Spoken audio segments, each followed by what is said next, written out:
Hello, hello. Hold on, give me a moment.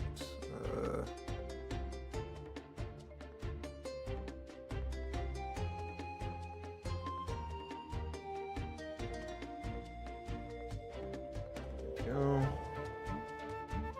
Hopefully that works. Hey, Edgemuck. Morning. How's it going? Before I get started on playing the game, there's quite a few trailers that I missed out on from all the Hoyo games. So I think I'm gonna go ahead and watch them first. Starting with Genshin Impact. I'm gonna pop up the videos, prepare them all one by one. We got... what is this? The miscellany? The miscellanies are never that interesting. They're just, you know, tutorials for the characters, basically. The trailers, here we go. We got Auroron, Chasca. Give me a second.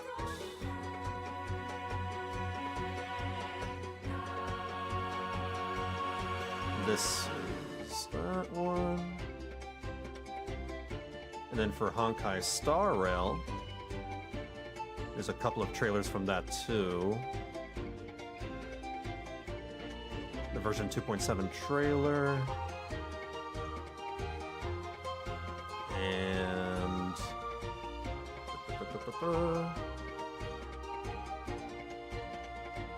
the Golden Epic trailer. Oh, this is for 3.0. Oh, cool. Nice. Looking forward to that one. And Zenless Zone Zero. Yeah, right. Okay, hold on. Okay, so we have this one. Zenless Zone Zero, we have... I've seen the cutscene from that one. Here we go. We have two from Lighter. Agent Combat Intel, which I believe is just a showcase of his abilities, but I'll... just to make sure, I'll watch it too. And then Lighter's character demo. Jeez, that's a lot of videos. Okay, alright, that's enough of the Natlan battle themes. I can finally get started on watching these things. Let me switch the thing. Good, cool. Alright. Hope you've been doing well, by the way. Work's not, you know, been too harsh to you. Start with the Auroron trailer. Auroron's not in the banner yet, right? He's in the next one in Phase 2.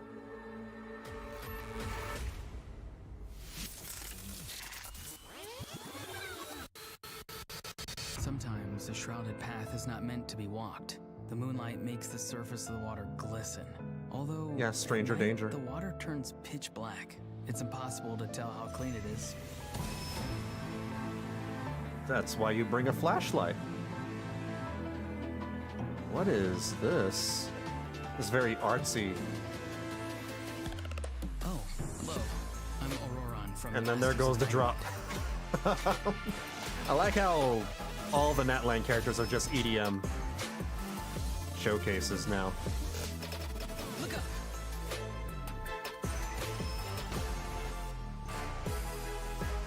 I don't know where I come from, but that doesn't bother me too much. I care more about where I'm going. That's a good mindset to have.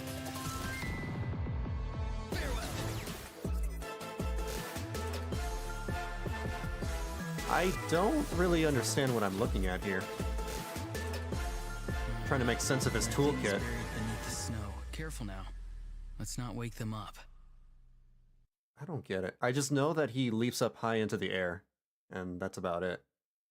I really don't feel like Auroron's all that interesting, but 4-star characters, you know, that's how they be, unfortunately. What about Chasca? There we go. I haven't seen this one yet. A peacemaker's job is to resolve conflicts. Okay. Wow, I love the style of the animation here. It's like Cowboy Bebop. This is... wait a minute, this is just Cowboy Bebop. This is just Cowboy Bebop. This is great. Whatever it takes to get a resolution, right? Oh my god! Oh, this makes me want to go back and watch Whatever's Cowboy going Bebop on again. How about we talk it out? It's an open and shut case. We know these Tepetlosaurs stole the gems. Greedy little things, huh? Wait, they're just Everyone's animals. been turning on each other thanks to them. Oh, really? Well, the stolen gems were transported with a spice shipment. And I don't smell any spices here. Do you But spice? your frame job? Now that I can smell a mile away.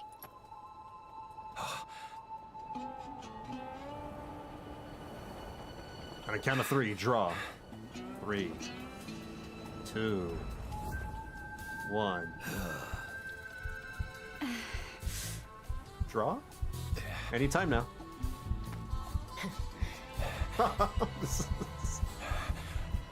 Someone's been watching Clint Eastwood.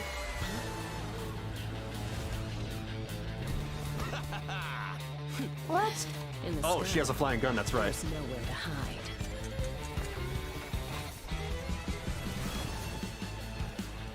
I wish it flew that fast. Yeah, right. That would have been amazing.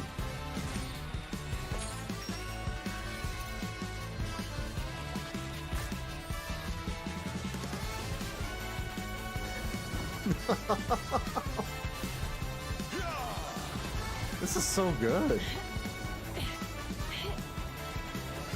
This is really, really good. I think this is better than Shalonen's trailer. Sure, it's not like as musical, but this is so stylistic. So much flair. Conflict resolved. We should get a Wild West town in Natlan Sometimes you gotta do things the old-fashioned way. with a saloon and everything. That'd be pretty badass. The semi-annual evaluation some time ago was rougher than the previous ones. Ooh, but our team lead said I did the task and I am working on really well. So there's that. All right, that's good. You're in the safe zone then. Chasca's demo made me want to pull, but I really have to save Primos for the dragons after. The dragons? The dragons? Oh, Nouvelette, yeah, Nouvelette, you mean? I think you mean Nouvelette. Fair enough. I mean, I have lots and lots of Primo gems, so I'm able to spare some. I pulled Chasca earlier. It took me 130 pulls, but that's fine. I'm left over with over 31,000 Primo gems, and I'm pretty much guaranteed Mavuika whenever she comes out.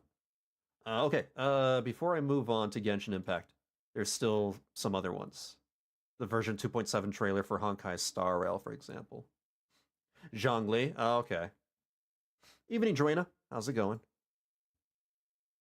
Oh, welcome to the party car, nameless. The Would you party like to car. have a drink, a snack, or commence party time?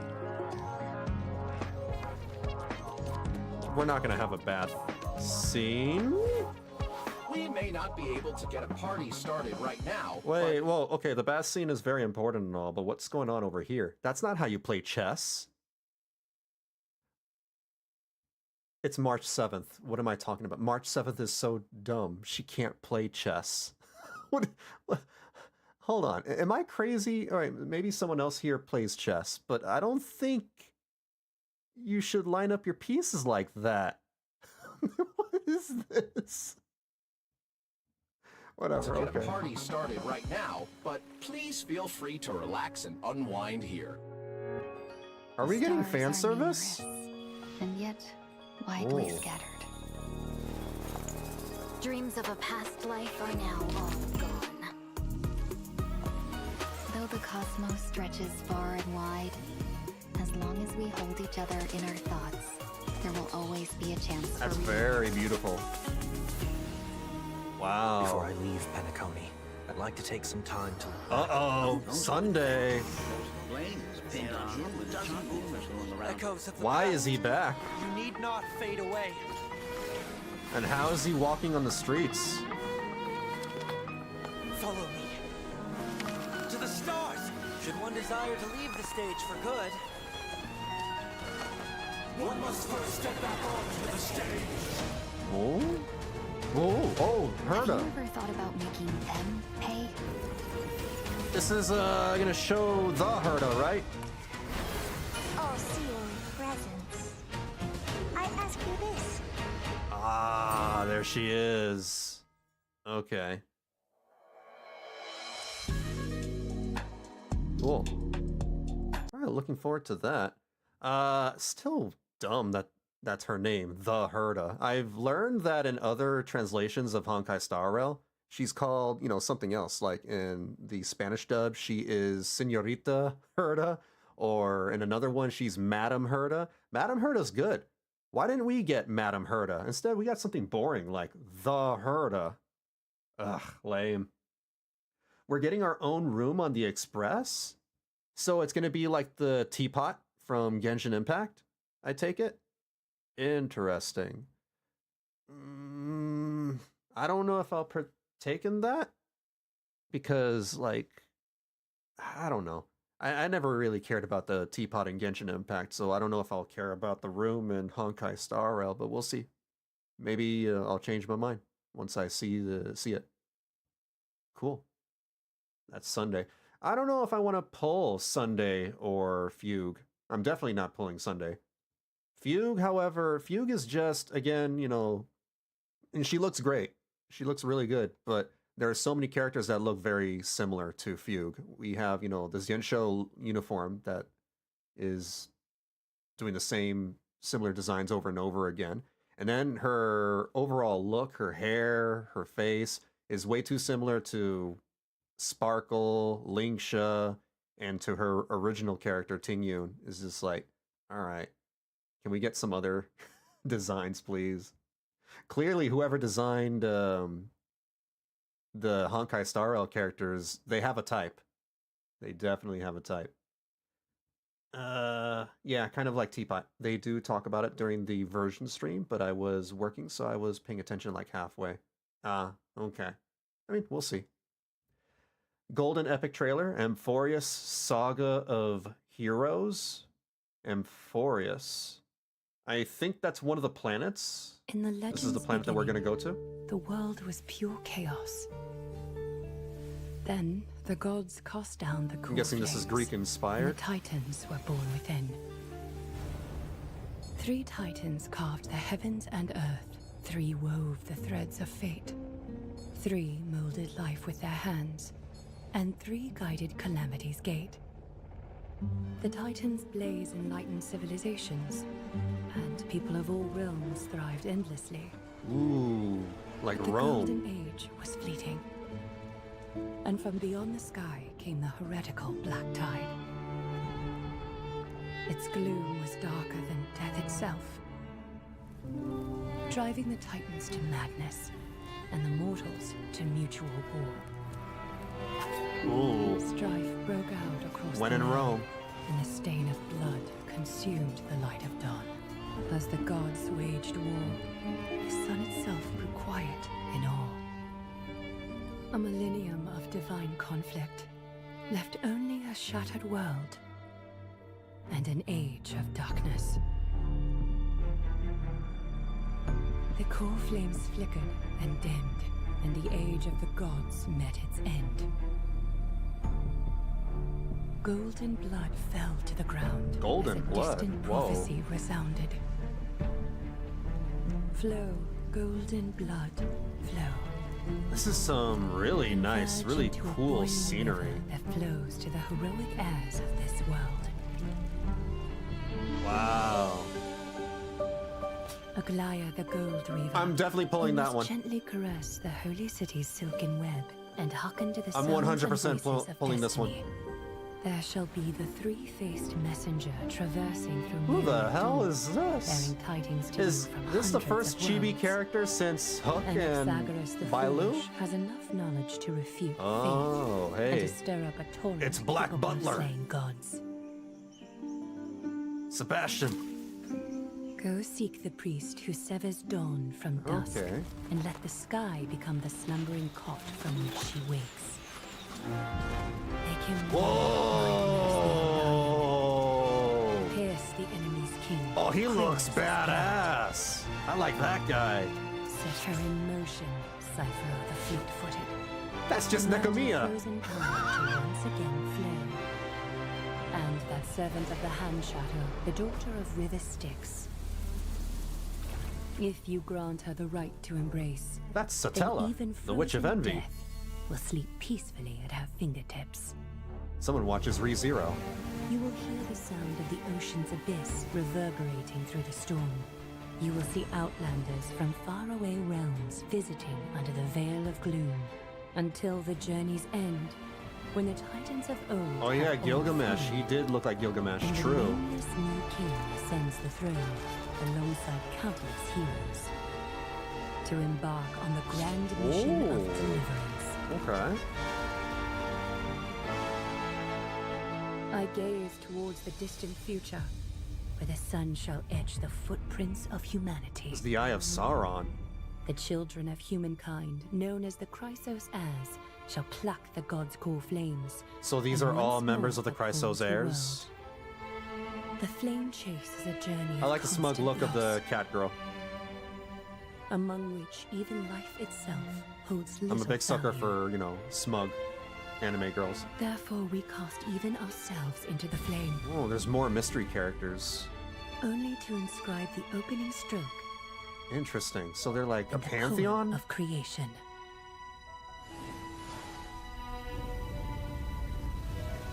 Infinity. Ooh. Okay. And there goes Herta again. Heroes' journeys in the universe are just dice tosses they threw on a whim. Will your answer be any different, Amphorius? I like her voice. Wow. I know it's the same voice actor as Little Herta, but she did a great job in making her sound more mature. What? Heroes' journeys in the universe are just dice tosses they threw on a whim. Will your answer be any different, Amphorius? Oh, okay. Just for that voice alone, I kind of want to pull the new Herta. Wow. Oh. Very so. Oh, there's more to the video. Okay, let me see. Of course, this will be a romantic story like none that has come before. You think so too, right? That's got to be March, right? Is that March? Sorry, I got to replay that part. Of course, this will be a romantic story like none that has come before. That sounds like her. You think so too, right? That looks like March, and it sounds like March. So, if Remembrance is being introduced as a new path to Honkai Star Rail, and since March 7th's memories are still missing, and you know, the whole thing about Remembrance is memories, then I think we're definitely getting March 7th story in the upcoming, you know, 3.0 story. So we're going to get some big reveals about March 7th. I'm also wondering if this is going to be like a new version of March 7th that we're getting, a third one. A Remembrance March, maybe? I saw the drip marketing for some of the characters, like Remembrance Trailblazer, Herta, Aglaya, I forgot who else. Yeah, I'm looking forward to Aglaya the most. I want Aglaya. And probably Herta. Fugue? I'll think about it. What I might do is just like throw in some pulls for Fugue, but if I lose the 50-50, then I'll stop right there because I'd rather, you know, save the rest of my Stellar Jades for the other characters that are more interesting to me. All right, cool. Looking forward to 2.7. 2 more trailers. Zenless Zone 0, and then we'll get to playing Genshin Impact. The agent combat intel for Lighter.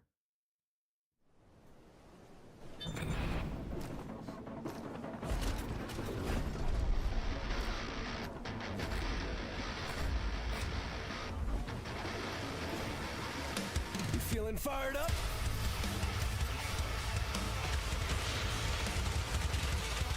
Next round. Oh, whoa.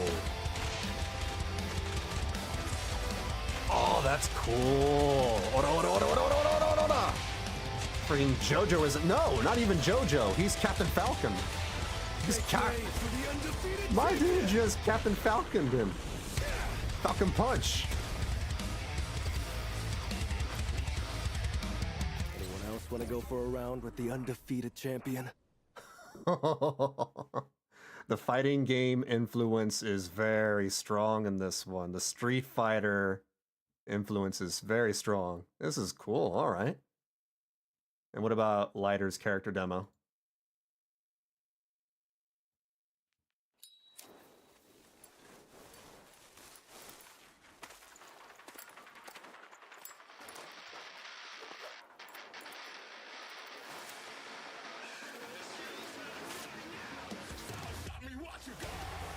That transition from 3D animation to 2D, I think, was very smooth.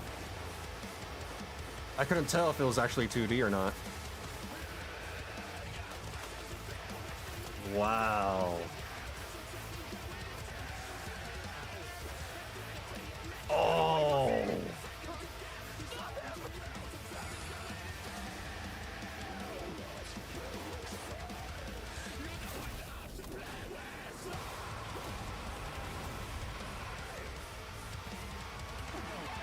Yeah. IF with this this heavy metal.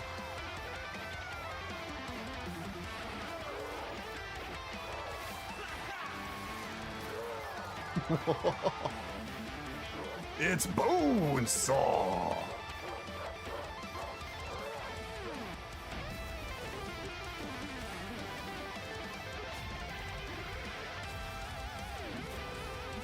This is so good. This is nice.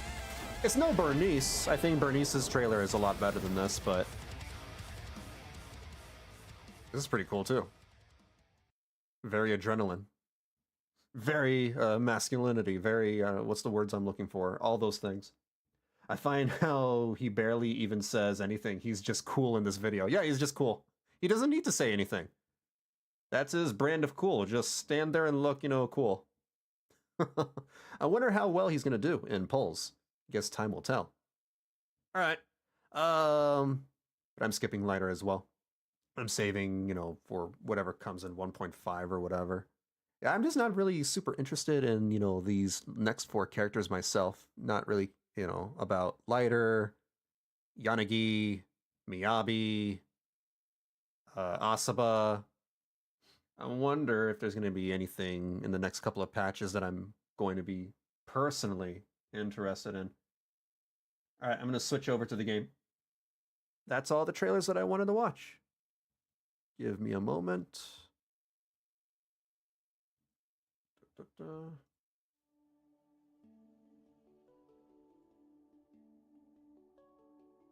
think I'll move my camera to the top left. Oops. There you go.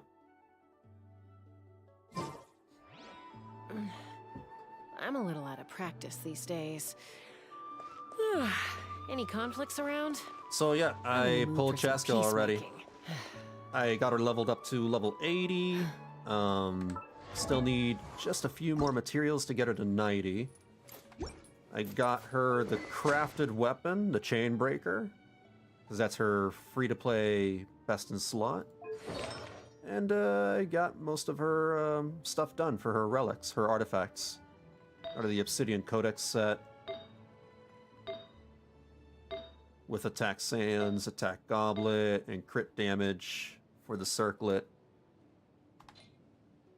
And I got really lucky with the substats because her stats are pretty damn good. 35, 175. That's an extra 40 for the crit rate because of the bonus on the artifact. So it's actually 75, 175. She doesn't really need energy recharge, but that little bit of energy recharge is nice to have too. I'm going to try her with Chasca. I'm sorry, I'm going to try Chasca with Farina, Shalonen, and Fischl. See how that works out.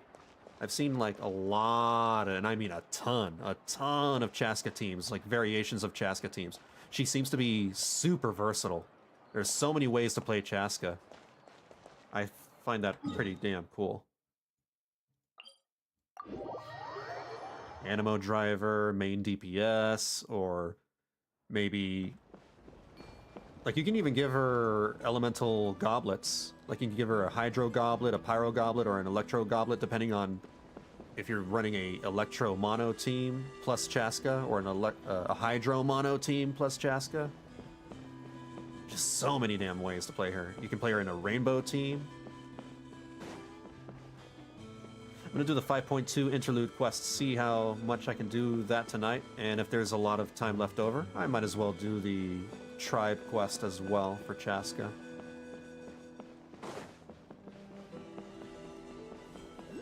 Ian-san, Ohio! I brought all the stuff over, Coach. What's next?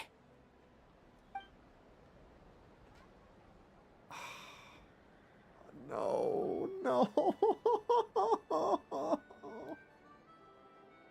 Not again. We're still doing this?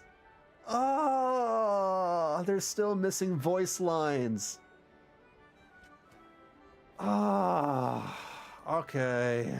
All right, I'll be Ian's son then. Just take it easy before the real work begins. You two are in charge of repairing the houses to the north. The rest of you should go west. The road practically crumbled beneath my feet on my way here. The whole thing will need to be reinforced. All right, I'll start by moving the boxes over. I'll help you. Man, I should These be things paid can for get pretty doing all heavy. this voice work. Nah, I got this. These muscles aren't just for show, you know. You see that? Perfectly defined. I can lift this stuff up with one hand. I'm jelly. Fine, as long as you don't wind up too sore to move tomorrow. I don't want to hear any complaints from you. Just prepare to be amazed. What? Bro hasn't even lifted it up yet. Oh. My back. Oh, I felt that. As someone in their 30s, I relate. I totally relate to that. Oh, that sucks. Oh, boy. Well, what doesn't kill you makes you stronger. Take him to the next rest and apply some meds. To get him some rest. Take it easy for the next few days, all right? I don't want to get any worse. Don't push yourself. You can help out once you're better. I knew I should have trained harder. I can't get Ian-san's voice straight. Whatever. Working out is different from real work. You gotta ease into it. Anyone still not have an assignment? Chief Mutoda needs our help. Ian-san! Vanillabean, Paimon, what are you doing here? We were just about to ask you the same thing. We didn't expect to run into you in these parts. I don't even think this is the correct voice for Ian-san. I don't remember what Ian-san sounds like. Well, my tribe's in pretty good shape, all things considered. We're already done with all the repairs. I heard the Flower Feather clan was hit a lot worse, so I decided to come help.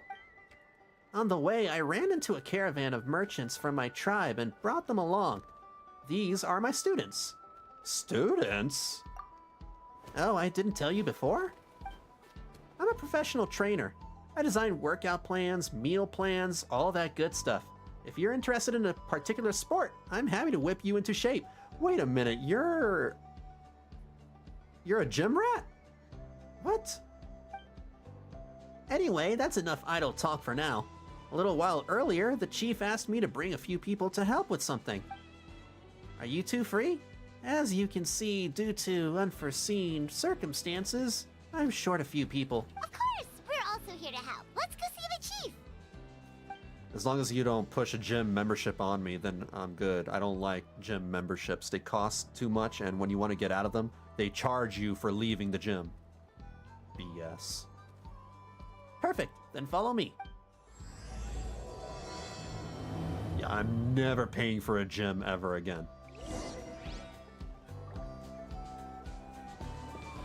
cancellation fees are bogus.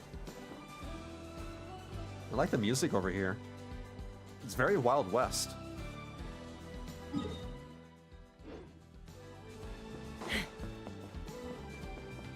I'll just fly over there. Oh yeah, Chasca can fly. It's pretty great. My only complaint is that this is really only useful in Natlan. I mean, it's nice to have outside of Natlan too, but you really only have fun with it in Natlan. We made it, Chief. You're here, Eon-san. Whoa. And you must be the traveler in Paimon. I've heard a lot about you. I'm sure we'll have a much better time now with your help. Are those sunglasses? Or is that a bow tie? I can't... Wait, what? Let's just get straight to the point. Are the people behind you warriors from your tribe? Did something bad happen to them? Cold. So cold. Duarte, are you there? I'm drowning, and there's something in the water. He's hallucinating. He's on the ground, but it almost looks like he's trying to swim. Yeah, maybe he's on the drugs. Oh, are they all on the drugs? The abyss. The abyss is coming. There are eyes in my hands, and hands in my stomach. And my stomach is full of teeth. Oh. It ate all of you. It's coming for me too.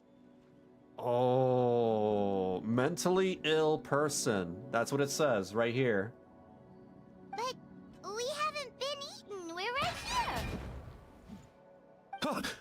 Oh. Monstrous Whoa. beasts! How did you get in here? Alright, that guy's dangerous. You gotta take away his weapon. As you can see, their mental state is quite poor. They went missing after the battle. We found them in the wilderness in the days that followed, but the damage had already been done. What could have caused this? We found them unconscious in areas corrupted by abyssal tumors, lying next to their deceased comrades.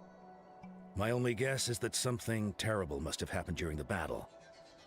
According to the chief of the Masters of the Nightwind, sudden exposure to a large amount of abyssal power can have mental as well as physical repercussions. Makes sense. We've never seen the effects this heightened before, but maybe Gasoithoth was just too powerful. Gazoithoth is an abyss creature? Gasoithoth? What's that? That sounds like an eldritch horror. It's the abyssal monster that appeared in the sky not too long ago. After consulting Like our Azathoth. ancient legends, we decided to call it Gasoithoth, Reaper of the Abyss. Ooh. Oh, that giant black ball? Didn't we force it to retreat, though? Oh. True. It poses no threat to us now, but whatever wound it inflicted on these warriors still endures.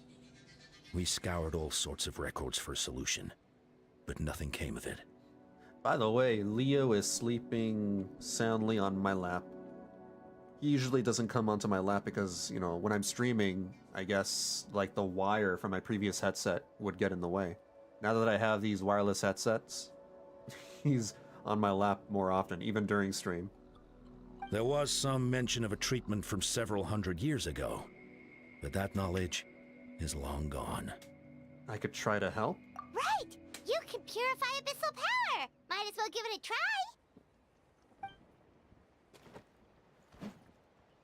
I could.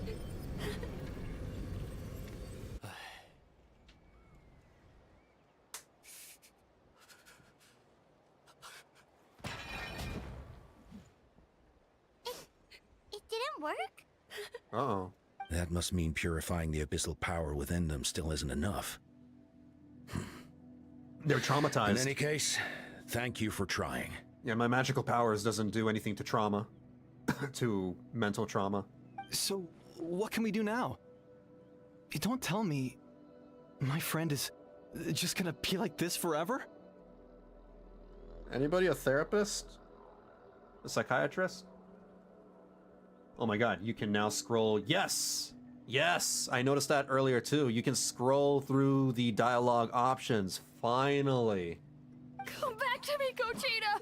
Please, don't leave me like this! We beat Gasoithoth! They survived the battle! Are we really just gonna sit back and watch them lose their minds? Of course not. What is it, Aeon-san? We'll take it case by case. First of all, we shouldn't keep them cooped up in here. The environment isn't doing them any good. Let them go where they feel comfortable. And the Vanillabean? The Vanillabean. Okay, The Vanillabean, Paimon, and I will talk to them. But, Are you sure about this? I know you're worried, but we don't have any other solution, right? Maybe it works, maybe it doesn't. But we won't know until we try. Well, don't just stand there. Let them go.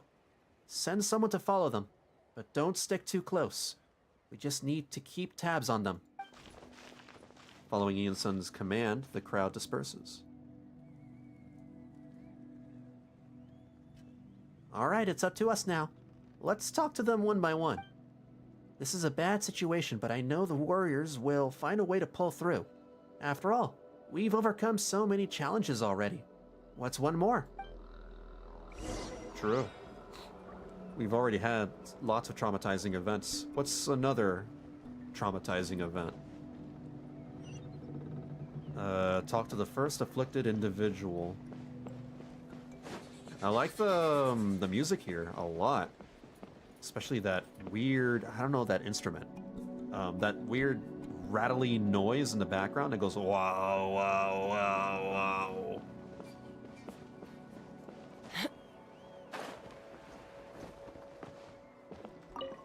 Sounds very eerie and in some ways cursed. Found him. Hello? Can you hear me? So dark. So cold. I want to go home. Okay, just wait a little longer, and we'll take you home. The caravan from my tribe should have brought some firewood. I think starting a bonfire might help. Huh, what? When it's dark, damp, and cold, what's better than a fire? Maybe the light and warmth will help change what he sees. Wait here while I grab some firewood. Yeah, that makes sense. I get it.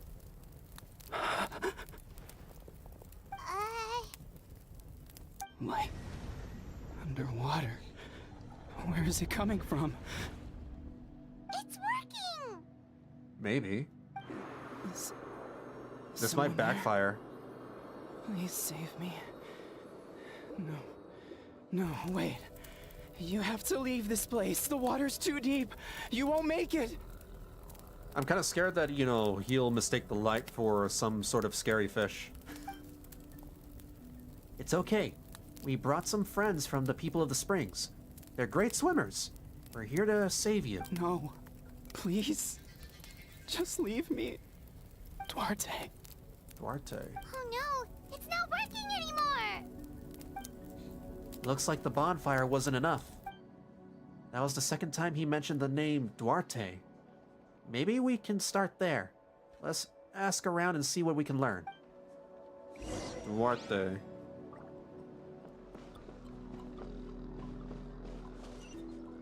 Who do we talk to? You?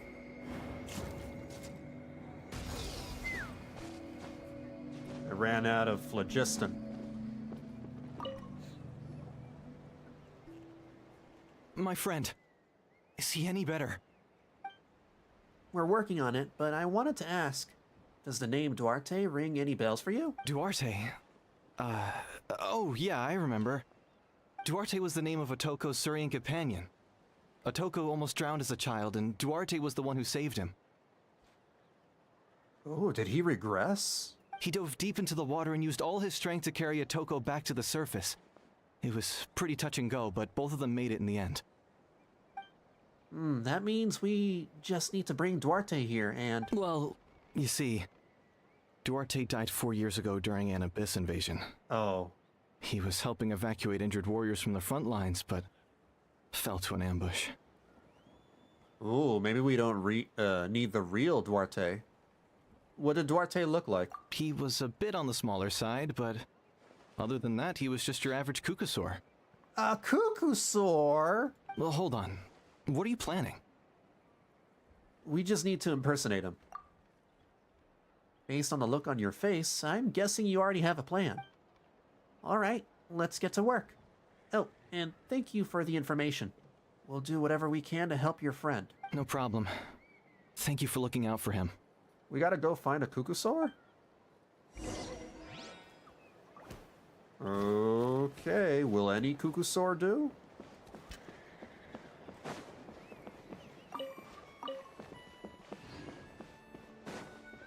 Let's climb up the mountain. Wait, is this the right way? It's over here. Take me up. Whoa.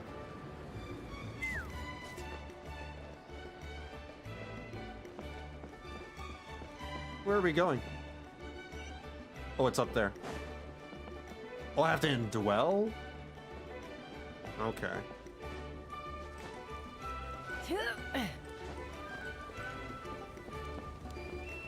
Summon.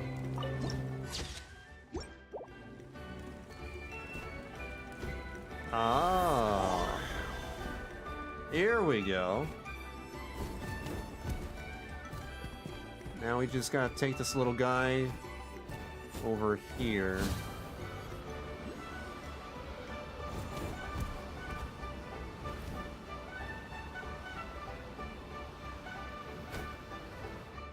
Oops. Wrong way. Somewhere down here. Hello, it's Duarte. Your best friend. We're back. How are you feeling? Duarte? Hey, it's working.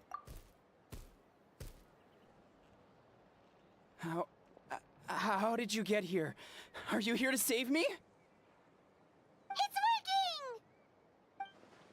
Shh. What now?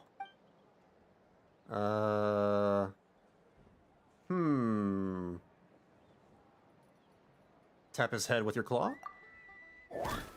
Wait, not so hard! Oh, sorry. Duarte, you have to get out of here. There's something in the water. That did not work.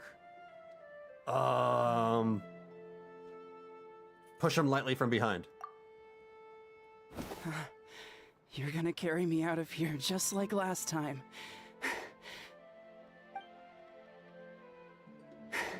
Over a decade later, and you're still trying to save me.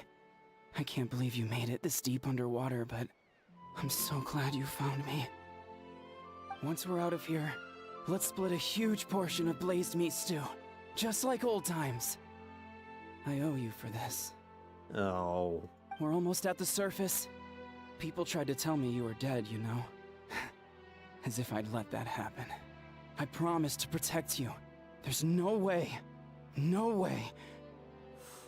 Ooh. Sad. No. Wait. I failed. Did we make things worse? Oh no, he's getting suspicious. Slam him hard?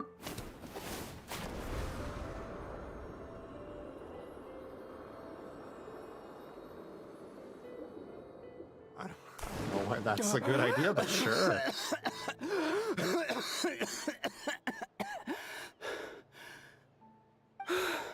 Duarte? Wait. You're not Duarte. Did he finally snap out of it? How did I get here? Who are you people? He's finally back. Toko! He's Kaylee. What's going on? All I remember is the battle against the Abyss, and then I was drowning. And a Saurian that looked like Duarte saved me. How did I get here? You explained the situation to Otoko. You went through all that for me? While all I did was cause trouble for everyone? I'm so sorry. None of this is your fault. Maybe it's not my place to say this, but go easy on yourself. You deserve to move past what happened here. And what happened to Duarte. Thank you. I appreciate that. Go on, get some rest. Iskali, we'll leave him to you. I don't know if I said that name right. Talk to the second afflicted individual. There are more. That's right, there are more. Let's fly. Oh boy.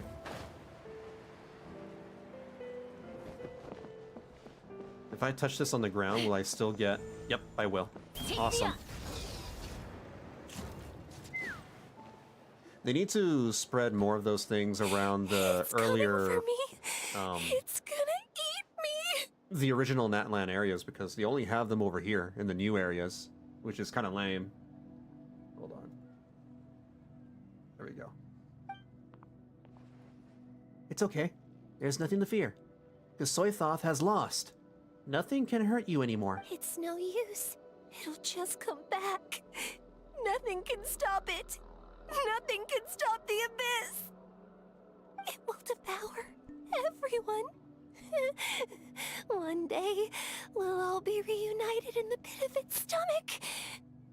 Maybe it's just Paimon, but she seems to be in even worse shape than Otoko. Yeah. She can talk to us, but nothing she says makes any sense. She also seems really afraid. She sounds like, you know, she's got a creature inside of her stomach.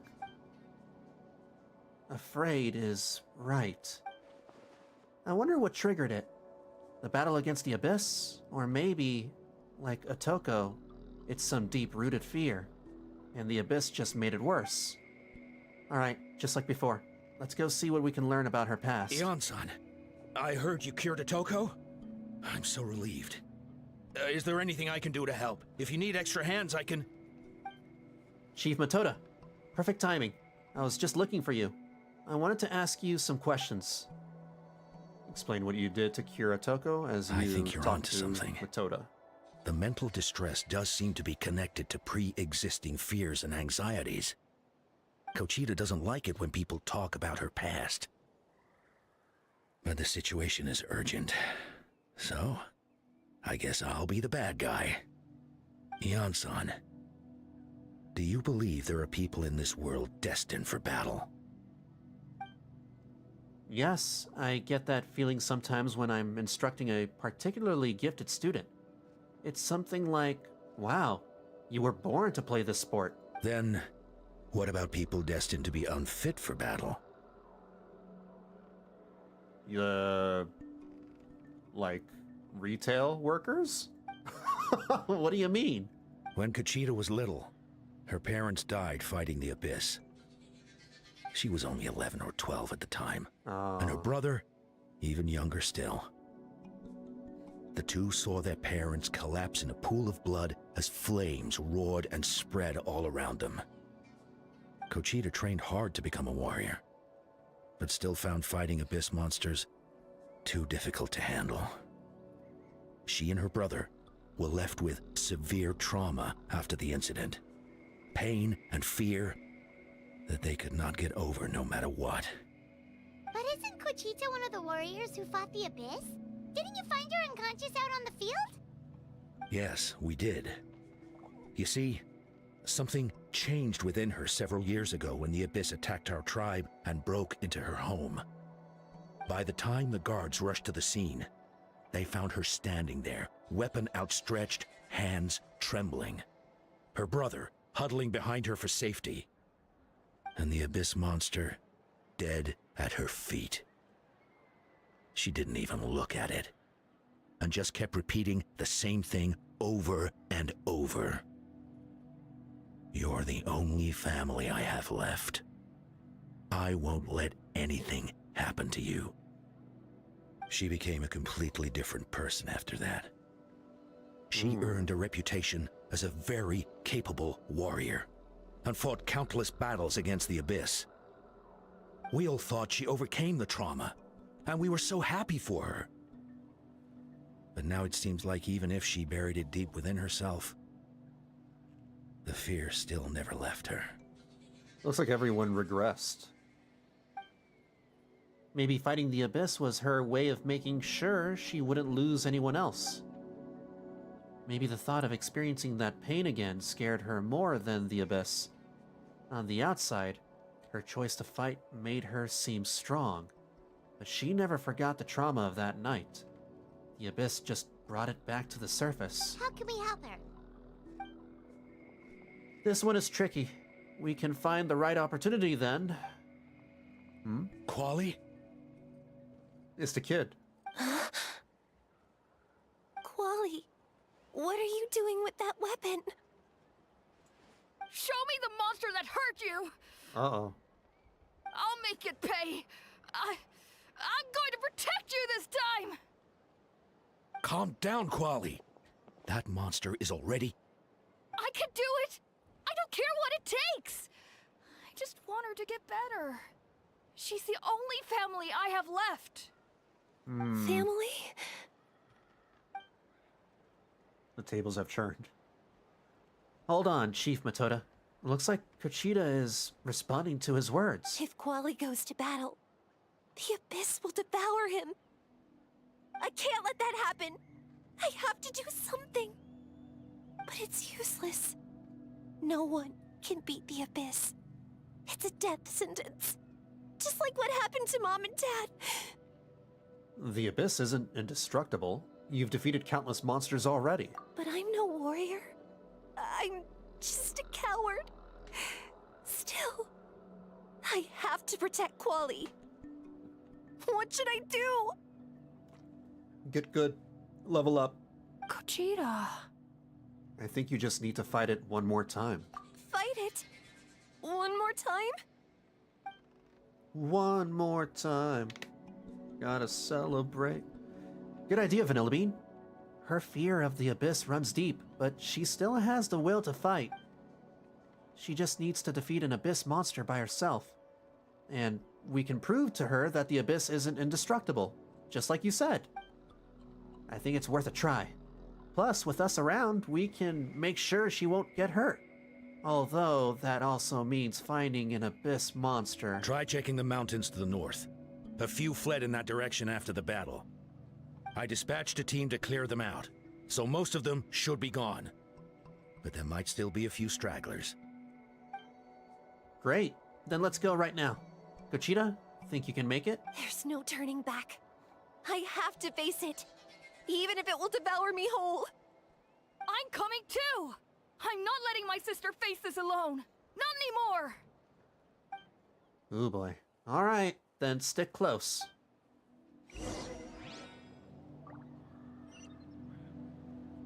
Oh boy. We gotta play babysitter.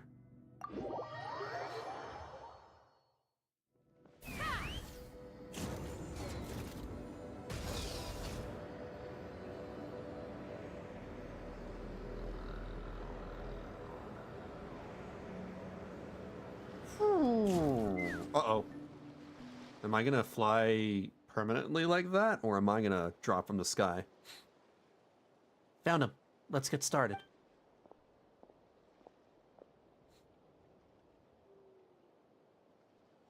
Everything all right, Kuchita? You don't have to force yourself to do this. How can we make this easier for her?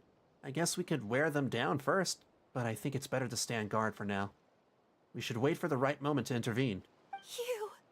You were the ones who killed them! Oh boy. As a kid, I thought my parents were invincible. They were always so strong and gentle.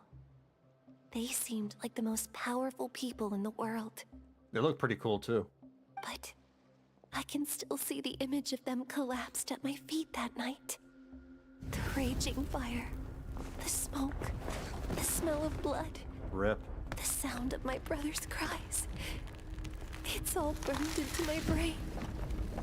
They told me to run, and I could see see the fear in their eyes. I've been running from my fears ever since. But why didn't my parents run? It must have been because... You can do it! Because of our family. When you have someone to protect, there's no backing down. No matter what. Oh. Oh! Does she got this? Stay away from my brother! She seems like she's got this. Yeah, look at that. She's barely taking any damage. Whoa, nice kick.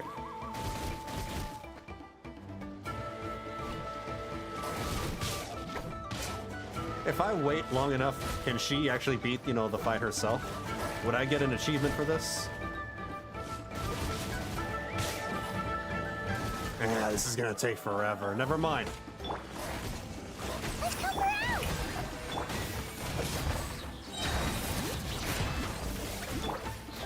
Let's run. I can do this. I have to do this. Oh, there's more. Go away!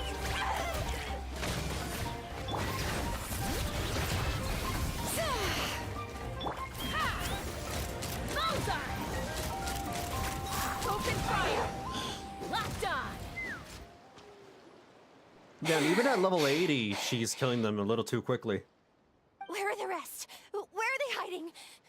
I have this at, you know, all the enemies are level 90 or 95-ish. I'm at the maximum world level, and level 80 Chasca is just wiping the floor with them.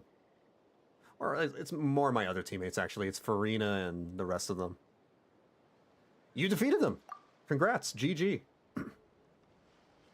That last strike was absolute perfection. You pulverized them in a single hit. That's impossible. They were gigantic beasts crawling with eyes, ready to devour everything in sight. No. Wait. What am I saying? Abyss monsters are not actually that scary. I've defeated them before. I know I have. She's back to normal! Hey. Kuchita! What just happened? You explain the situation. That is quite embarrassing. Sorry about that. I've always envied warriors who don't get scared or feel lost. It really felt like I was getting stronger over the years. But in the end, maybe I never made any progress at all. Oh, I forgot to mention earlier in the stream, but I changed the latency mode for this stream to low latency, so that way the delay between chat and me responding to you guys isn't as large as 20 seconds. Hopefully the quality of the video is not that much worse, because that's the trade-off. It's important to listen to your limits, just like in training. Pushing too hard will only hurt you in the long run. Everyone needs time to rest. Besides, I have a feeling you won't have to face those fears alone anymore. Even though we're both scared of monsters, you were always the one who stepped up to protect me. But not anymore. I'm going to get stronger. From now on, we're in this together. Is that so? Then I'll look forward to the day when you'll be all big and formidable. I finally feel like myself again. I couldn't have done it without you all. Thank you for everything. I think No I'll rest problem. here for a bit. I don't think I can make it back to the tribe Another just successful yet. therapy session. I'll keep you company. The vid quality is great. Okay. I'm playing around with VPN to see if I can shorten the delay on my side. Can you? I thought that was something that only I can mess around with. Alright, then we'll head back. I made sure to check the surrounding area for monsters and it's all clear, so take your time.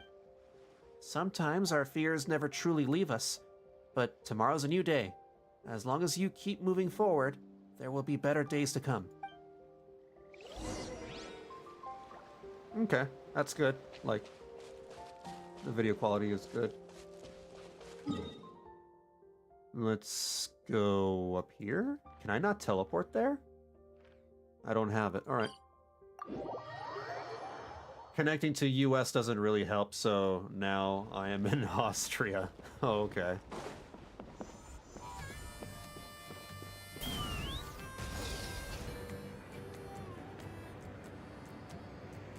Let's go this way so I don't run out of juice.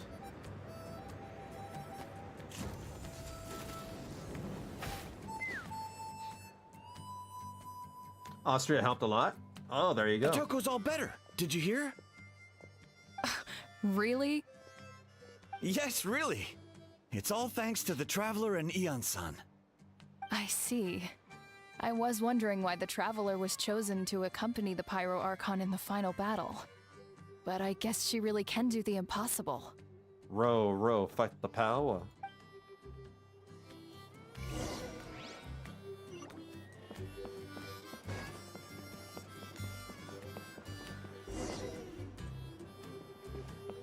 I kind of wish they had saloons instead, though. Like, I love the music, but it doesn't quite match the environment settings. Sorry, just the environment, yeah. So all those rumors about the Traveler really are true. Kochida's getting better, too. There we go. Koichi, give me a hand for a sec. Koichi? Right. Yeah, she's dead. Koichi's not... She's not here anymore. I was gonna say, like, wait, what?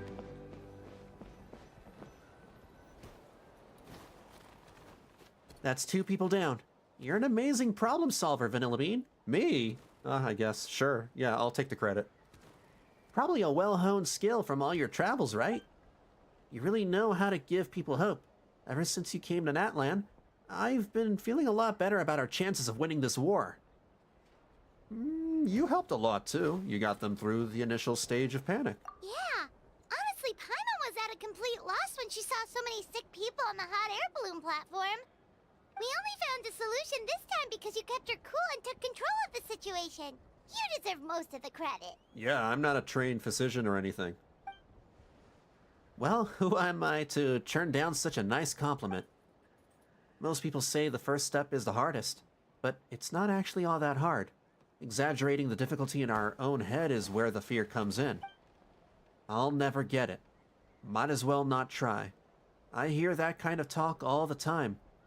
But if you break your goal into smaller parts, the first steps might actually turn out to be the easiest. That's so true. It's hard. Like, anxiety plays a big part in that as well, because they think, you know, what they can't do is actually a lot bigger than it is in their head, than it actually is, right? Whoa, you're right. That makes a lot of sense. I have that problem too. Just like when I told you to eat less meat and drink more kale juice. You probably heard that and thought, I can never eat meat again. I have to drink kale juice for every meal. I'll practically starve. That's why Paimon was so against it. Paimon just doesn't want to be healthy. In reality, all it takes to start is eating 2 fewer servings of blazed meat stew and adding some kale juice for nutrition. That's it.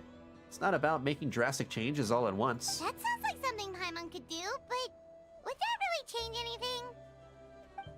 You know, this is like the typical worked out plan talk from gym bros.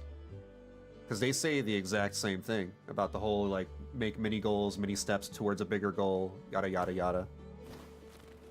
Consistency is key.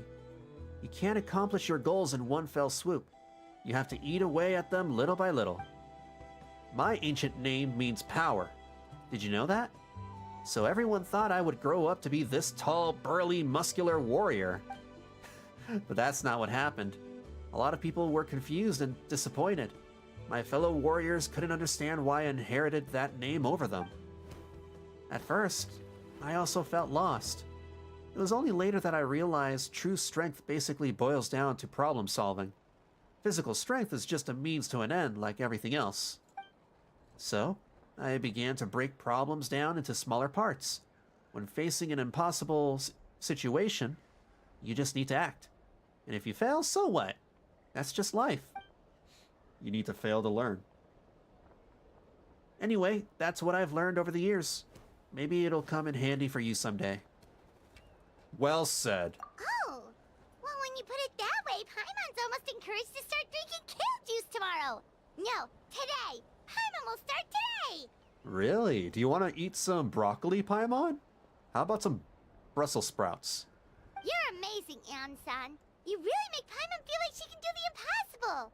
Maybe your true strength is giving other people strength. I don't deserve that much credit. You already have that strength within you. I'm sure you faced more obstacles than I can imagine during your travels, but you never gave up. That proves it.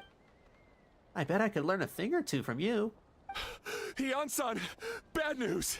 Okoland is out of control. Oh no, that's right. The big dude. Stay calm. I'll be right there. Looks like the time for conversation is over. Come on, let's go see him. Uh-oh. They should have put him in restraints to protect himself and others. Let's fly.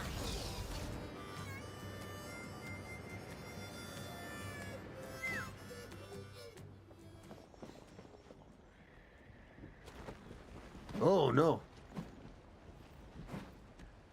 What are you doing, Okoland? Wake up! Don't you recognize us, my boy? Oh no, don't kill your own grandpa. Oh, he sees him as a monster. The Abyss monsters are everywhere. Everywhere.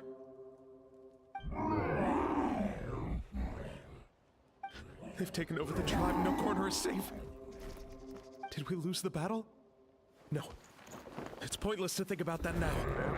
A warrior only has one job. Fight until the very end. Uh-oh. Careful! He's not himself! Oh, Kotlan! Get back! I don't think he can hear us right now. We need to get him under control. Oh boy. No rest for... Strike a pop. Keep waiting for him. Hey, it's okay. We're not the bad guys. Wretched Abyss! Get out of my You tribe! can't hit me from up here. Mom, Dad, Archon. There. Please. I tranquilized son, him with you've my got to big stop. flying gun. You can't keep going like this. I tased him. Wretched monsters! Give me my family back! Look, Okoland! That's your father! He's standing right in front of you! Get out of my home! I'll never forgive you! Uh-oh. Oh! Oh, wow! That little tyke is really strong to be able to block that. Are you alright, sir? I'm fine. Please, don't hurt my son. He's just trying to protect his home. Don't worry, we'll figure something out. We got him. But what should we do now? He's different from the other two. It's like he can't hear us at all. He keeps calling us monsters. We're basically enemies to him now. And he sure knows how to fight. Oh, Kotlan. He has a frightening spirit, that's for sure. But we can't keep him unconscious forever.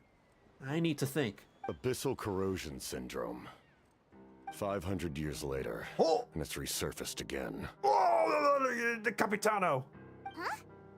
That voice, It's the captain! Number 1 Fatui Harbinger. So, you've seen this illness before. Direct contact with high concentrations of abyssal power causes irreversible mental trauma in most people. This is basically his music theme. The exact presentation will vary according to trauma level. Some will suffer from superficial hallucinations and maintain the capacity to perceive the outside world. In such cases, verbal and physical interaction can be used to break through the hallucination.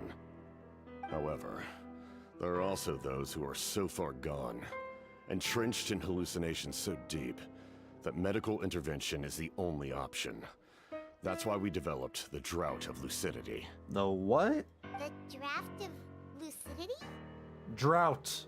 It's a kind of medicine that can dispel the psychological impact of the abyss. The treatment comes with severe side effects, including chronic migraines for the rest of the patient's life. Ooh. So, it's reserved for the worst cases. This man is a devoted warrior, one not easily swayed from battle. That is precisely why it's so difficult to pull him out of this hallucination. If you trust me to be true to my word, give him this. But then he'll get, like, permanent headaches, you said. Wretched monsters! Setting up an ambush! Give me your worst. It's either your end or mine! Hurry! He's awake! Please, give him the draft. My son thinks he's alone in this world. Oh boy, do we not have any other choice? In his mind, all his family and comrades are gone, and only enemies remain. There's nothing more painful for a warrior than losing everything you fought so hard to protect. At the father's request, Ian's son accepts the draft from the captain and quickly gives it to Kotlin. Monsters! What's going on? Dad?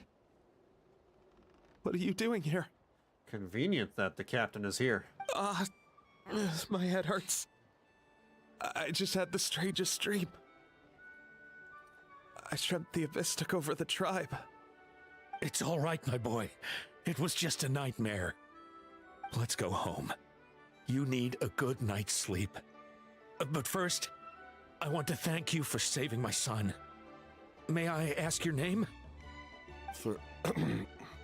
Just Capitano is fine. What if he was trying to say his real name? What if his real name is like Theodore or I don't know. I owe you more than words can say, Mr. Capitano. I know he was trying to just say my the name captain. Is Mune. You're welcome in my home anytime. Time to go, son. Can you stand?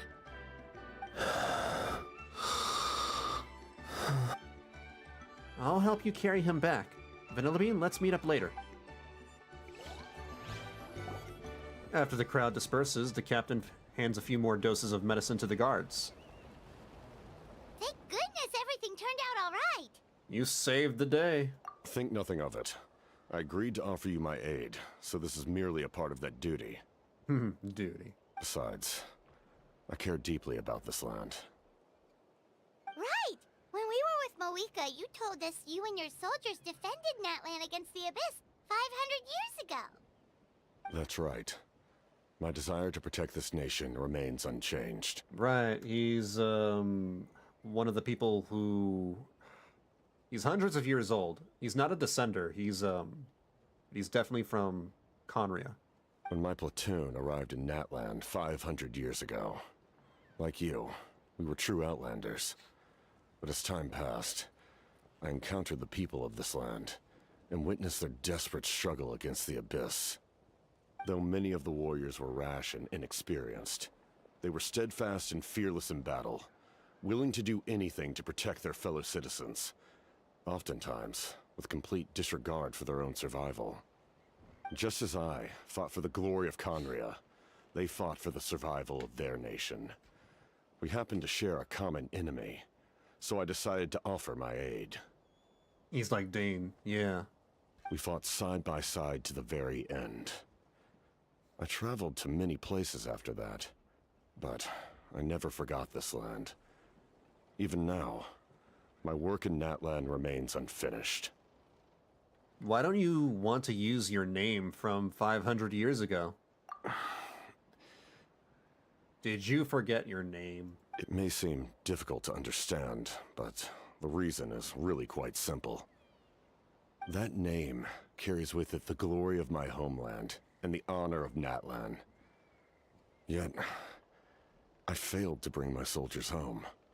And I failed to help Natlan defeat the Abyss. So that name just brings you shame? That's not your fault. The Abyss is way stronger than any of us imagined. You need not comfort me. I am no longer who I once was. Let the events of the past continue to collect dust in the annals of history. I will continue to help Natlan in my own way. He said annals. Like, with the draft of lucidity? Who knew you could make medicine? Were you a doctor before? No, but they have a doctor within the Fatui, the Totore. The drought was Guthred's invention. He was a respected military doctor, as well as my trusted second-in-command. Never mind. We faced a similar situation to what you witnessed today.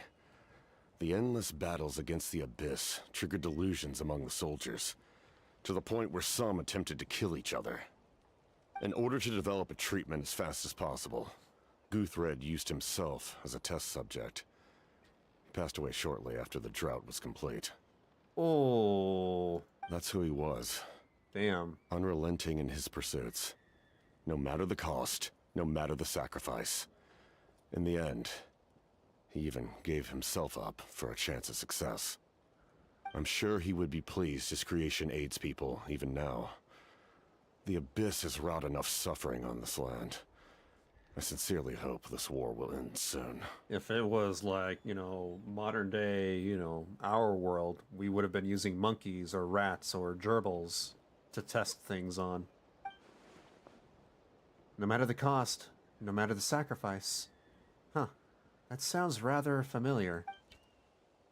Stop worrying about other people's survival, about their losses and sacrifices. You just need to win. That must be why I've returned. For this moment. That's the spirit that used to be buddy-buddies with the captain. Please finish what you set out to do, Commander. The soul that possessed Auroron. It was Guthred, wasn't it? Oh! You're more perceptive than I imagined. Oh! However, some things are better kept secret for now. We may be working together, but our goals are not entirely aligned. Yeah, we'll go back to being enemies after this is all over. What's with the secrets all of a sudden? Paimon's starting to think we should be more careful around you. He's Fatui. We should be careful. I do not mean to jeopardize the trust between us. I simply prefer to keep this to myself, because it's a personal matter.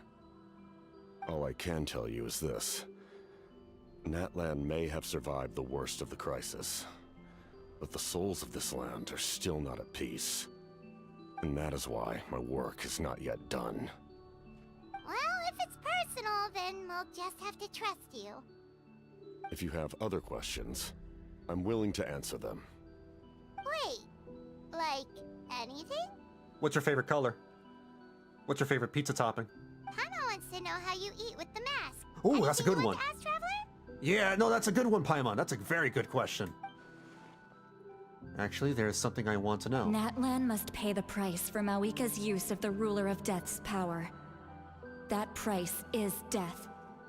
And only Mawika's death can clear the debt. I forgot about that. Even now that the war's over and the threat to Natlan is gone, it looks like that death is still set in stone. March 7th, I missed it when you were in such a doomer. Could the captain know something about the Ruler of Death? I might not get this opportunity again. I should ask him. About the Ruler of Death? In the garden cultivated by the gods, flowers and weeds grow side by side. When the weeds compete for nutrients in the soil, the gardener intervenes to inhibit their growth. I'm not one to pass judgment based on my own standard of right and wrong. But it is an undeniable fact that she is responsible for my suffering, as well as that of my people. If that explanation is too difficult to understand, allow me to show you exactly what I mean. Oh? Oh, he's gonna take off his mask? No way, we're gonna show it. Oh! Face reveal? The Curse of Immortality. I don't know what I expected, but this is... What is it? What does he look like? The Ruler of Death can freely define the form of death, or grant immortality to anyone she desires. Man, don't tell me underneath that mask is another mask. Her power is a rule in and of itself. Faced with such an overwhelming level of power, it can feel hopeless to resist. Oh, we didn't get to see what he looked like. It's probably, you know, all messed up then. He probably has a very disfigured face. But I am of the belief that, in this world, no destiny is unchangeable, no death inevitable, and no rule unbreakable. Exactly. He has another mask underneath.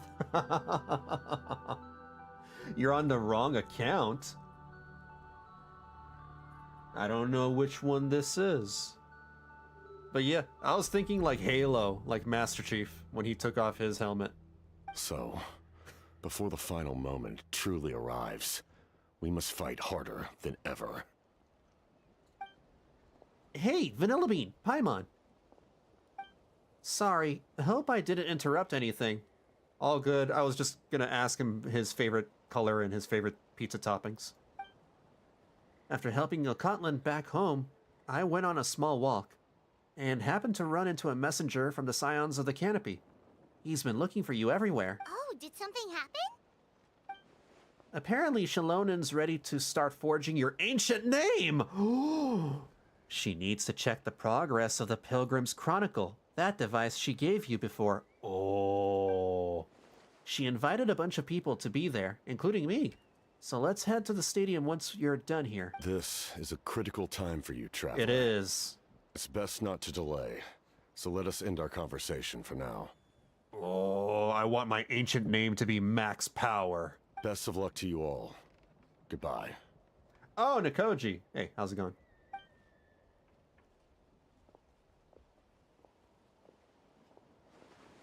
What a mysterious guy. Still, he doesn't seem quite as intimidating as before. We're basically comrades now, right? Comrades with an asterisk. For now. Anyway, let's head to the stadium. We shouldn't keep everyone waiting. So in the end, the captain still hasn't told us his real goal. He kind of reminds Paimon of someone we met recently. Oh, right, the Lord of the Night! Lord of the Night? They just seem so tired, you know? Since they've both been alive for many centuries, do you think that's just what happens when you've been alive for too long? Probably. Maybe so. Alright, now I need to go over here.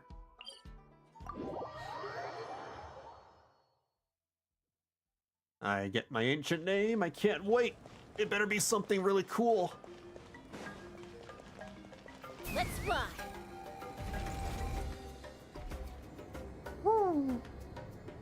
I wonder how Mavuika's motorcycle is going to work. Like, how it will react or interact with terrain. That got me very curious. Oh, I gotta voice a how again. Okay, alright. How did a how sound? Obnoxious, high-pitched, and... Okay, alright, I think I can do that. Sure took your sweet time. Wretched scoundrels, how dare you keep the almighty Dragon Lord Kahula How waiting? Kneel before us and apologize or we'll...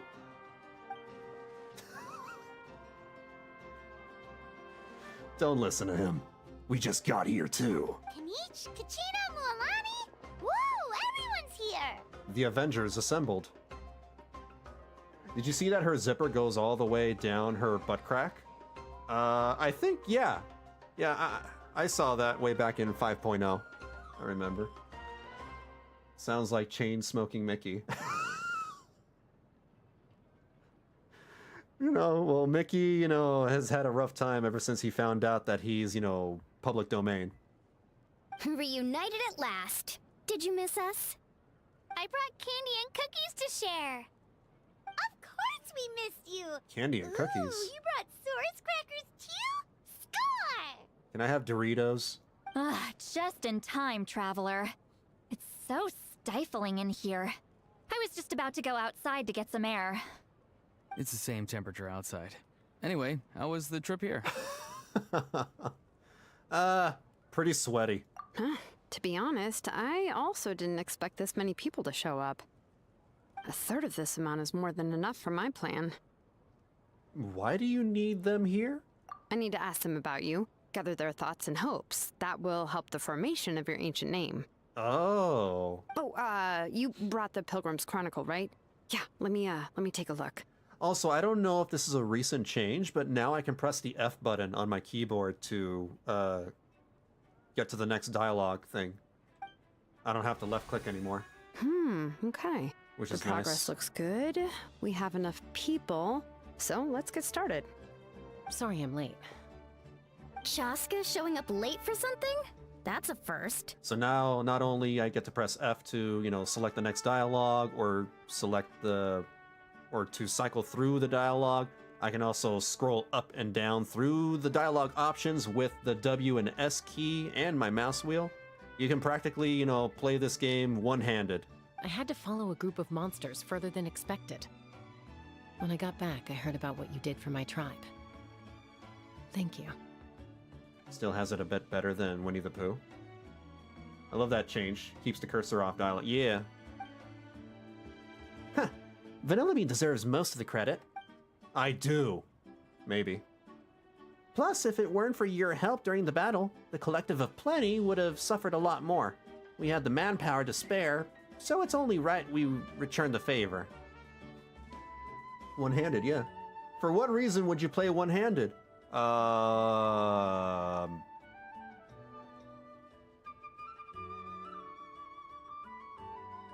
Reasons. We were just doing our part. Okay, let's save the pleasantries for later. Everyone's here, so let's get started. All right, let me remind everyone what's going to happen. I need each of you to stand before the Pilgrim's Chronicle and share your stories about the Traveler. Make sure to include all the parts where I'm like really cool. Your words will be recorded and become a part of the Traveler's ancient name. Any, questions? Nope. All right, then to start things off. Hold on. Remember what we discussed? What? Oh, right, I almost forgot. Traveler, Paimon, you, can't be here for this part. What do you mean? It's not even my birthday. Huh? But why? We want to hear what everyone has to say. Yeah. I need people's true thoughts and feelings. It's best if the subject in question isn't involved. Oh. It's much more difficult to express those feelings to someone's face.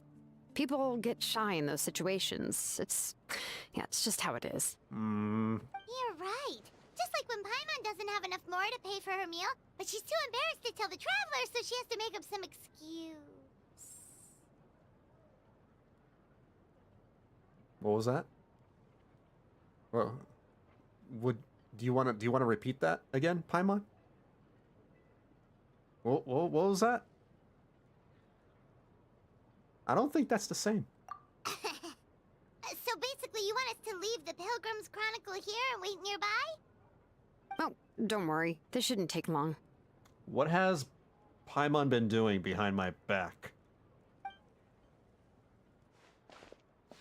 Everything Shilonen said made sense, but did you see St. Lolly's reaction back there? She was definitely the one who decided we should leave. Maybe, they're too embarrassed to tell us that they're in love with us. I don't know. I can't think of anything. Too tired to use both hands, really. I do sometimes have really heavy hands with achy wrists for no reason, to a point I have to carry my mugs in both hands in fear of dropping them. Oh, wow. You must be like really dainty or something. Not saying that, to like insult you or whatever, but that's what I imagine. But staying out here is just making Paimon Yeah, even Paimon's more curious broke. about what everyone's gonna say. Paimon went through her entire allowance. Anyway, you're gonna have an ancient name soon. Ooh, that's so exciting! Feels like we've been in Natlan for quite a while already, doesn't it? We've been traveling together for even longer. You're right! If only Paimon could say a few things about you in there. Well, looks like you're about to Nah, have you that would make my chance. ancient name worse. You'd probably say something stupid. Shilonen, is everything all set? Almost. We're just missing one last thing. You've been by the Traveler's side the longest, Paimon. We need to hear what you have to say. Oh no! No! Don't you dare let Paimon say anything! But Paimon's not from Natlan. Oh, it doesn't matter. As a traveler's companion, your contributions are extremely important. You're the perfect person to finish the story. Oh boy. Sorry, traveler. I just need to borrow Paimon for a second. It should be quick. Probably just slept bad. Oh. Despite Shalonen's assurance, quite a lot of time seems to pass. Oh boy. That took longer than expected. Paimon gave us a lot, whew, and I mean a lot of information. I'm not even sure the Lord of the Night managed to get all of it. Oh boy. Well, we've been to 6 nations already. True. Yeah, you can write like an entire George R.R. Martin novel with that. Here, you can have the Pilgrim's Chronicle back. I'll need it when I forge the name, but you can continue your adventures in the meantime. And when the time comes, I will forge you an ancient name unlike anything that's come before, so that you, Mawika, and Natlan as a whole can finally put an end to this endless war. Chapter 5 Interlude completes. Oh, what's my ancient name? No!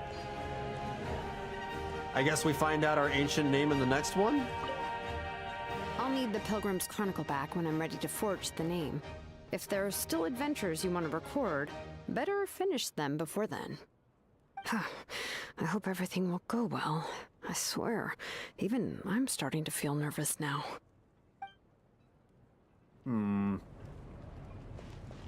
Gotta wait another patch for that? Fine. Okay, I'm not done yet. I think what I'll do is Chasca's tribe quest. That is the end of the Archon main story quest. But they also have Chasca's story quest. So I gotta do the Flower Feather Clan quest line. Which is kind of weird because I feel like we've already done that just now with the whole, like, the people and their plights. Them being, you know, scared and mentally traumatized. What? Someone's whistling. Huh? What's that sound? Seems like it's coming from that bridge. Oh.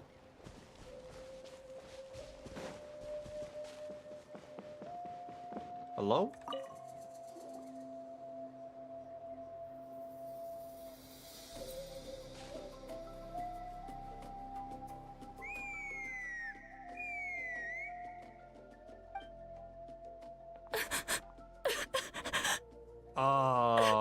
This reminds me of a scene from an old movie about dogs and cats. Oh my god, I don't remember the name of the movie. It's like a family loses their dogs and cats somewhere out in the wild. And so the dogs and cats, you know, try to survive throughout the wild, and they eventually make it back to their family at the end of the movie. And you can hear what the dogs and cats are thinking. Like, they can communicate with each other. Man, what is that? Anyway, yeah, the one of the family members was whistling for their dogs and cats to come home. Oh no! Why is she crying? Should we go check on her? You know, just in case she's thinking of doing something stupid. No, it's not an animated movie. It's live action. It's with real people. It just so happens, like, I saw it, like, when I was a kid, so this is like a 90s movie or something. I'd leave her be. Oh, Chasca! The warriors of the Flower Feather Clan are a proud bunch who never show their vulnerability in public, even if they've gone wingless. Oh, Chasca? Good to see you again, Traveler and Paimon. Before we carry on, let's get a little further away before Koyer notices us. She sounds like she's, like, getting over the death of her sister. Doggone? No, I don't think that's the one.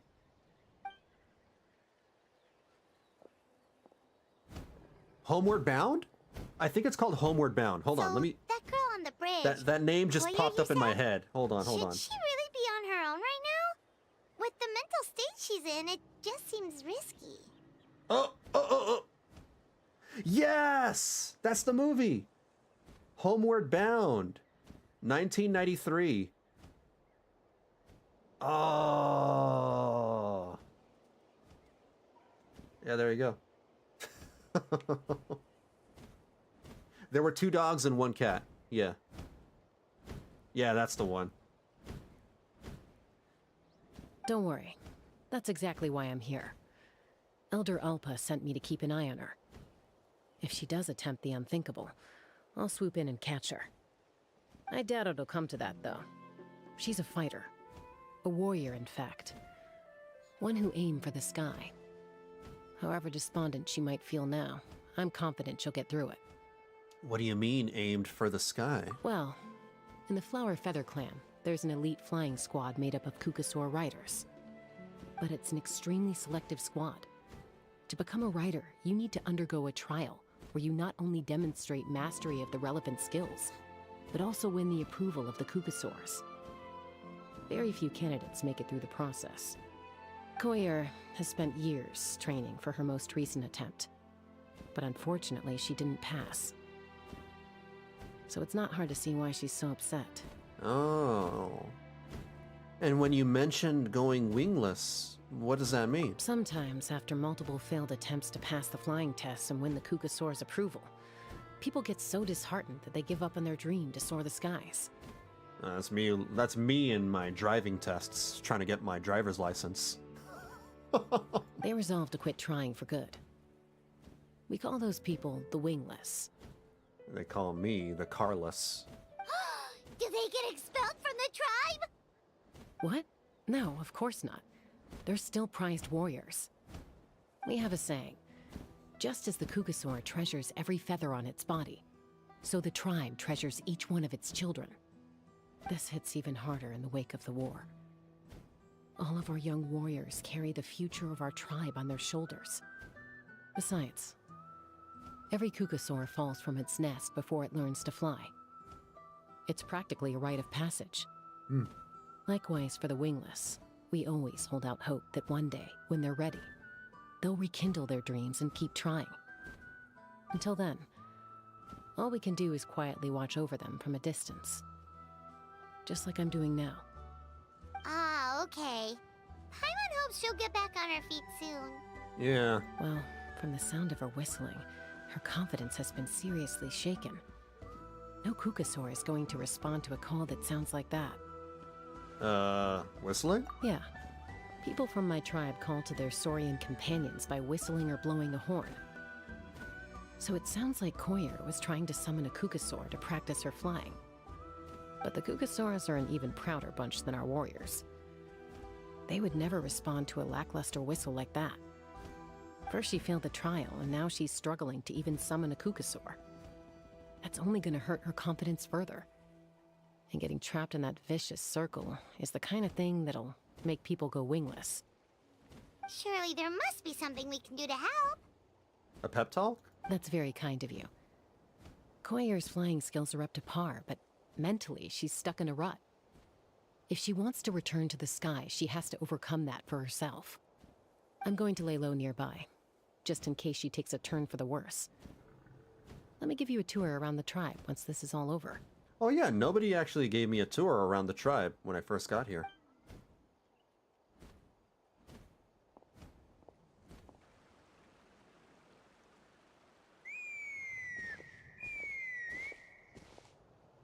She's still trying. Koyer still isn't giving up. Even though Chasca said that she has to do this by herself, Paimon can't help feeling like maybe we can nudge her in the right direction. Yeah, why not, like, give her some advice? What if we could get a Kukasaur to fly up to her? That might give her the confidence boost she needs. That's like giving her false hope. Actually, that sounds like a plan. Really? Okay.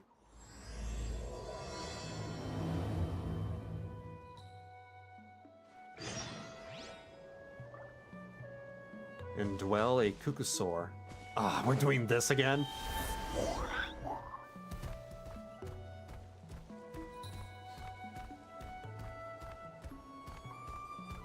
Oh, look at that! You summoned a Kukasaur! You did it! Oh. It's a Kukasaur. Oh my gosh. Is this really happening? I did it. I summoned one. I was beginning to think you'd all given up on me completely. I feel like this is wrong. Thank you. Oh, thank you. Looks like her mood's lifted. Now to wait till she's not looking and fly out of here. Excuse me? Would you mind if we did some flying practice together? Right now? Uh-oh. I think I know where I went wrong in the test now. I need to maintain a higher speed on my turns. So, I just gotta practice my bell tail slides and split S maneuvers. What? Who? Wait, Bell... Split? Huh? Yikes, those sound complicated. I'm out of my depth. This is too dangerous. Also, I really want to try some stall turns and cobra maneuvers. Abort! Abort! Crikey! I've never... Crikey! Crikey! Crikey? Crikey! What? The Traveler is British? Or Australian even? I don't even know. Wait. This is huge. This is such a big reveal. I never thought. Crikey? Oi, I'm the Traveler, mate. I've never even carried a passenger, let alone while doing all that. I need to get out of here. Huh? That sounded like a whistle. Is someone else trying to summon a Kukasaur? That's my cue. Yeah, that's my chance. Crikey! Wait! Wait! With the whistle providing the perfect cover, you escape. Yeah, Do you you escape. think Koyer's feeling better now? Let's go back to that bridge and check. Oh boy. Wee.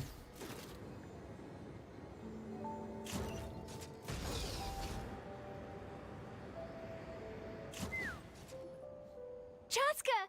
I summoned a Kukasaur! They do still respond to me after all! Although, unfortunately, someone else summoned it away again before I had a chance to go for a flight. Oh, really? That is unfortunate. But if you can do it once, you can do it again. Keep at it, and you'll pass the trial eventually. You're right. You know, I almost thought about giving up, but I'm glad I didn't. Hey, Chasca, how's Koyer doing? Yeah. Huh? Who are you? And how do you know my name? These are my, friends. The Traveler and Paimon. You came up in conversation the other day because I was telling them about up-and-coming warriors in our tribe. Oh, the Traveler, huh? So that's you. What do you mean up-and-coming? I'm closer to being wingless than I am to passing the trial. Anyway, we haven't met before, have we? You look so familiar somehow. Maybe you saw her in the stadium? Or anywhere, really. She's been all over Natlan lately, I'm just famous, it's yeah. not surprising that you've seen her around. I'm a celebrity. If you say so. Yeah, that must be it. It's Koyer, raining? Chasca.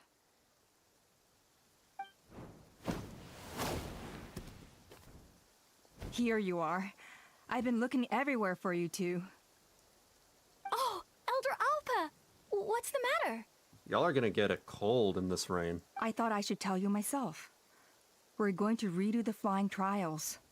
Uh-oh. Redo them? How come? This is so unexpected. And I can't believe you came out here just to tell us that in person. It's embarrassing to admit, but due to time constraints, we didn't do a proper inspection of the arena before the last round of trials began.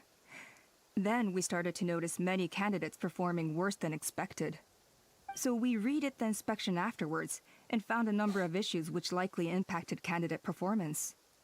This was entirely our mistake, and I apologize unreservedly. I know it doesn't make up for it, but I thought bringing you this message in person was the least I could do. Oh, okay. Chasca, These people you're with, are they the Traveler and Paimon? Maybe. Huh? You've heard of us? And who have hasn't? indeed. Gathering intel is an essential part of being a warrior. Plus, you've already made quite a name for yourself in Natlan.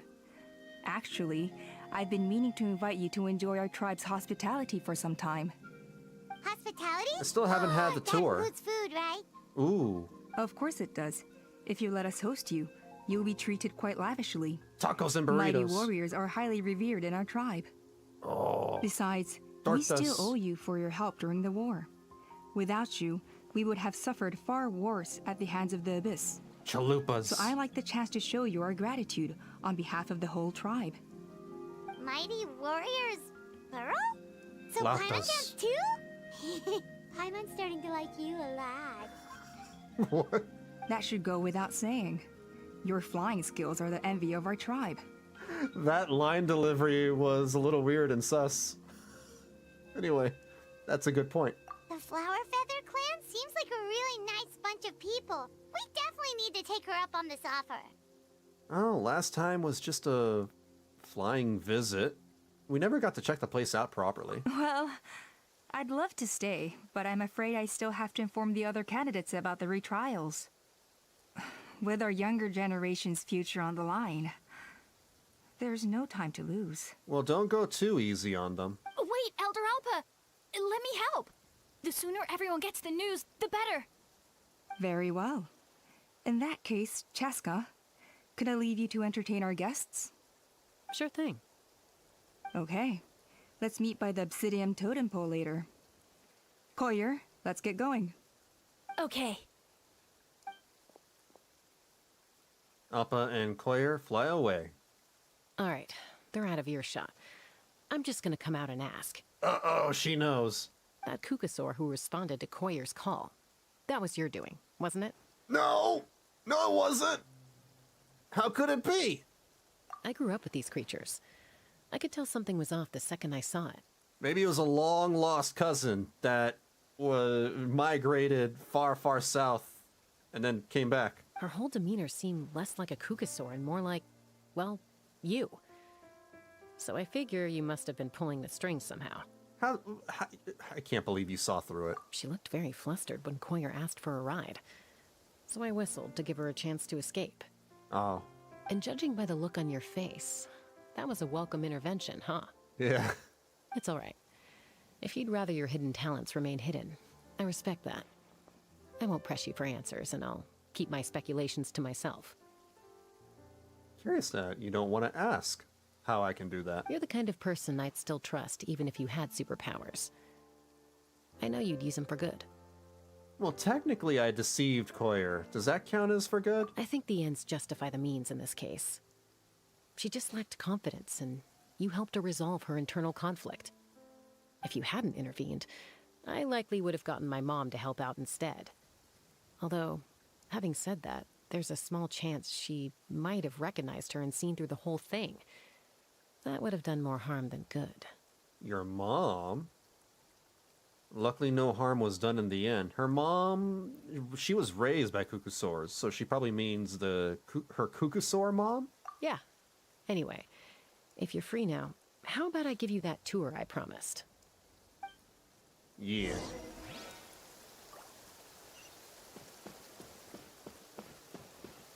Can I teleport there? Not yet.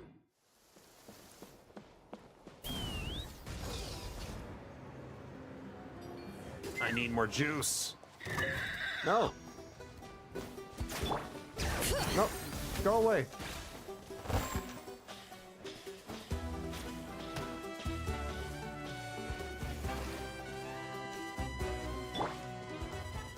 Take me up! Oh no, I don't think I can make it. Oh, I ran out of juice. Bring it! I need so much phlogiston. I can't make it from there either. Unless...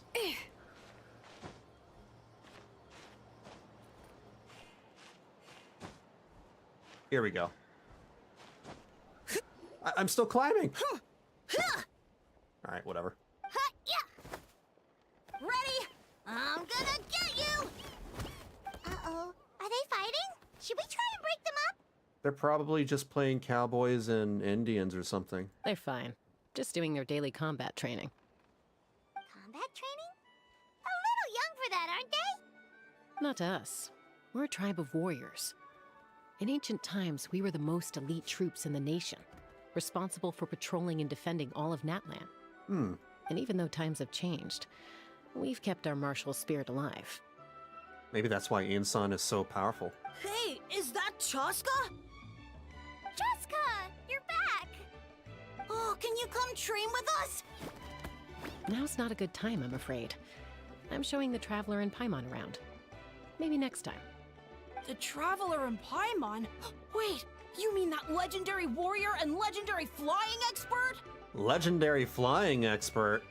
What's so legendary about Paimon? Legendary? Yep, that's us, alright. And by us, that means me. Awesome. It's so cool that you can fly without having to ride a cuckoosaur. Even Chasca could only do that for short distances. Ah, don't be too impressed by that. Miss Traveler, can you teach me some cool sword tricks? Oh, Miss Traveler! My family's shop makes the best volcano cake! You gotta try it! I like cake. Let's behave ourselves, everyone. These people are here as our guests. They're going to meet Elder Alpa in a few minutes anyway. Yeah, Paimon's more of a professional floater. Kotini, instead of being jealous of other people's talents, It's not all that why useful. not work on developing your own? Kapak, there's no point in trying any cool sword tricks until you've mastered the basics. Have you done all your sword drills today? And Yatlan, easy does it, okay? Not every conversation has to turn into you plugging the family business. Okay. Chasca's mini lecture calms the children down. Sorry about those kids. They just got overexcited when they heard your name. Hope it didn't bother you too much. This is a I'm volcano used to cake it. that Yatlan forced into my hands. She said to think of it as an apology gift. Ooh. Whoa, it smells amazing! Traveler, you want some? Yeah. It does smell pretty good. Tastes nice too. That's good. Yatlan will be thrilled. By the way, Chasca, those kids really adore you. You're way better with them than Paimon expected. Paimon figured you'd be more... aloof, maybe? Why would she be? Aloof, huh? Well, to be fair, there was a period when I was like that. Around the time when I first joined the tribe. I mean, I figure that when she says volcano cake, it's probably a chocolate lava cake, right? It's just a chocolate cake with chocolate syrup coming out of it from the top, like a volcano? Isn't that what a volcano cake is? I could be wrong. But it's a terrible attitude to have as a peacemaker. It tends to turn situations that could have had a peaceful resolution into a stalemate that can only be resolved by force. Resolved by force, meaning beating both parties into submission? Yep, exactly. As long as other options are available, I try to avoid that at all costs. Yeah, that sounds pretty good right now. With, like, milk. Someone once told me that peace imposed by force will crumble in a matter of days. But peace achieved through genuine dialogue actually benefits both sides. Even if sometimes the parties are only willing to negotiate because they're both armed to the teeth. Yeah. This is Genshin. It could be called that and be just spicy jelly. That's true. What Paimon said. Hey, Chasca! Uncle Cusco knows you're back, and he's Cusco? coming to get you. Emperor Cusco? Oh, thanks. Traveler, Paimon, got a dash. I'll meet you at the totem pole up ahead. You can't miss it. It sticks out like a sore thumb. Wait, are you running away?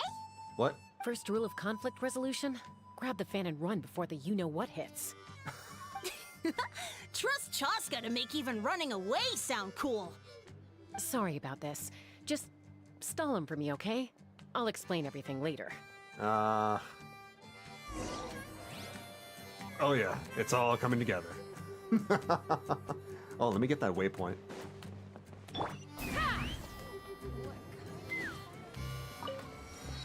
Nice. And this thing. Very good. Oops. Let's fly.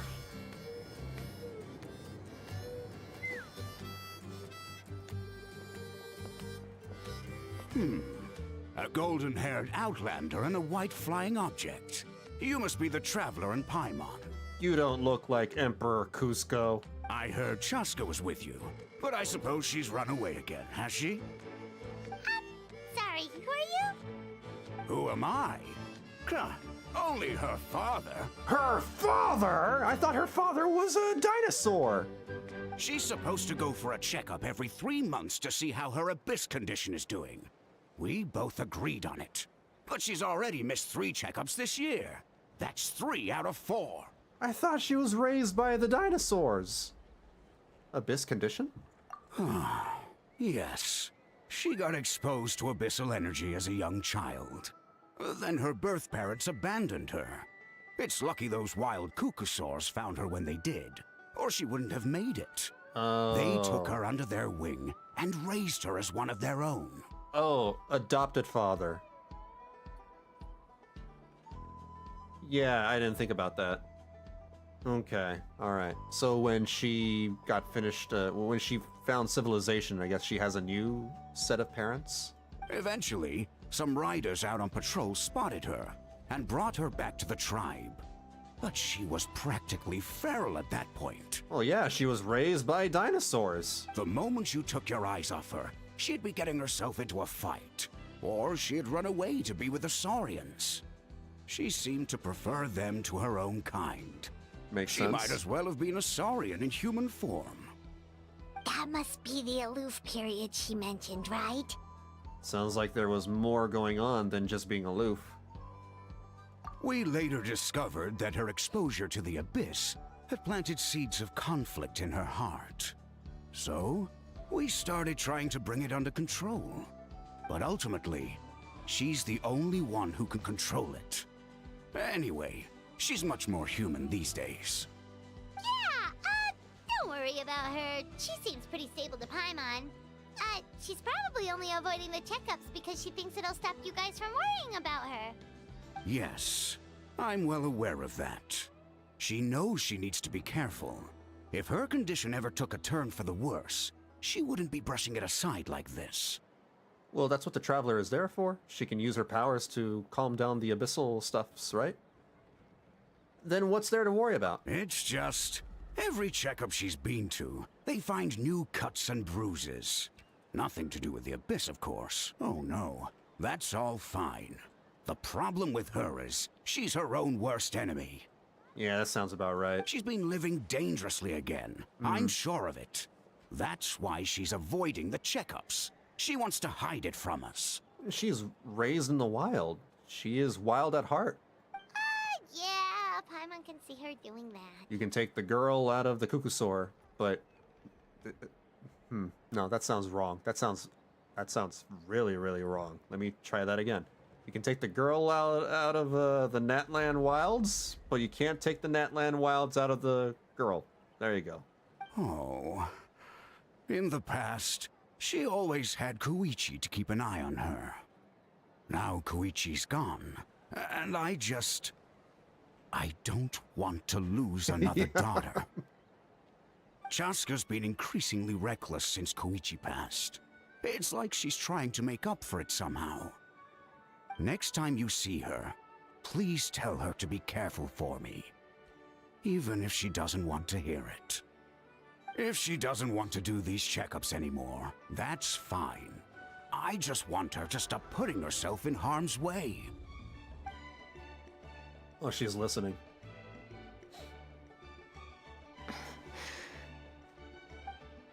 Cusco rambles on about Chasca and Koichi. You patiently listen until the bitter end. Whoa, where did the time go? We should be back up with Chasca before it gets any later. To get to the totem pole, we need to head north, right? You don't see Chasca. Chasca goes up, up, and away. Wait, where are we going? Oh. Around here?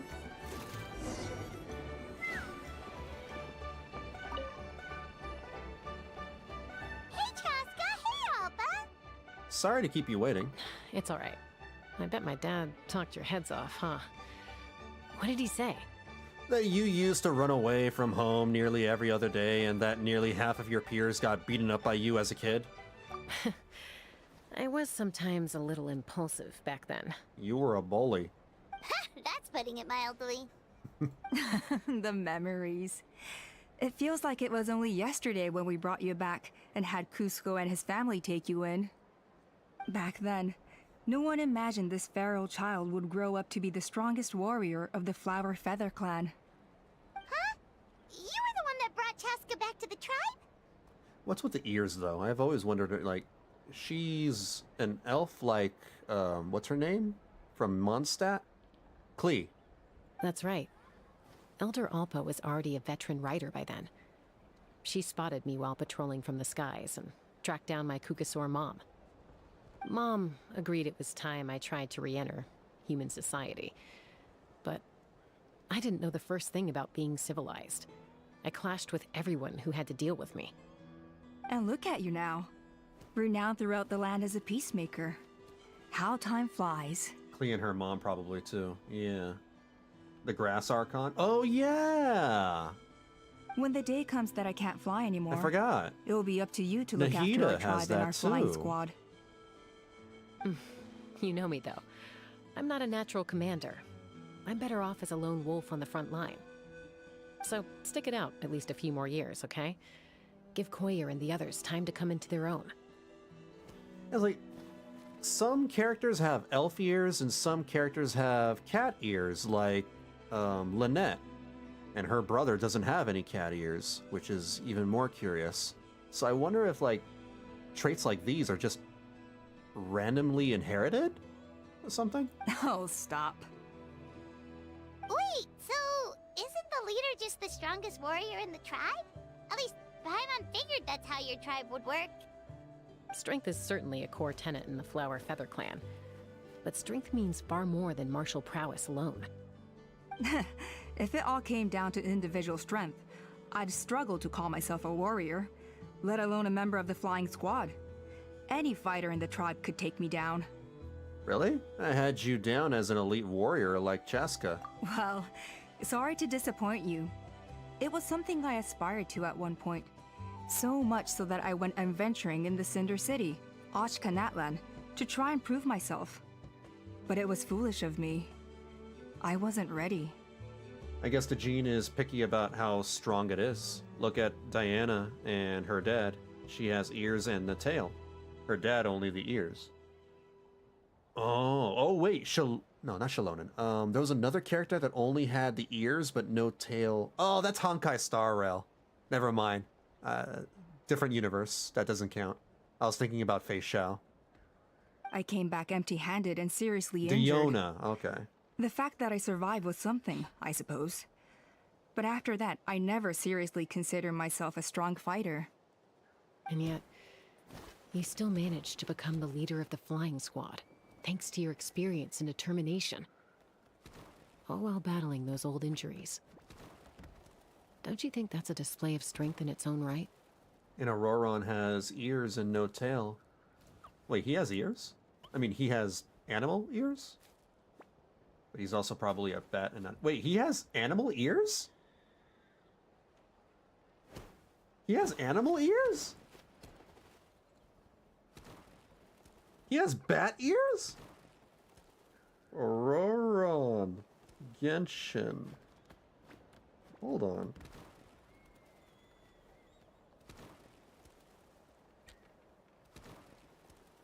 Oh! I didn't know he had bat ears. Okay, so in my defense, he's wearing a hoodie, but he's wearing it like haphazardly. It's like half worn. So I assumed that was part of his hoodie. Yeah, it's such a small detail that I never noticed. He has bat ears. Oh, that makes sense. 'Cause he has bat powers and everything. Interesting.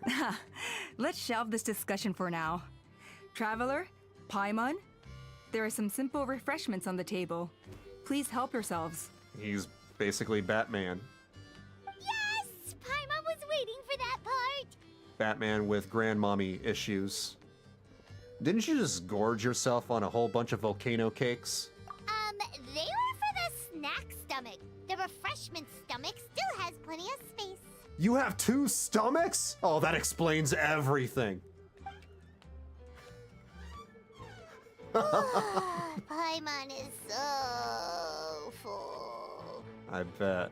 Well, if you're enjoying our hospitality, feel free to stay with us as long as you like. Elder Alba? There's, something's come up. Yeah, Paimon be a cow. What happened? Is it serious? Shall I deal with it? Paimon needs a mukbang channel. It's... Some merchants showed up. Not from our True. tribe. They said they're here to discuss some potential collaboration with us. Why now? This is terrible timing. There are a few wingless that we haven't managed to reach yet, and we still haven't inspected the retrial arena. Wow, what a busy schedule. Guess that comes with being an elder, huh? Let me handle the other errands while you meet with the merchants. You shouldn't be trying to do everything at your age. You should help too. Seems only fair after all that food we ate. Okay, it'll help the digestion process. Huh. Well, much obliged. Chasca, the remaining wingless are all people you know. Let's see. Pishika now manages the floating target balloons. Waska's probably still addicted to eyes on the feathered prize, and Junon spends her days up on the flying platform, staring at the Cinder City. I'll leave you to tell them the news.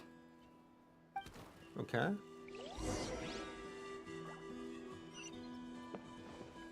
Let's start with this one over here.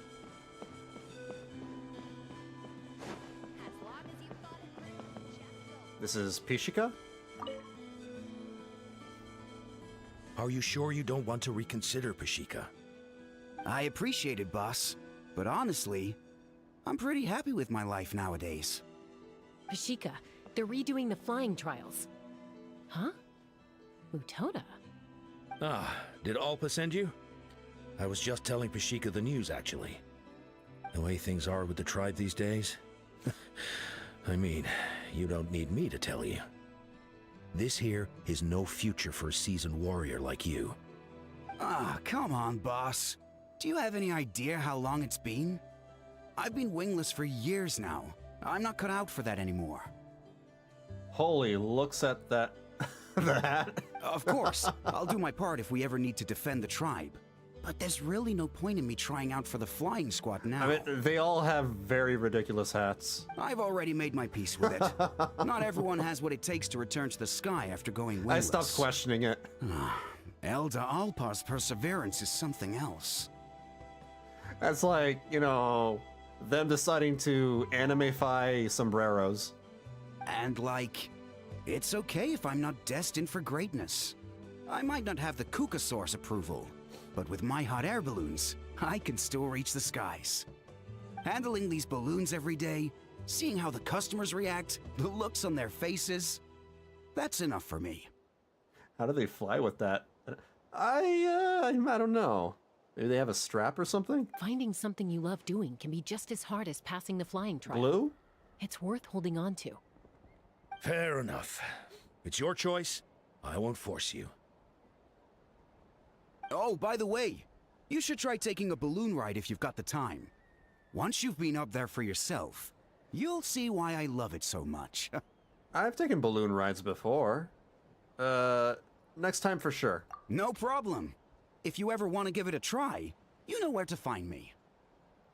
Maybe they use it like a like a parachute. Their hat? I mean, they're so large, they could probably be used like a parachute.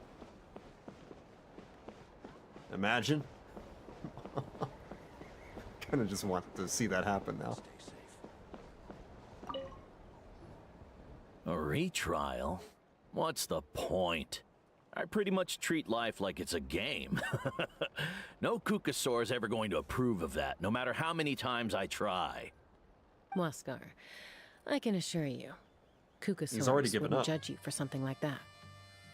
Well, they must be judging me for something. Maybe I lack fighting spirit, or just don't have the talent. Not everyone's a natural like you. You're such a doomer. Don't waste your time on me. You'll have better luck with the ones who still have their heads in the clouds. In the meantime, I think I'm gonna treat myself to a few more games of Eyes on the Feathered Prize. Wow. Yeesh, there's wingless, then there's being a total lost cause. Basically. He's like, I want to get another job. You used to be a fierce warrior, actually. But fighting spirit alone won't win you the Kukasaur's approval.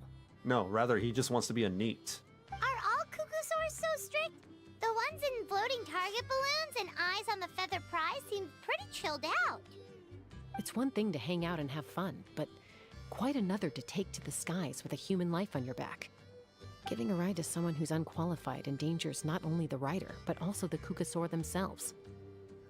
If the rider makes a mistake, they both suffer the consequences.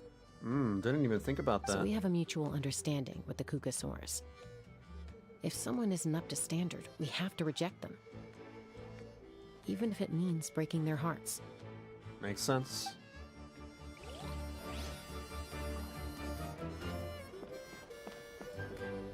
They gotta get their Kukasaur license the right way, the proper way. Let's fly. Chasca doesn't need a Kukasaur though, she has a flying gun. What's up with that?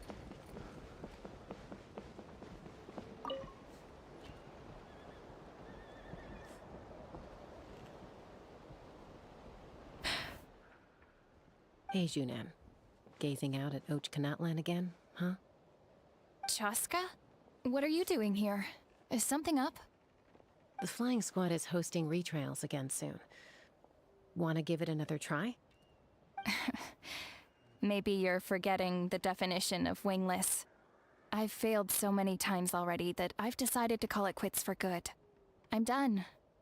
Elder Alpa always goes out of her way to come and tell me when a new trial is coming up, and it's nice of her to think of me. But nothing's gonna change. I'm not going to suddenly pass just because they're holding another trial. They're making some big changes to the arena this time, so the flying experience should be smoother than before. Koyer's gonna try again. No, forget it. If I was genuinely good enough to make the squad, the location shouldn't affect my chances. A true rider can fly confidently whatever the conditions, like you and Elder Alpa. Junan! They're redoing the... Oh. Huh? Chasca and the Traveler. You're already here. I guess they told you already then. Come on, let's go train together. Maybe you can give her some confidence. I'm gonna sit this one out. Uh-oh. What? She's already given Why? up. But you've always looked up to Elder Alpa. She went wingless after her injury and spent years drifting, but even she came back and made it in the end. If she can do it, why can't you?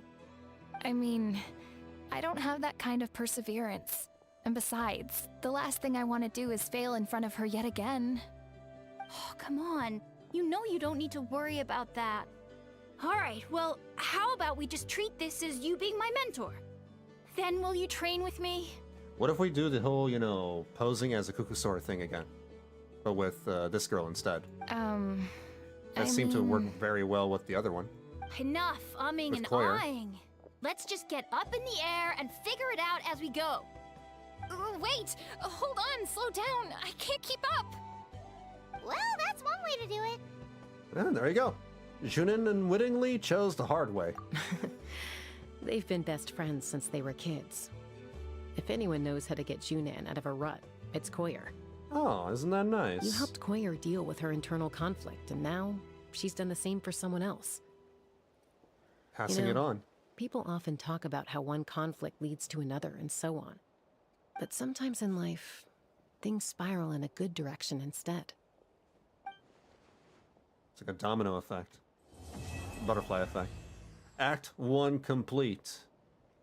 Okay, time to start Act 2. We've notified all the wingless on the list now, right?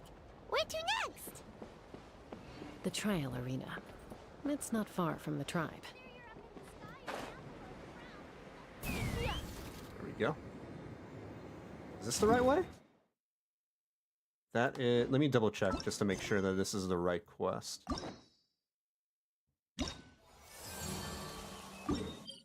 Yeah.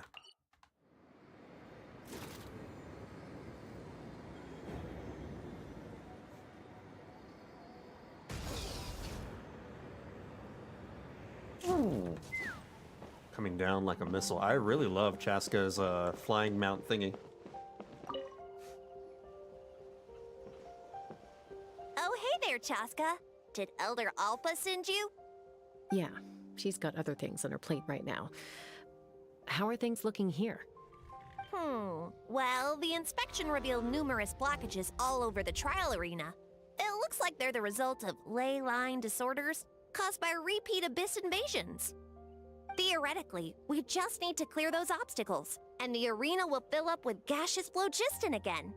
But that's proving difficult to achieve in practice, for all sorts of reasons. Why don't you head on down and check things out for yourself?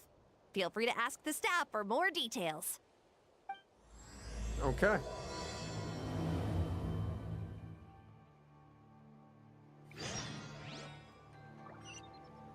Clear out obstructions within the site. Stuff that we can do. Oh no! Oh, okay, alright. I was gonna say.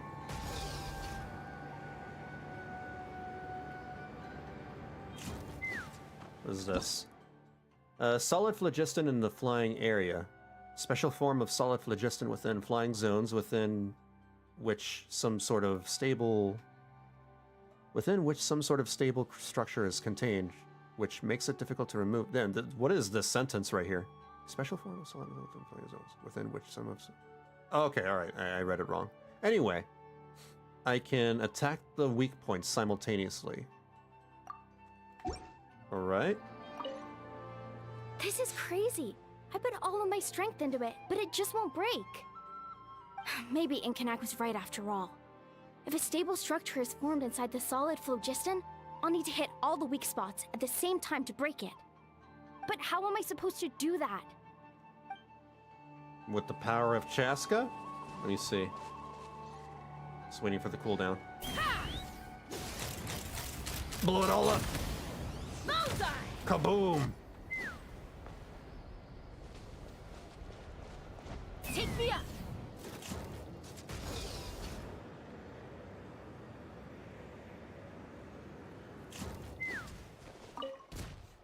How strange. Why is there so much solid phlogiston here? Well, could be from the Children of Echoes. Maybe it got swept up here due to the ley line disturbances? And I did see those strange markings on the cliff. Someone's recording this in their closet. I can't think of a way to resolve this. Short of going all the way to the Children of Echoes to borrow it to Petlisaur. Just fly up, right? Hold on. Oh, I guess it's not that one I'm trying to blow up. What am I trying to do? Go up?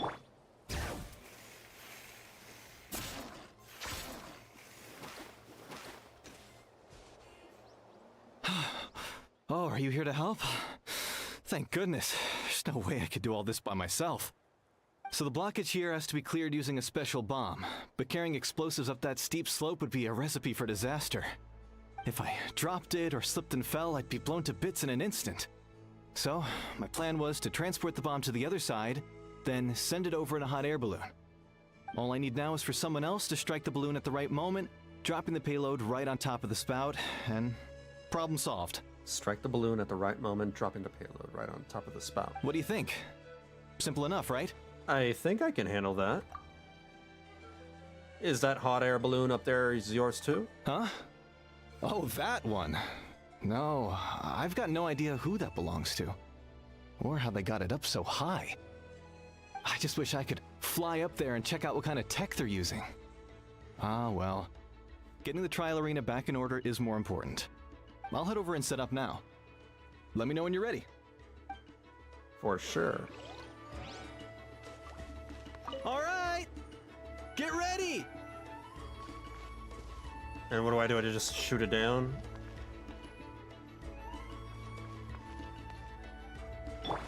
What? Oh.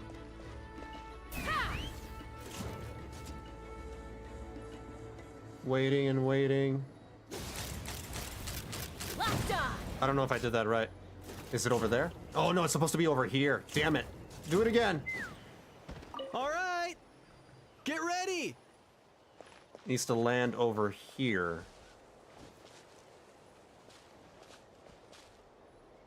Let's fly.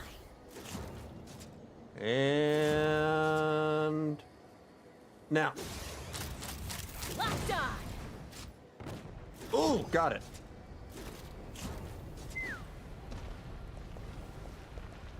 Then we gotta wait for the cooldown. Do I need to call more? Did I not blow up enough, or?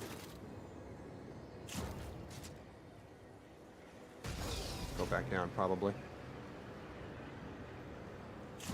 I must have missed something here.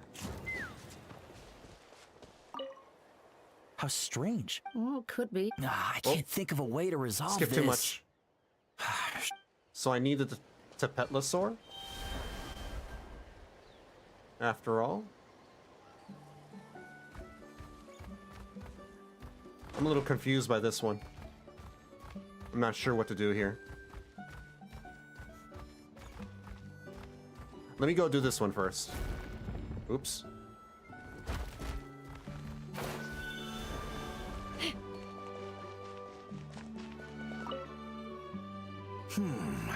I think it should be possible to clear this spout with just a few hard hits. But there are signs of strange life in here. Meddling with it might be dangerous. I'll still try it. Still won't work? Maybe I need Geo? Oh! Hey! Monsters! It's alright. Ow! It's not alright. Wings of darkness. Come, sever night from dip. Kaboom! I thought I was done for. Jeez. Oh, this spout should be good now. Level Thank 80. you very much. Level 80. No, this is a trial Chasca. Never mind. This is a level 90 trial Chasca. I was gonna say. My level 80 Chasca should not be doing that much damage.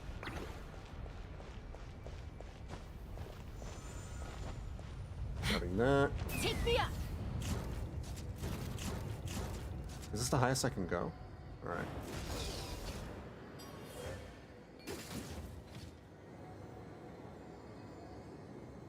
Okay, I still don't understand what I'm supposed to be doing with the Tapetlosaur here.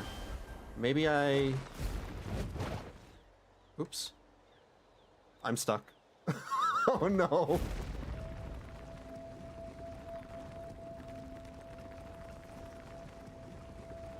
Will I make it? There we go. And I believe I'm supposed to be doing something with the Tapetlosaur over here? Maybe dig underneath it? The gaseous phlogiston is being replenished. Looks like all the spouts have been unblocked. Let's head back up. There we go.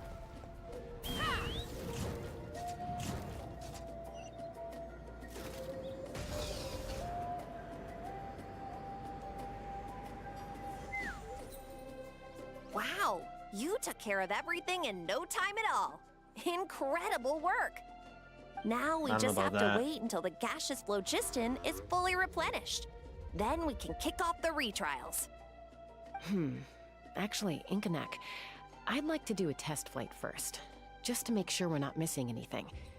Could you arrange that for me? My right foot is falling asleep because Leo has been sleeping on my lap for the past 3 hours.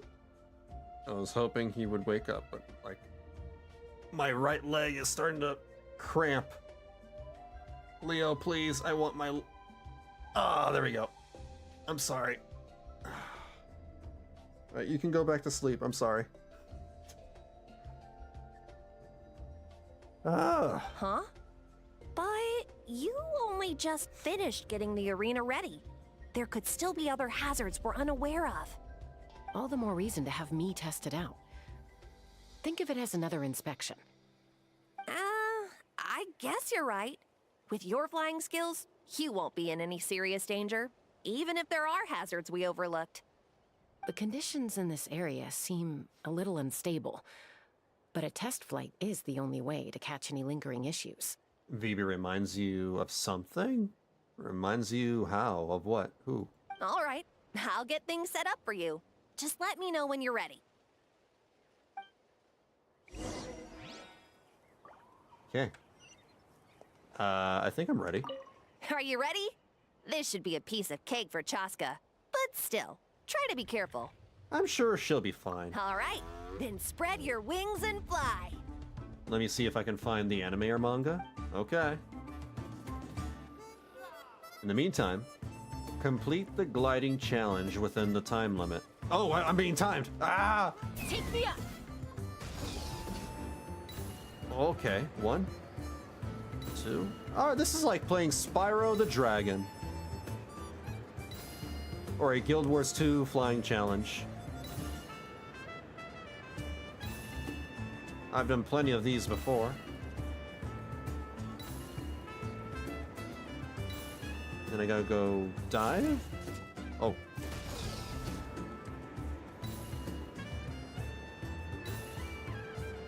This is neat.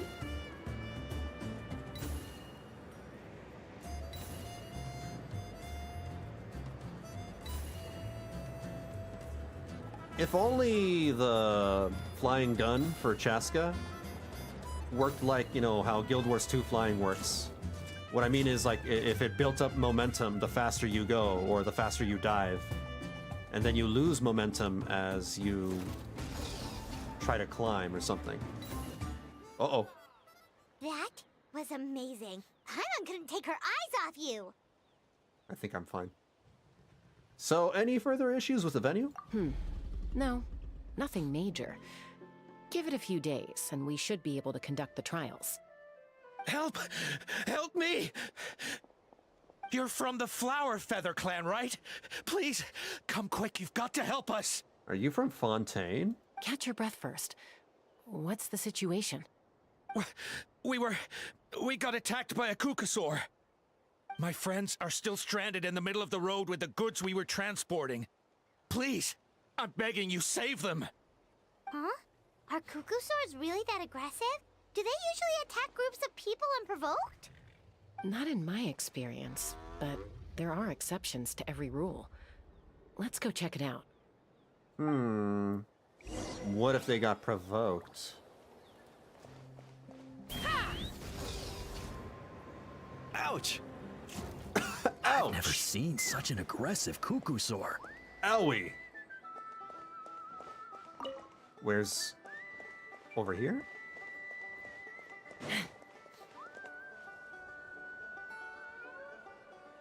Look at that dinosaur in the background. Chasca? Traveler? This is a surprise. Elder Alba? Huh. So, where's this aggressive Kukusaur we've heard about? Yeah. Already flew away. Oh. Looks like it backed off once it realized that reinforcements were coming. So why do you think it attacked these people in the first place? Was it after the food? No. These merchants are even transporting food. Ah! Thank goodness! The phlogiston wings are intact! The what? Phlogiston wings. Thank you so much for coming to our rescue. These phlogiston wings are our most prized goods. If anything happened to them, it would ruin us. What are these? Wait a minute. Are you the merchants that were looking to collaborate with us? Wormy told me about you. Yeah, that's us. So I take it you're Elder Ulpa? I am. You must be exhausted from your journey, not to mention shaking up from the attack. Let me bring you back to our tribe to rest. We can talk business after you've recovered. Maybe they sensed the phlogiston and they wanted to, like, attack them for that? But Elder Alba, what about the Kukusaur attack? Well, our guests here weren't seriously injured, and their goods are intact. Perhaps that Kukusaur was just having a bad day. Maybe it's like, you know, like catnip for cats. But it's for cuckoosaurs. There are so many of them around here. You'd expect something like this every once in a while. I don't think we need to pursue it any further. More importantly, how are the preparations for the flying trials going? Is everything in order over at the arena? The trials will be able to start very soon. Huh? Did you say flying trials? What a coincidence! Sounds like a perfect use case for our phlogiston wings.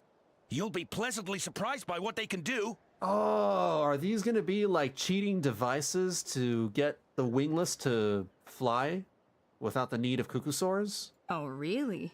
Now I'm intrigued. Then again, that's what like Chasca's doing with her flying gun. So. Well then, let's forget all about this cuckoosaur attack for now. We have some serious business to discuss.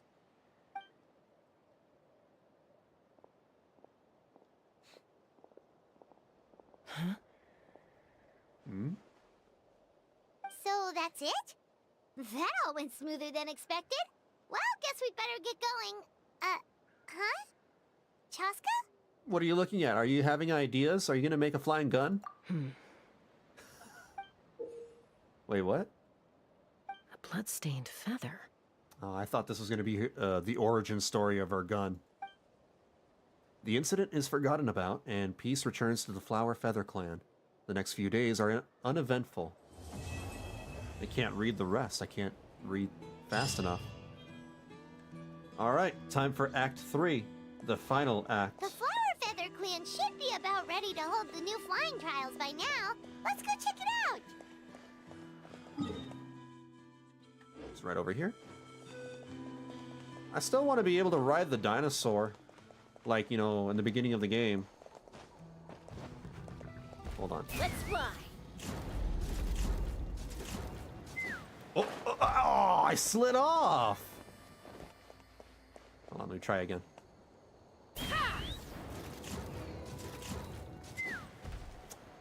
I can't. You just slide off of the dinosaur. Lame.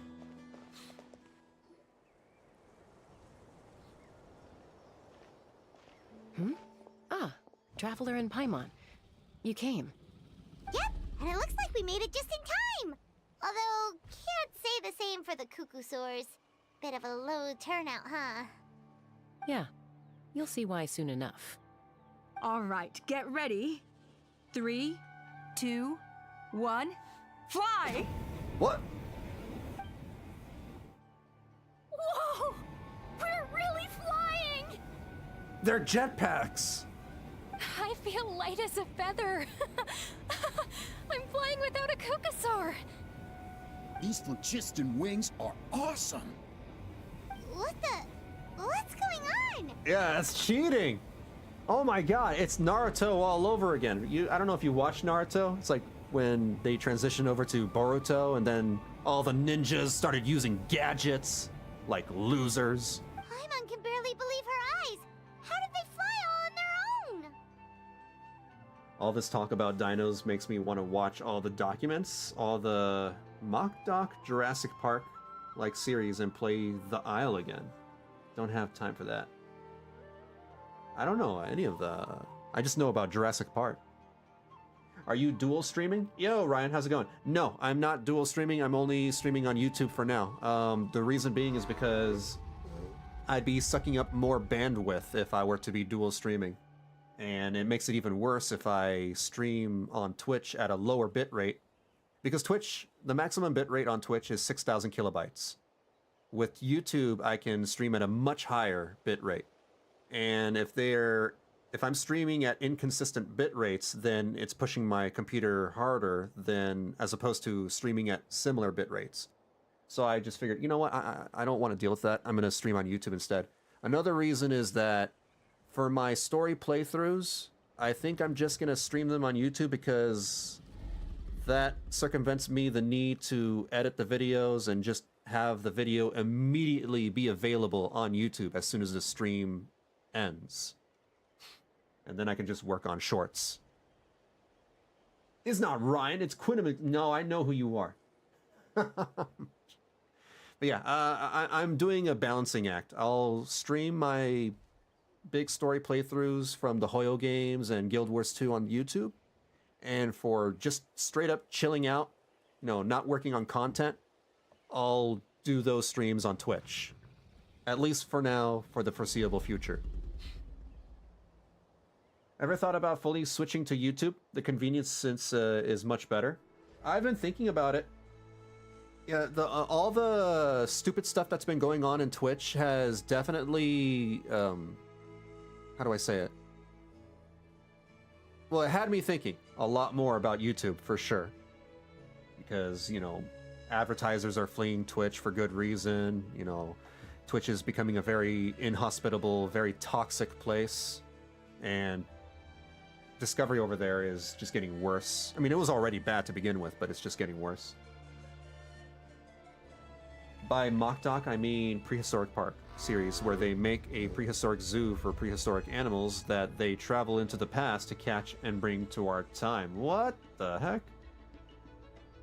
That sounds interesting. It's fun and actually looks pretty good. Okay. Is this a movie or is this something else? Like a game? Seems. Sorry, not sensitive. I gotcha. Yeah. I mean, YouTube, because I can stream at a much higher bit rate, the quality of the video for starters looks much better, and the delay is not as bad. I can control the delay between me responding to you. I can also, what else? The ads. The ads are much more tolerable on YouTube. On Twitch, you have to suffer through at least 30 seconds of ads, whether it be pre-roll, mid-roll, or whatever. Usually and if you want to make, you know, 50% ad revenue, you have to stream at least 3 minutes of ads every hour on Twitch. Here on YouTube, you get a flat 50 or 55% ad revenue cut, regardless of how many ads you decide to put on your channel or on your stream.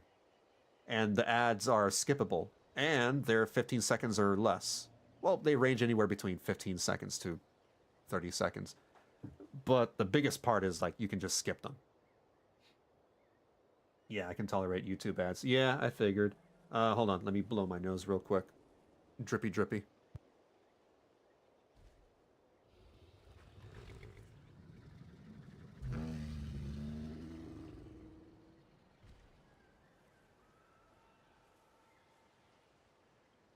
There we go. The dual streamers I watch always jokingly say, YouTube chat rarely has anything good to say, but Twitch chat never has anything good to say. I mean, that depends really on whose community, but it's especially true for a lot of big Twitch streamers. In often cases, big Twitch streamers and their chat communities, well, their chat communities, not specifically the streamers themselves, their chat communities have nothing intelligent to say. Yeah, they got a mammoth and had to give it a haircut because it was too hot. Wait, what? Oh no. Is there even a mod system here, or are you the only mod person? I can make you moderator. There is a mod system. I made one of my viewers a mod for Guild Wars 2, but they only play and watch Guild Wars 2 streams. They don't watch the Hoyo stuff. Here, I'll just give you that right now. What is this thing that pops up in my chat?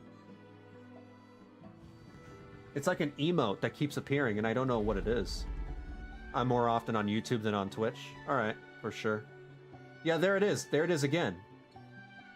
It keeps popping up. That's you? What is that? Oh, you're spamming the emotes? Oh, okay, alright. I was like, what is happening? Okay, give me a second. Add as moderator. Standard, save. There you go. I gave you moderator. I don't know how different that is to Twitch. Anyway, what are we doing? What happened while we were gone? The merchants we ran into that day were selling a product called phlogiston wings. It's a flying machine worn on the back. To operate it, you just use a handheld trackball that controls the flow of gaseous phlogiston. Wait, what? So it's like one of them old laptops where you have a trackpad You use that to control the freaking the jetpack? That's incredible. Yeah. If our tribe, well, if Natlan mass adopted this technology, it would revolutionize our mobility and responsiveness in times of crisis. Yeah. Just think of the countless tragedies that could be averted. ... I feel like I'm dreaming. Did I really just fly on my own without the help of a Kukasaur? Congratulations? You'd better believe it. Plus, you just passed a flying trial. Right, Elder Alba? I think, you know, the boomers in this clan are not going to like this because they're going to be like, back in my day, we rode the Kukusaurs, and that's how you really were, you know, good at this game. Yeah, see, there you go. They don't like it. They don't like technology. Elder Alpa? Incredible my ass. That's terrible. Paimon has never used a trackpad. Should this really count as a pass if we did the trial using phlogiston wings? It's cheating. Why not? The scoring rubric is about flying performance. It doesn't specifically say you have to ride a Kukusaur, does it? But that was with Kukusaurs in mind. Yeah, maybe, but I mean, even Chasca had to ride a Kukusaur in a trial, right? And the whole point of the trial is to test both your flying technique and your ability to work with a Saurian companion. Well, yeah, you if gotta we work can with your fly by Pokemon. ourselves, maybe we don't need to test the ladder anymore. Chasca, Traveler, what are your thoughts on this new invention? I mean, it's a good innovation. The sooner it's widely adopted, the better. Yeah, I'm gonna go with that one. I'm all about, you know, advancement of technology. You see? Even the Traveler agrees. Yeah. Out with I the agree old, in that with the they new. have strategic value. But I don't think it makes any sense to evaluate candidates by the current testing standards if Next they're using stop. phlogiston wings. AI-controlled wings. She probably doesn't like that idea. Oh, why? Shunan finally mustered the courage to go through with this. And now you're saying it doesn't count? We don't have any experience using these wings in battle, nor is it immediately obvious how to incorporate them into the existing systems in our tribe. Taking a longer-term perspective, I think we need to start by getting thoroughly acquainted with how these things work. Then we can develop a new trial format with new assessment criteria, Yeah. tailored to candidates using the phlogiston wings. Yeah, that's smart. Yeah, I'm totally down with that. There you go. Because otherwise, you know, you're being judged through the lens of a Kukusaur rider, but you're using the phlogiston wings instead. And that's like trying to cheat with, like, say if you're a freaking an athlete using steroids. Straight up cheating. You all raise valid points. But Chasca, while your proposal sounds perfectly reasonable, it would probably take years to put it into practice. That long? I don't know about that. We lost so many people in that war. These phlogiston wings could be exactly what we need to strengthen our forces and boost morale in this trying time. And as for real-world battle experience, there will be plenty of opportunities to gain that. I have high hopes for you, Junon. Huh? Hey, stop staring into space! Say thank you! Oh, thank you. Thank you, Elder Alpa. Yeah, that was a weird reaction. You have nothing to thank me for. Remember, the way you got your wings back was by relying on yourself. I thought Alpa was going to be against this. Oh, Elder Alpa! Bad news! Kukusaurs are attacking the merchants again! Again? Okay, everyone, stay put while I... Huh? Chasca? Wait, that was Act 3? Why did Chasca rush off like that? And then Elder Alpa and the others too? No, I'm still in Anyway, Act 3. let's go see what this is all about. I was gonna say, what the heck? I'm gonna fly there. Whee!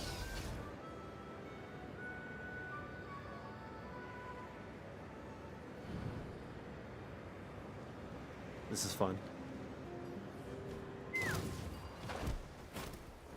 And then I'll just skate along the way.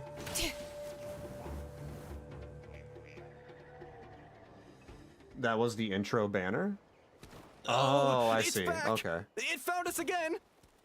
Run! Get out of here! Uh-oh. Curses. She's really riled up this time. Hey! Stop running! We'll never outrun a creature with wings!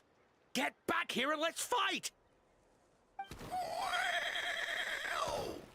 What is... Man, that's a unique sound for a creature. Stop! All of you! Now that I think about it, this is Australians versus the emus again! Oh, true! Chasca! Oh, wonderful! Quick, get rid of that thing! It's the Great Emu War!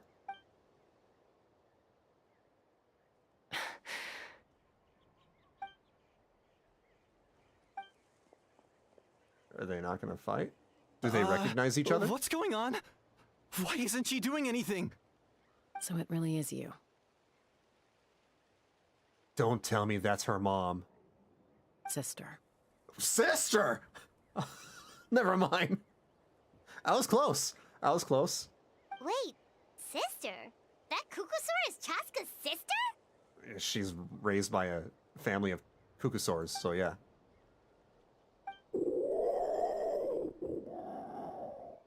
Have you heard the sound Kiwi makes? No. I've not.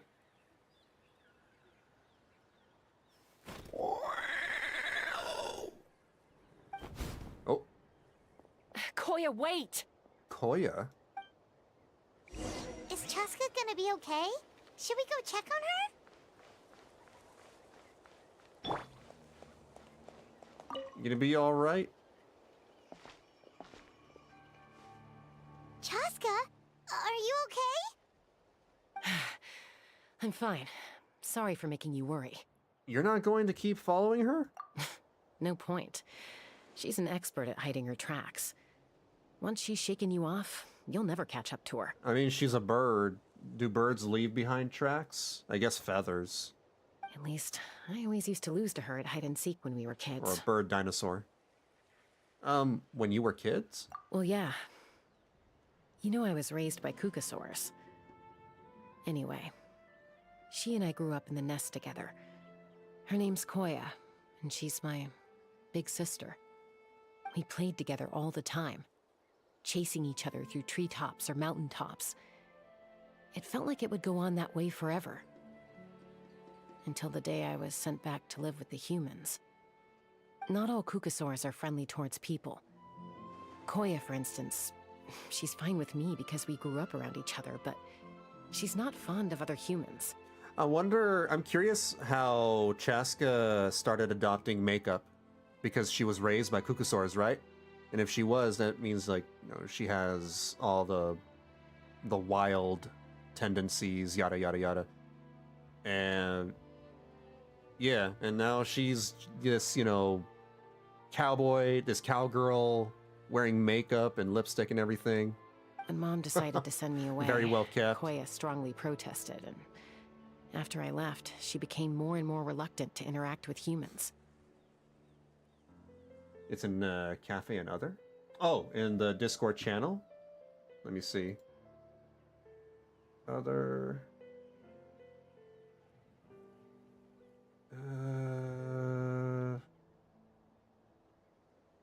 Here it is. Rare Kiwi?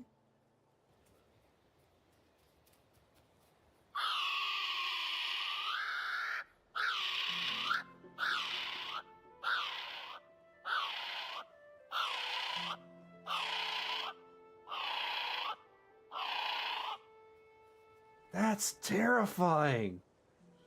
What the hell?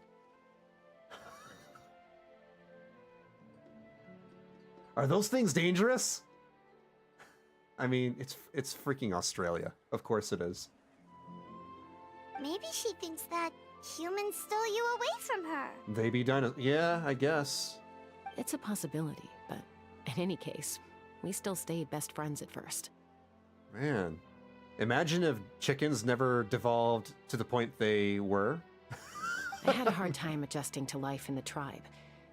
So whenever something went wrong, I'd run off into the wild and vent to Koya. Ah, so that's what Uncle Cusco was talking about. Rude, He said why? you seemed to prefer hanging out with Saurians to your own kind back then. Yeah, I did. But then, gradually, everything changed. With a new mom and dad, a new tribe, and Koichi, I started getting curious about these humans and made an effort to understand their behavior. The more time I spent with them, the less I spent with Koya. Chickens have feelings too? Chickens are also really tasty. And then, one day, it was Koya's turn to leave the nest. She sought me out and asked if I was willing to leave the tribe and go live in the wilderness with her. Well, in this case, I mean only chicken, not rooster. Roosters are freaking scary. I'll take your word for it. Never grew up in a farm. Or I've never even seen Animal Planet. Those bastards can jump up to your head and they will try to claw out your eye. Ooh. As far as I can remember, damn. That was the first time she ever approached a human settlement on purpose. So, how did you answer her? Well, I wouldn't be standing here talking to you if I'd said yes. In other words, you turned her down. No, I was torn. On the one hand, I'd already made up my mind to embrace my new family and accept my human identity. But I also knew that Koya wasn't a fan of humans, and I didn't want to disappoint her. She took my hesitation as an answer. She saw it as a personal betrayal, threw a huge fit, and then flew off. We hadn't seen each other since, well, until today. Not for a lack of trying, though. I tried asking Mom where Koya's new nest was so I could talk things out with her. But Koya had already asked Mom not to tell me where she'd moved to.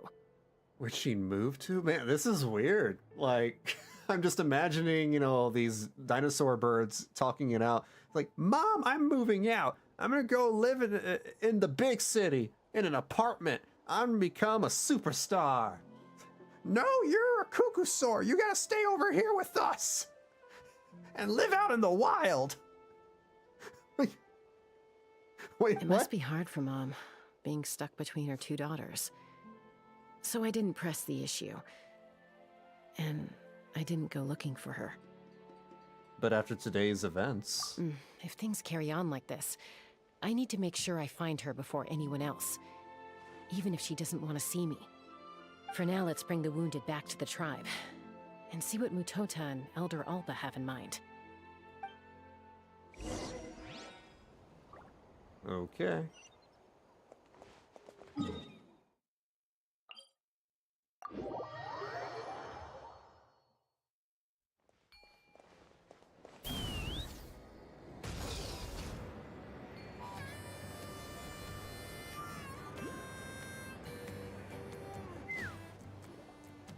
After tending to the wounded, Mutota gathers everyone for a meeting. I hear there's been another Kukasaur attack. I used to go horse riding, but we had to go for the horses and bring them over to the stables. There were chickens in the field with them, and at least 2 to 3 roosters, and they, without a fault, attacked us. Had to go in pairs, one for the horse and the other to use the horse lead to keep the birds away like a whip. Some violent birds. Ha! I knew it! They're wild animals, and they can't be trusted. Hey, show a little respect. The Kukasaurs are our partners. Maybe in the flying squad, but they don't give a hoot about the rest of us. Well, now that we have the phlogiston wings, do we even need the Kukasaurs anymore? I mean, flying on dinosaur birds is cool. Are you kidding? And it's like having a friend. How are we supposed to protect our tribe without them? I didn't mean it like that. Huh? Protect our tribe? Or are you just scared that your precious flying squad will lose its prestigious position? You take that back! Things are changing so quickly. Chasca, there's a conflict emerging there. Aren't you going to nip it in the bud? The whole tribe's talking about this now. Breaking up a single fight won't solve anything. The real source of conflict here is the phlogiston wings. And what happened with Koya. On any other day, people would just brush this attack aside. After all, clashes between wild Kukasaurs and humans are no more common than those between people. But now that the phlogisting wings have entered the equation, it's sparked a debate over whether our tribe needs the Kukasaurs at all. Kukasaur strike incoming. I worry that we risk repeating the mistakes of the Cinder City. Back then, Lord Ochkon's hatred of the Saurians nearly destroyed the peace forged by the Pyro Archon. I'm just picturing a Kukasaur with a sign. Chasca, to prevent things from deteriorating further, I'd like to task you with restoring peace to the tribe. I will. Traveler, you've already done so much for Natlan, and the Flower Feather clan has no right to ask more of you. But... say no more, I'm in. Chasca's my friend. Thank you. And don't forget about Paimon. Just leave this to us. But mostly leave it to me, because Paimon is useless. This whole situation has unfolded so quickly that it's put us on a back foot. To tell the truth, it makes me a little suspicious. You think someone might have orchestrated all this? It's possible. Leave it with me. I'll look into it. Also, Chasca, could you try to keep a low profile while you're out there digging around? We don't want to give our hand away. I'll do my best. Okay, so where should we start? This all began with Koya's attacks. If we can find out what led her to do it, that should give us something to work with. But will she even talk to us? Unlikely. Given how she reacted when I showed up, I don't think she's forgiven me. If you want to resolve a conflict through dialogue, sometimes you need a third-party facilitator. Let's go see my mom. How do you even communicate with them? Do you also squawk? Or something? I guess we go there.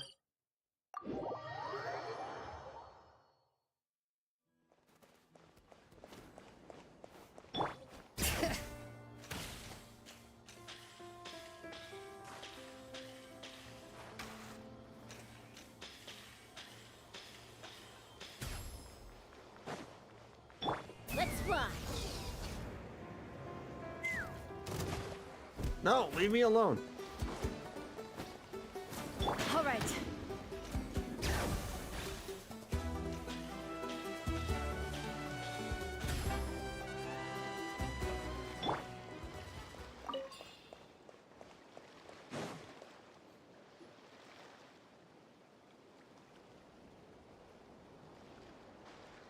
Wow, so this is where you used to live as a child? Mm-hmm.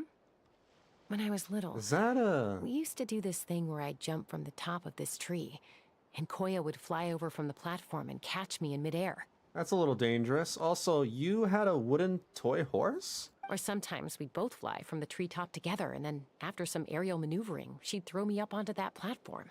Maybe it's a toy dinosaur. After we got a bit older, we went to the nearby shores looking for even greater heights. I'm surprised that Kukasaurs even know the concept of toys. Stop! You're gonna give Paimon a heart attack! Oh, really? I just thought it made a fun story. It's fine, Paimon. I liked it. Then I'll share more with you when there's time. Anyway, back to the matter at hand. Hmm?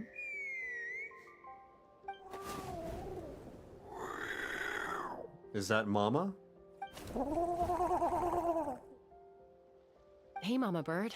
I'm back. Yeah. My last visit was only a week ago, wasn't it? See? I visit you more than I visit Papa Cusco. I brought a couple of friends with me.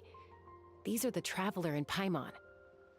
Traveler, Paimon, this is my mom. Her name is Chimpu. In the human tongue, anyway. Hi. I salute. So you understand Saurian language? No, not really. I don't speak it as such, but I can sort of get the gist. Although only with Mom and Koya, since I spent my formative years with them. Even then, it's basically a best guess based on their sounds, body language, and expressions. Seems to work about 9 times out of 10, anyway. As for whether Mom understands me, I can't always tell. but somehow we still managed to communicate. Call it the family bond, I guess. I guess that's like me with my grandma, because my grandma only speaks Spanish and I only speak English, but because like I grew up in a Hispanic household, I can get the gist of, you know, what is being communicated without even knowing what is being said. I don't know if that makes any sense. Don't worry. I'm doing well, but I think Koya might be in some trouble. Chasca explains the situation to Chimpu. I know she's never been a fan of humans, but she's never deliberately attacked them before either. What's behind this sudden change? Does, Auntie Chimpu know anything? Auntie? Doesn't look like it. Koya hasn't visited her in a long time. Then, could you please tell me where she's living nowadays? I really need to talk to her. If this animosity between her and the tribe continues, then the next time there's an incident, I don't know if I'll make it there in time.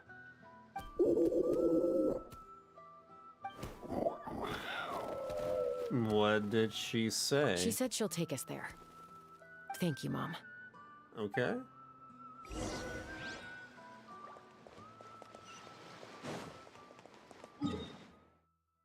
That far away, huh?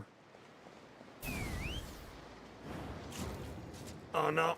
Okay. Whew.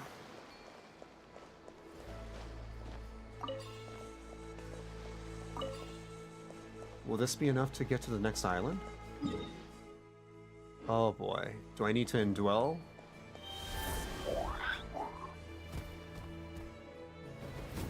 I don't know if that's gonna be enough. Yeah, I'm gonna... Oh no. I need more phlogiston. Let's see if I can recharge it.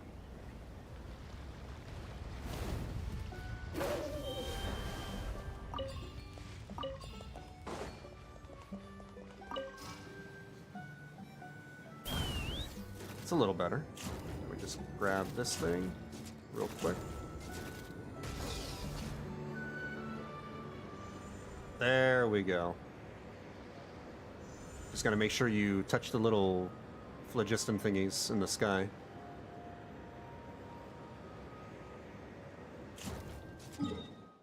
Damn, we still got that far ahead? Okay, wait, I gotta go back.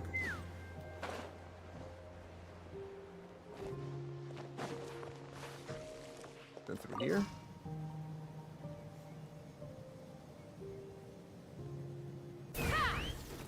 That's better.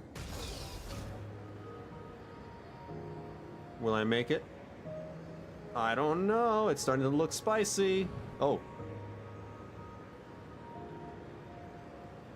Oh no!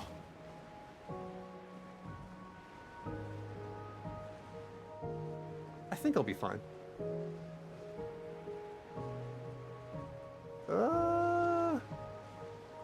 Yeah.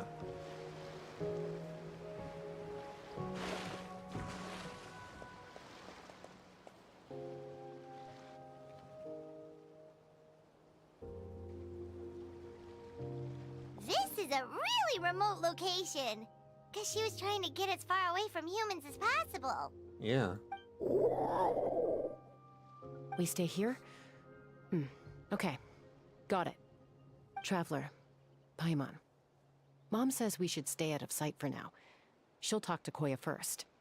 Koya is very hostile toward humans right now. So if we show up unannounced, it might just make things worse. Got it.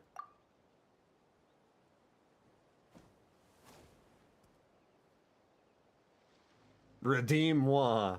Unfortunate that the soundboard is not available here. I don't know how to get a soundboard, you know, on YouTube. I need to look that up. I might have to look up a new thing. How's it going, Fluffy?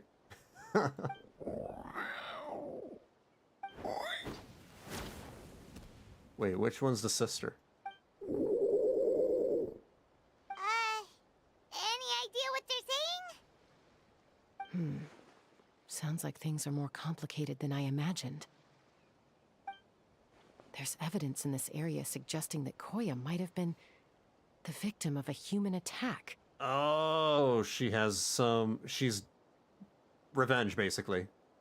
She has some resentment towards the humans because she got attacked.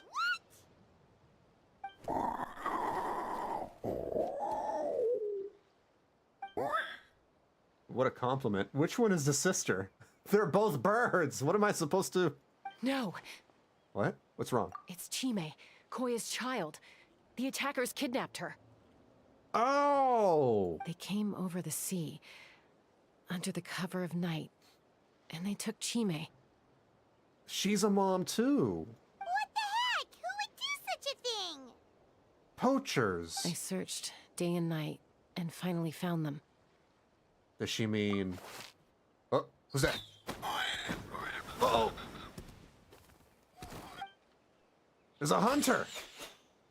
Oh, yeah! T'Pol's contraption is working like a charm. Got her in one.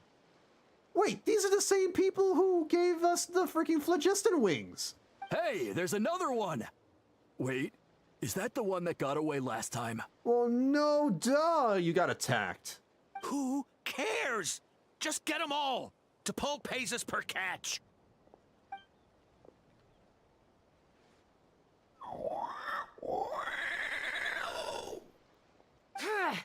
Uh-oh. Here we go. Gonna kick their butts. Chasca? How do you get here? Quick, stop her! Don't you even think about running away! Kaboom.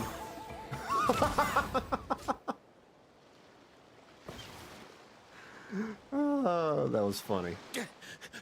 Don't come any closer, or I'll... Go, phlogiston wings! Take me out of here! Uh-oh, looks like it malfunctioned. This is bad. Mom and Koya are already injured. And if that thing explodes right next to them... Help! Elemental energy suppresses it! Please, someone! How about we just let it get him? Get back! Aw.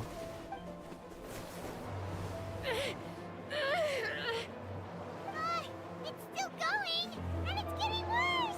Oh, this is just like Zella Zone Zero, how they do their scenes. Guess we need a more permanent solution. All right then. Ooh. I like that. I like how these games are borrowing ideas from each other. Chasca throws the malfunctioning trackball into the distance. Moments later, a huge explosion. That was too close. I thought I was gonna die. That can still be arranged. Answer us honestly. Were you the ones who attacked Koya before? I am... No, it was... Liar. Well, she says it was you. If you still want to deny it, we have other ways of making you talk. I'm gonna go get the hammer. Let's break some of his toes. Just tell me, who sent you here? I'm gonna go full Trevor from GTA 5. It was T'Pol. He told us to catch all the wild Kukasaurs we can find. And he also said that this Kukasaur has become a thorn in his side, so it needs dealing with urgently. T'Pol? Huh. Sounds familiar. But where from? So where is he now? Well, he tends to send his orders in writing. He pretty much never communicates with us in person. When he does, he wears a mask to hide his face. And whenever we trade Kukasaurs for phlogiston wings, we deal with his henchmen. Oh no. Is that who I think it is? Oh, it's her dad? Is that her dad? So you didn't even make those wings? It's, what's his name? Cusco. Yeah. All we did was slap some labels on them and transport them over here, to make them look like they're imported. To make it harder to trace their origins. Why does he want you to catch Kukasaurs? I don't know, honest! Well, that's mighty convenient, huh? What about if I held a gun to your head? Would that change your answer? Your big flying gun? No need. I'm sorry. I'll tell you everything I know. T'Pol doesn't tell us much, but he always stresses that he wants them alive. So that gives us some clues. This is just a best guess, of course, but we suspect that the gaseous phlogiston stored in the trackballs is drawn directly from the Kukasaurs. What? What the heck? So you're just farming the phlogiston gas from the Kukasaurs? They're being milked. Easy now. You're still injured. Hey, keep talking. Yes, ma'am. So, the gaseous phlogiston has to be highly refined in order to power the phlogiston wings. The slightest imperfection can have disastrous consequences, as you just witnessed. But the Kukasaurs have a natural ability to process gaseous phlogiston. So, if you use them as an intermediary, then... Uh-oh. Angie. That's enough. So the Kukasaurs you took, where are they now? T'Pol should have them. But no one knows where he's based, apart from him and his henchmen. We've tried looking for it ourselves, even followed them a few times. But we always end up losing track of them. Random thought. Maybe they're hiding up in the sky? I know who it is. I saw it in the flashback. I guess this means we can't go after the ringleader yet. T'Pol. T'Pol. I'm sure I've heard that name. Maybe it was... Chasca, Traveler! Oh.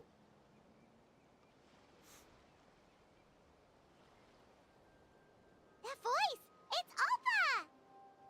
It's the old lady.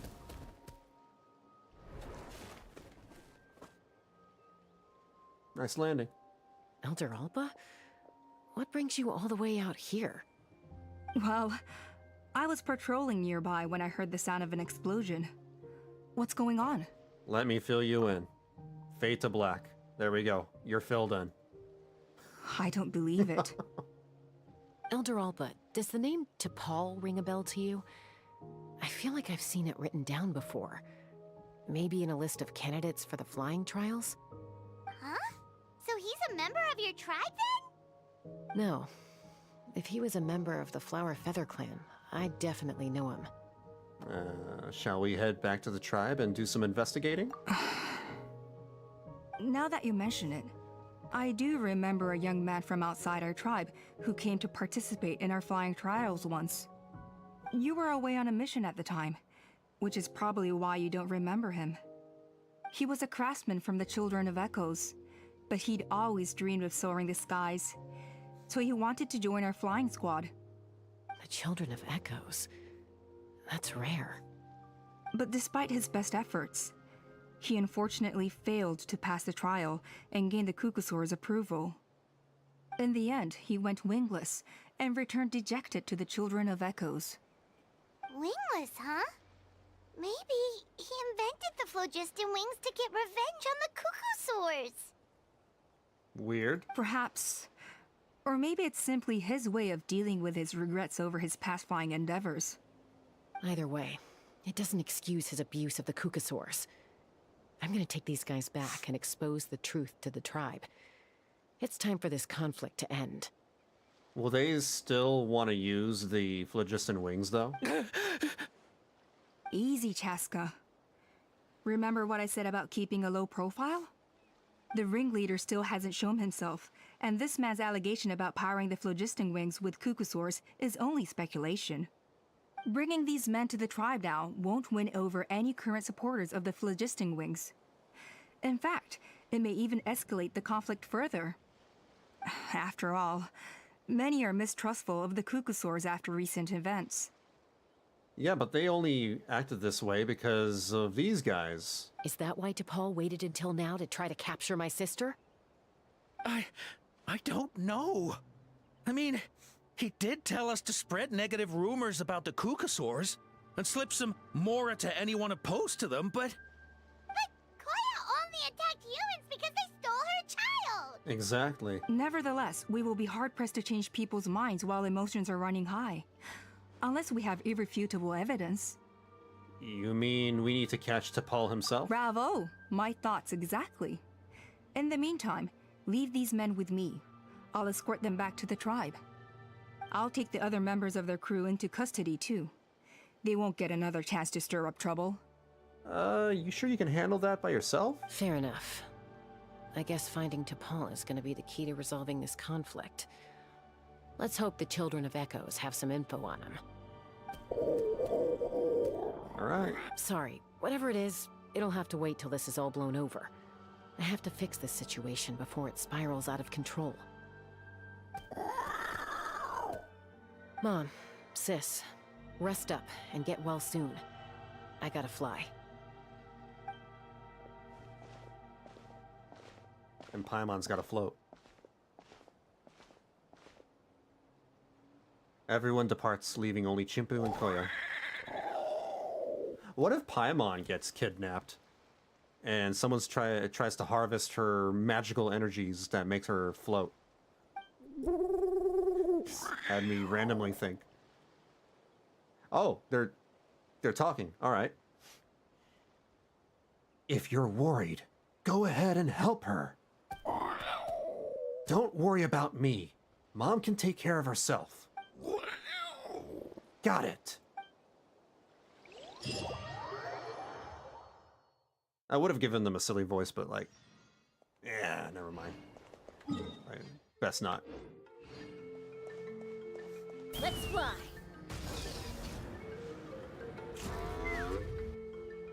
So Alpa says that T'Pol's from the Children of Echoes.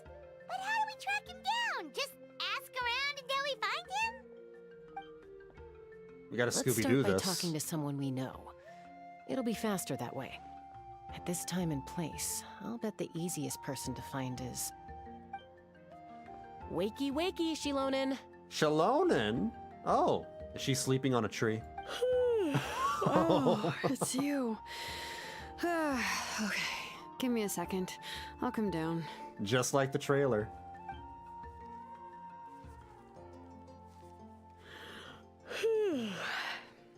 Seems like you two both love climbing trees.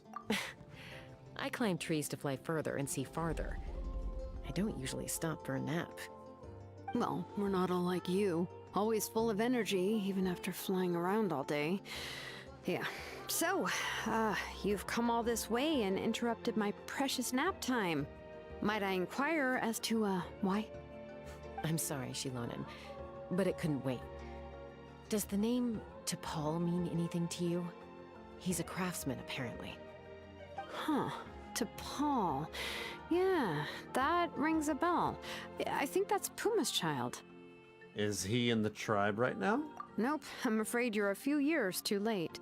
Why are you looking for him? It's a long story. But I'm gonna fill you in anyway, because we're fading to black. Huh, phlogiston wings.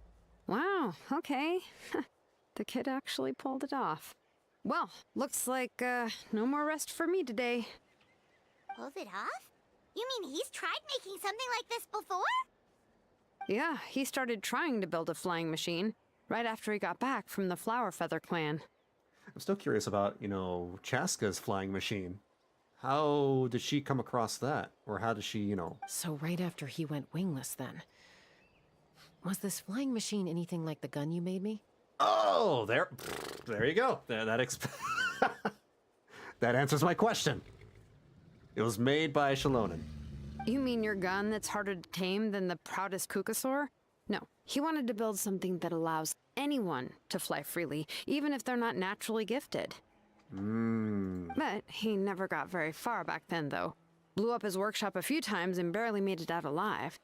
I never really kept up with him after that. His parents traveled a lot in their youth and only returned to the tribe after he was born.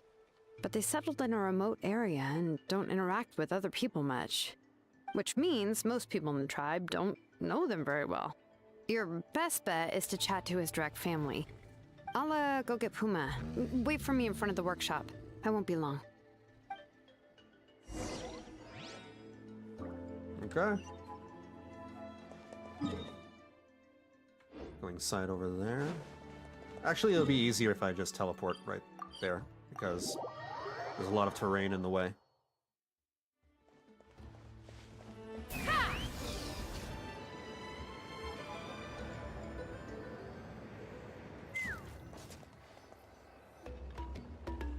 short while later at Shalonen's I'm workshop. back. Allow me to introduce T'Pol's mother, Puma. Puma? Hello, we're... Oh, save the pleasantries. I don't want to spend any longer talking about that boy than I have to. Why does that voice sound familiar? Also, it sounds like she's, you know, voice acting in a tin can or something. Huh? I disowned him long ago.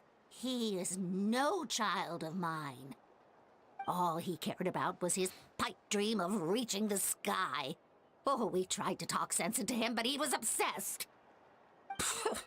And then when he left us, he spouted some nonsense about building a workshop in the sky to avoid the constant criticism of us ground dwellers. Oh, it's the hot balloon, the hot air balloon. Maybe. He left his notebook behind. Whatever questions you have, you can look for them in there. I am done talking about him. I like the acting on this lady. He's no son of mine. He never called me Mom anyhow. Ooh. Ooh. Her name makes me think of shoes or cougars. Oh, yeah. I get it. Or like vehicles, all-terrain vehicles. That's what I think when I hear Puma. Wow, they've really fallen out. Paimon sure wasn't expecting that. Basically everything but the animal. Her husband, T'Pol's father, he passed away recently, and T'Pol didn't even bother to show his face at the funeral. If you ask me, that was probably the final straw for Puma. I'll go keep her company. If there's anything else you need, just come and find me. Thank you. Okay, so this notebook is the only lead we got now, right? What's in there? Whoa, T'Pol's tattered notes. How long is this? Log number 97. The experiment was a failure. As expected, the technology of Natlan, the Cinder City, is not so easily replicated. The floating device, bereft of the relic support, fell quickly. Is that a power output issue or a weight issue? Seems that we'll have to rely on components obtained from the Cinder City for the time being. Log number 120. Those blasted brutish boars! How dare they question my ideals? It's just a few smashed workshops. If we cannot even take such a minuscule risk, how can we ever surpass our predecessors? Whatever. The relic remains within my possession. As long as I continue my research, I will surely make progress. Log number 133. Even Father and Puma refuse to support me now. Put up to it by those Vulgarians in the tribe, I'm sure. But so what? So what if no one in this world supports me? I have my own ways. It is time to leave this place. My dream is the entire sky itself. Sounds like a mad scientist. Some early designs for the phlogiston wings, and some theorizing about an airborne workshop.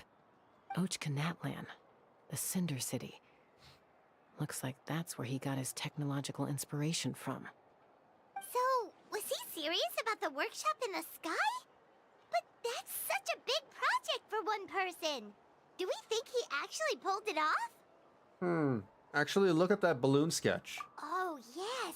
The one from the trial arena that was super high up. There you go. That balloon has been there for a while, and everyone's been wondering how it got up there, but what if that's the wrong question? What if it started off even higher up, above the clouds and out of view, and it only descended to its current height due to some kind of malfunction? In other words, it could be aliens. Part of T'Pol's workshop? Or that. Seems likely. If T'Pol's base had been hiding above the clouds this whole time, that would definitely explain why Isidore couldn't find it. If Ningguang can have floating palace, why not flying workshop? Oh yeah, I forgot about Ningguang's flying palace. True. Totally called it! But how do we get up there? Chasca, can you even fly that high? By myself? Possibly. But with a passenger, no chance. I doubt even phlogiston wings could take you up that high. At least, not without that relic T'Pol mentioned in his notebook. Yeah, and he's probably holding on to it. We'll have to find another way. Can you fly up that high, Paimon? Nope. That's way beyond Paimon's altitude. Really? Also, would you really expect Paimon to go up there and take on T'Pol all by herself? Well, this is time for a Paimon training arc. Alright, we gotta teach you the ways of the sword. Let's not worry. Just because we can't think of a solution doesn't mean no one else can. I'm not the only flying expert in my tribe, you know. Wait, no, we don't even have to give Paimon a sword. Just give Paimon a gun. There you go, problem solved. Just give her a Glock. Oh, good point. We should go ask Elder Alpa. And Mutoda. He was quite the flying ace back in the day, too. Let's head back and see what they suggest. Paimon about to pop someone in the kneecaps. Yeah, I wish. Back over here.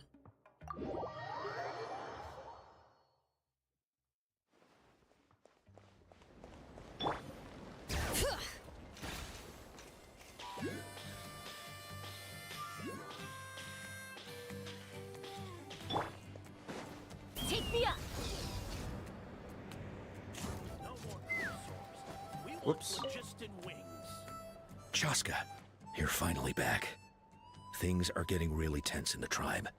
Have you made any headway with your investigation? There's quite a lot of pictures of Paimon. Paimon with a gun? Yeah, because it's funny. It's hilarious. Some people even think we arrested think the I have merchants just to support the flying For, like, squad reaction and crack images. down on the phlogiston wings. If things are still escalating even though we've rounded up the merchants, maybe there are other parties out there fanning the flames too? We found some promising leads. But there's a major obstacle standing between us and the irrefutable evidence we need. Chasca explains what you found out about T'Pol. A relic from the Cinder City? So Ochkon's still managing to sow discord, even after all these years. An airborne workshop and a hot air balloon above the trial arena. And that's where you're trying to get to now? Any ideas how we can get up there? Neither phlogiston wings nor a Kukasaur can take you that high up. Do you really think that's where T'Pol is hiding? You know what? There might just be a way. Really? Do you still remember those spouts in the arena? When they were all blocked, the gaseous phlogiston was trapped and unable to flow. But now, it's flowing freely. If we were to block them up again... You mean all of them except the one at the very top of the arena? To build up the pressure there? Precisely. With all the gaseous phlogiston flowing through one spout, it would create a high-pressure wind current. And then we just ride it up into the sky! That sounds like a great idea. Yes. It has its risks, but with Chasca's abilities, I think she could manage it. It's an extremely risky approach. But I agree that it's feasible. If you want to give it a try, check with Inkanak at the trial grounds. She can explain how to block the spouts. Chasca, if anyone has a hope of seizing this evidence from the high heavens, it is you.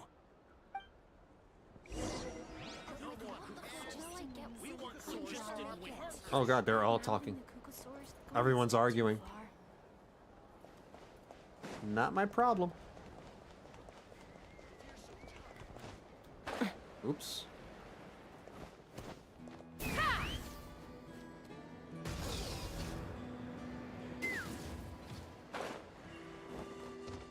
Bring it. Also, it's funny how Sijuin is the embodiment of the gun-holding meme with "I'm a healer," but yeah, she has a blaster gun. True. You hurry to the trial arena and explain the situation. Goodness me, that is a very bold idea. Sijuin is a little insane, isn't she? I still remember the time when she held on to, like, what happened? This dude, you know, his mom was dying, and then maybe out of spite, she's like, yeah, by the way, dude, you and I are not the same. I'm better than you. Get wrecked. I still remember that moment. That was... Jeez. Maybe so, but we have to act fast. What's the quickest way for us to block off the spouts? From a technical perspective, Siege Wing I'd is kinda have to gangsta. advise taking some measurements and carefully planning this out first. But I'm guessing that's not what you want to hear. Right. Then we'll have to take the rough and ready approach. See the solid phlogiston over there? Our prior inspections revealed that some kind of stable structure has formed inside, making it highly damage resistant. It's not without its weak points, but unless they're all struck at the same time, the structural integrity won't be threatened. So, what happens if we do strike them all at once? It'll collapse. There you go. Okay, I see where you're going with this. Yeah, you got it. As long as you hit all the weak spots at once from the right angle, the solid phlogiston will fall right on top of the spout and block it up. You're right about rough and ready. Sounds like my kind of plan. She can do that easily. Alright. Below us is over here. Hold on. I do wish that we can remount the gun mid-air when the cooldown is up. There we go, that's one.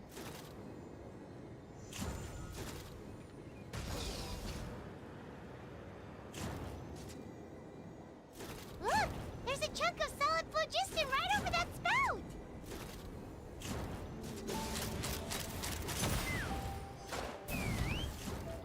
One more.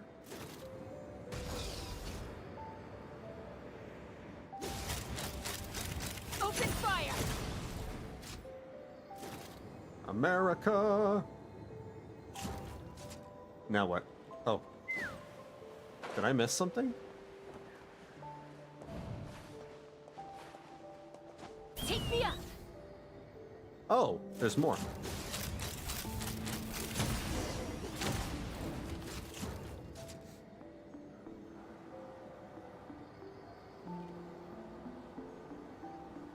Now, where do we go? Yeah.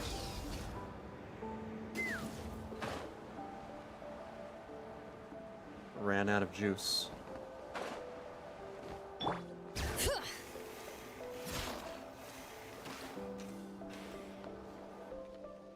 actually worked! But wait, how are Paimon and the Travelers supposed to get up there? We ride on the gun too?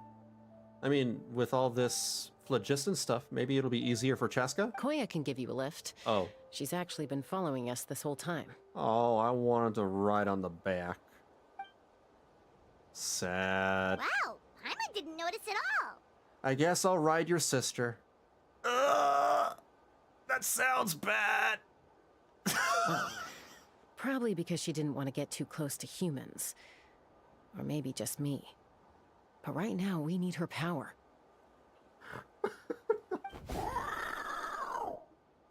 Oh no. Whoa, you didn't even have to summon her. No, I know that's not what I meant. I meant like respectfully. Yes, up there. I like that. That's probably where Chime is. All right, let's go have a little talk with this T'Pol. To the top of the mountain. Whoa. Oh, that's super high up. Oh, what? Okay.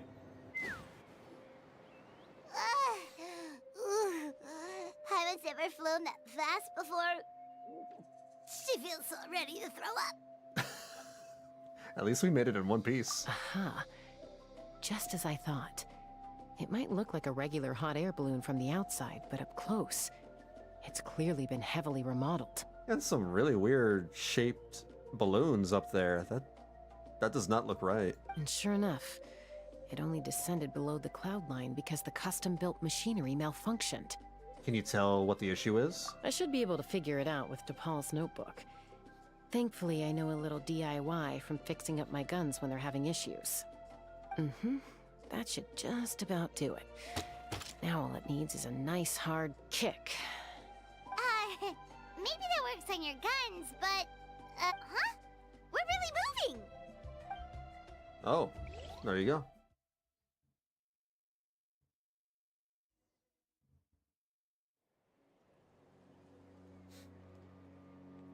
Oh, it went up even higher? Here it is! The workshop in the sky! Oh, you gotta see it to believe it. Whoa, it's a whole thing. I was not expecting this. This is crazy. It's like going to Laputa in Castle in the Sky, you know, the Ghibli anime movie? Makes you wonder why T'Pol even bothers with phlogiston wings when he has tech like this. Well, according to the notebook, the platform beneath us runs on components from the Cinder City. Those can't be mass-produced. Also, I have some doubts about its mobility after seeing how it moved just now. It's Bioshock all over. Oh yeah, Columbia! It's like Columbia from Bioshock Infinite, too.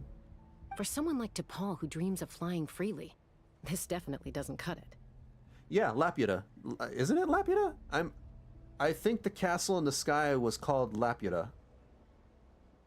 But if he's got that relic, he should be able to make a set of prototype wings for himself, right? In fact, the original title of the movie was called Laputa, but then they changed it to Castle in the Sky in the West. Why bother making a whole flying workshop so he can mass produce them? If he can come and go freely from this workshop, he's probably already built those prototype wings for himself. But this doesn't add up. If he's already achieved the power of flight, then he must have bigger dreams we don't know about. But what? With any luck, we'll find the answers in his workshop. Yeah, it's Laputa. Or maybe it's known as Laputa in certain regions, but over here in America, it was marketed as Castle in the Sky. Because that's what I know it as. Cuckoosaurs! Seems like the merchants were right. T'Pol's using them for his own ends. I'll bet that mechanism on top of the cage opens the door. Let me give it a try. I just... Oh! There we go. Take me up! I think I can make it. Giddy up! Yeah.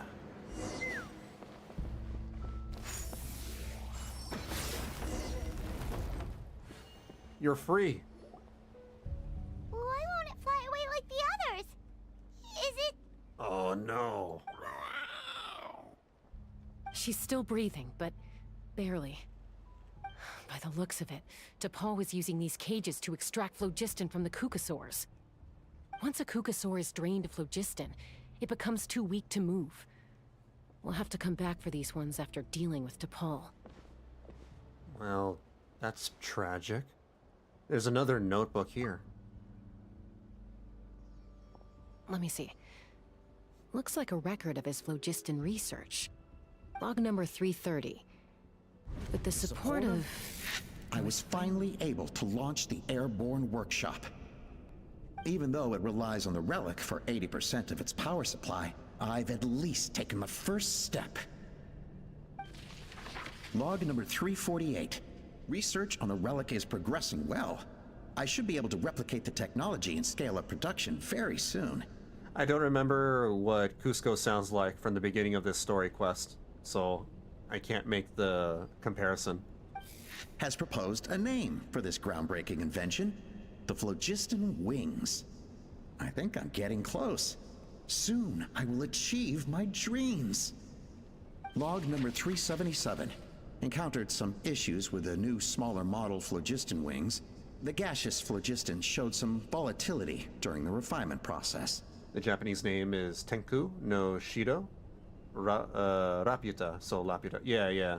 Because Japan doesn't have, like, characters for the L.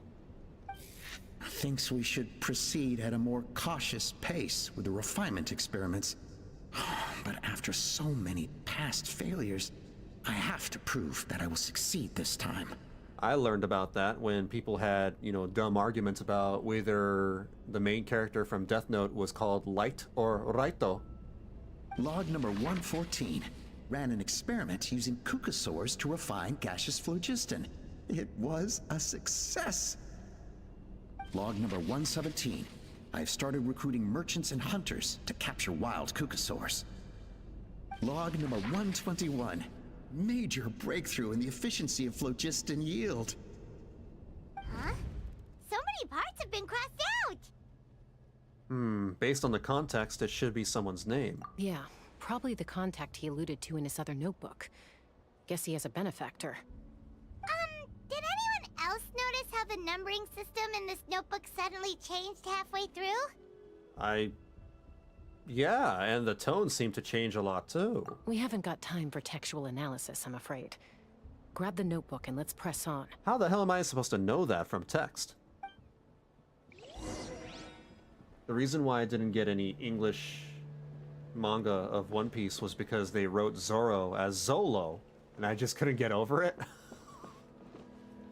I feel like, you know, now that I'm older, that sort of thing doesn't really bother me that much. I think when I was younger, maybe that would have got me too. Huh. Never seen one of these before. Looks like this was built with the Cinder City components, too. You're not thinking of giving it a nice hard kick, are you? Do it! Or shoot it. That works.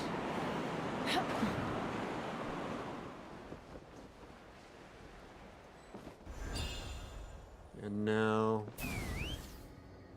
we fly across. Whoa!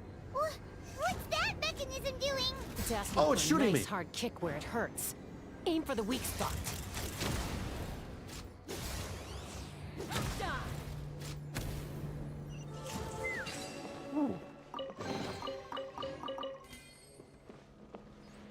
They started to translate the issues in Czech now, and it's with R, so I'm collecting now. Oh, okay. I also remember, you know, some weird arguments online about... Oh, hold on. It's T'Pol's henchmen. Never mind, He must hold have on. brought them here using the relic in his prototype wings. Watch out! Kaboom. They die instantly. Is that 34,000 damage? Jeez. Open fire!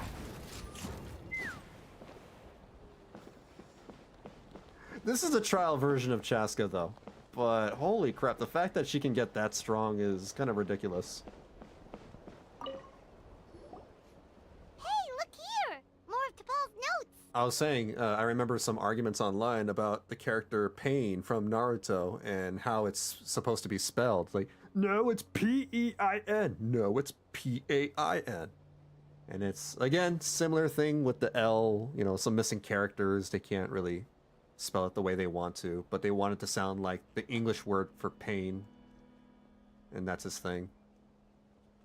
Let's hope there's some useful information inside. You scour T'Pol's notes for info. Log number 403. Introduced me to some new comrades who fully support my ideas. I told them that some Saurians are blessed with wings, and some people with natural gifts, while the less fortunate among us can only look on longingly as they seize the skies. But I also told them that progress can erase individual differences. Think of the tools humanity has made to fight back against wild beasts. The law we have put in place to even the playing field between the strong and the weak. That's what happens when you put gun the size of cannons into magic and swords mainly world. I promised them that our research will be the new frontier Yeah, I mean, of it'll human overpower progress. With our phlogiston wings, the power of flight will no longer be for a select few to enjoy. Imagine a world where the skies are for all to share. And it makes sense in a practical sense, but in a game balance sense is a little funny. I only hope that when we finally achieve this goal, we'll be proud of me. Imagine a world where the skies are for all to share. Yes, what a wonderful world that would be. If only it were possible. We could respond faster, and so many tragedies could be prevented. But T'Pol, What about the saurians you're draining dry of phlogiston? You're not sharing the sky, you're stealing it! Bad move. I won't let you get away with it. Chasca? I'm fine. Let's keep moving. I don't think we'll find anything else here.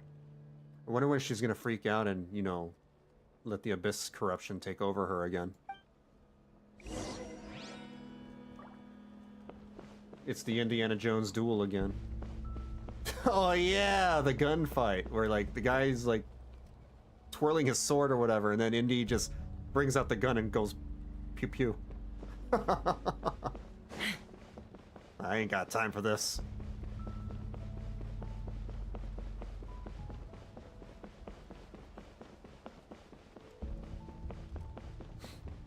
It also reminds me of this one anime called Gate, where basically the modern world of Earth sort of invades a fantasy world. They find a portal and then they find the fantasy world, and they are completely demolishing the fantasy world because technology and modern, you know, military completely, you know, destroys swords and sorcery. Take me up. It was a fun anime. I wish they made a sequel. A season 3 or something. I think it only had 2 seasons. Oops, hold on. Can I climb this up with Shalona? Yep. Ooh. Hold on, before I go, I'm just checking to see if... Ow!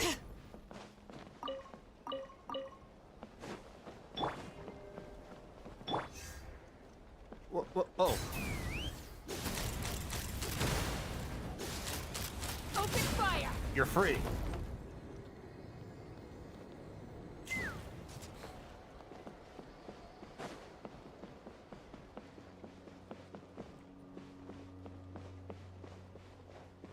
I just realized that this is a domain. Wait, what about the treasure chest? Wait, what? Seems to be stuck what? I didn't read that fast enough. How do I get the treasure chest? Let's fly! Open fire! Oh. Okay, there we go. I don't know what I did, but... Got it.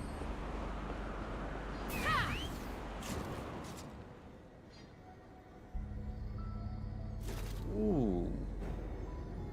This is a pretty unique I can't believe he domain. captured so many Kukasaurs. But right now, we have to focus on solving this problem at the source.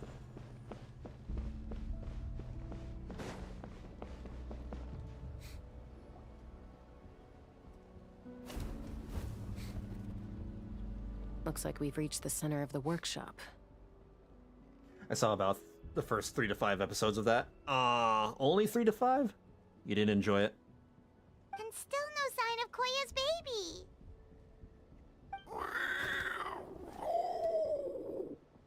Let's search this area for now. If we still can't find Chime, we'll double back. Okay. You split up and begin your search, like Scooby-Doo. Chasca, Traveler, come quick! What is it?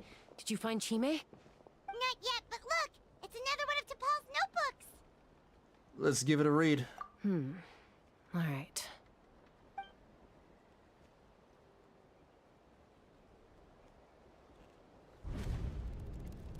Log number 428. We decided to restart the experiments on phlogiston refinement, but without telling. This is the final obstacle to the success of the Phlogiston Wings project. We cannot fall at the last hurdle. Log number 436. Earlier today, suggested using Kukasaurs as an intermediary to extract refined phlogiston. It's certainly feasible, but... Anyway, as long as our secret experiment succeeds, I'm sure won't bring it up again. Log number 443. We will conduct the experiment tomorrow. But birthday is coming up, so hopefully we'll have a birthday surprise for her. Log number 444. Huh? Why is this log empty? I guess whoever wrote down the log number was prevented from recording the results. Interesting. There's more. Let's keep reading. Log number 0. 0? We lost many comrades in the accident. Among them are friends, lovers, and children. But we cannot stop now. We will keep their legacy alive and carry their dreams forward. What the hell happened? As of today, we are lost scrapping the everybody? artificial refinement method. Instead, we will focus all our efforts on phlogiston extraction from live Kukasaurs. They are arrogant beasts whose existence in the wild serves no one but themselves. Their true How do you worth say that? lies in their sacrifice for the sake of human progress. What?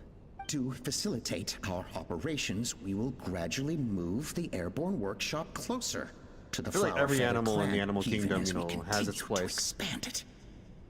All this we do to create a world where the skies are for all of humanity to share. All this we do to make T'Pol's dream a reality. T'Pol? Wait, what? So is this T'Pol or not T'Pol? Given the way this is written, not to mention the fact that the numbering has started over from 0, it kind of sounds like this is someone new. Does that mean that T'Pol's already... Maybe someone, what? Fluffy Food Super chatted $3.59. The BLTC invites our loyal customers to join us in celebrating founder Evan Nashblade's birthday. I'm not even playing Guild Wars 2 right now, and you're trolling me with that. Thank you, Fluffy, for the $5. Appreciate it. Thank you, thank you. Why do I get 2 notifications? Or 2 sound notifications, rather. Whatever. Ha. Funny. I thought that was a bug. And then someone said, oh, this is what the letter says. And then I thought, oh, this is a joke made up by ArenaNet. And then later someone posts, nope, this is actually a bug. Wait, that's a pretty meta bug then. Ironic that it's a bug. But in that case, who have we been pursuing? There's also a letter I'm telling you, tucked it's in the end of the Cusco. notebook. It's from Puma.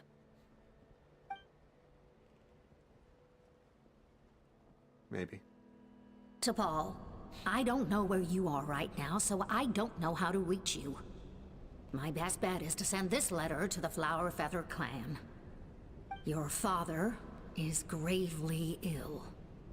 Oh, I know we've had our differences in the past, but he is still your father. Won't you come and visit him? Please. I know you never liked him and cared even less for me. All you ever yearned for is the sky. And your birth mother. Wait, what? But we'll still be waiting here for you if you do come back. This may be the last chance you'll get to see your father. But did you know that there is a limited time opportunity with the black... I know. I don't need it repeated to me. So I'm good. Puma's not T'Pol's real mom?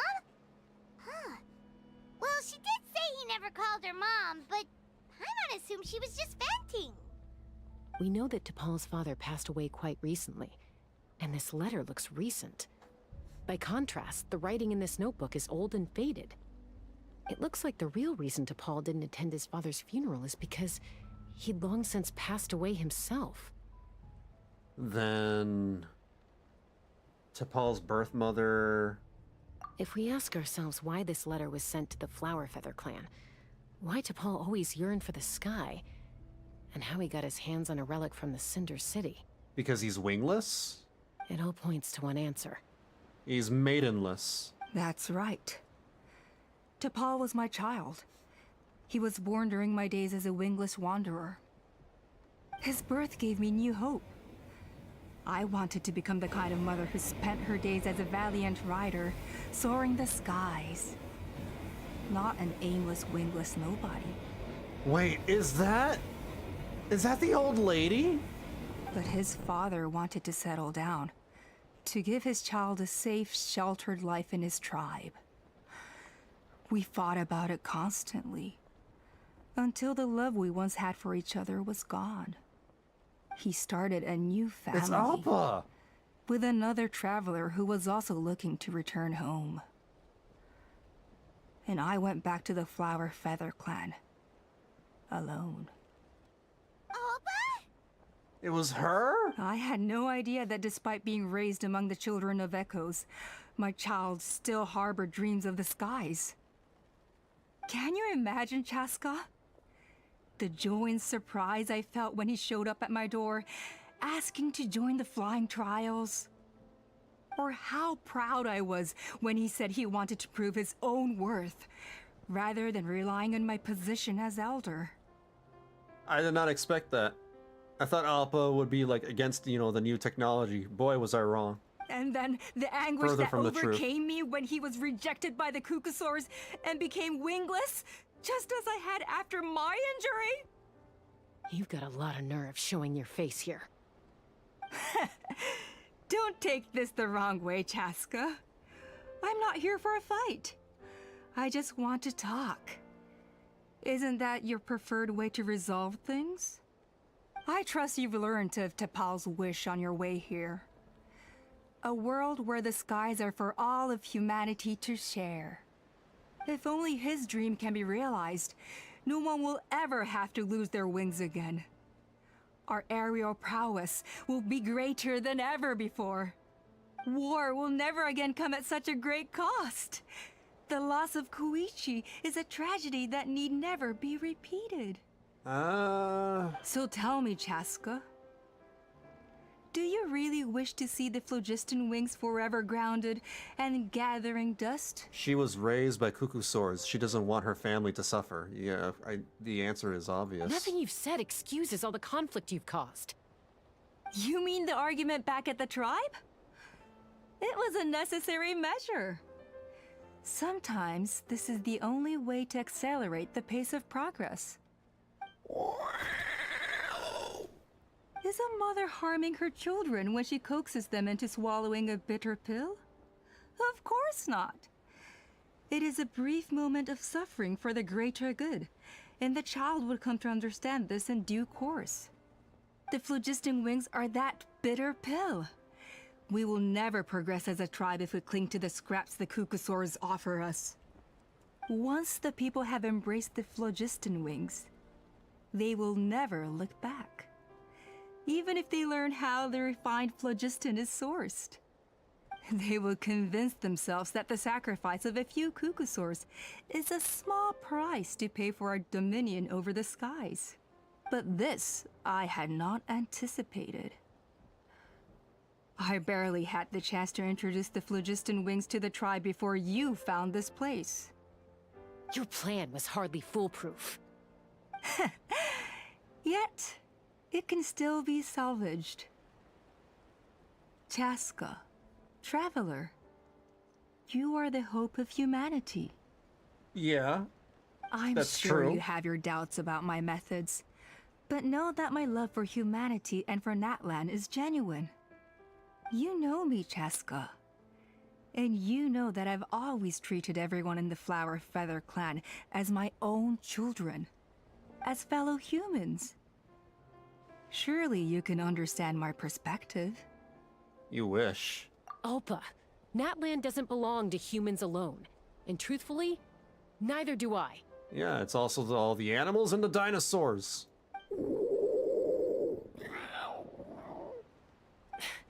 How many times has the Abyss invaded Natlan now?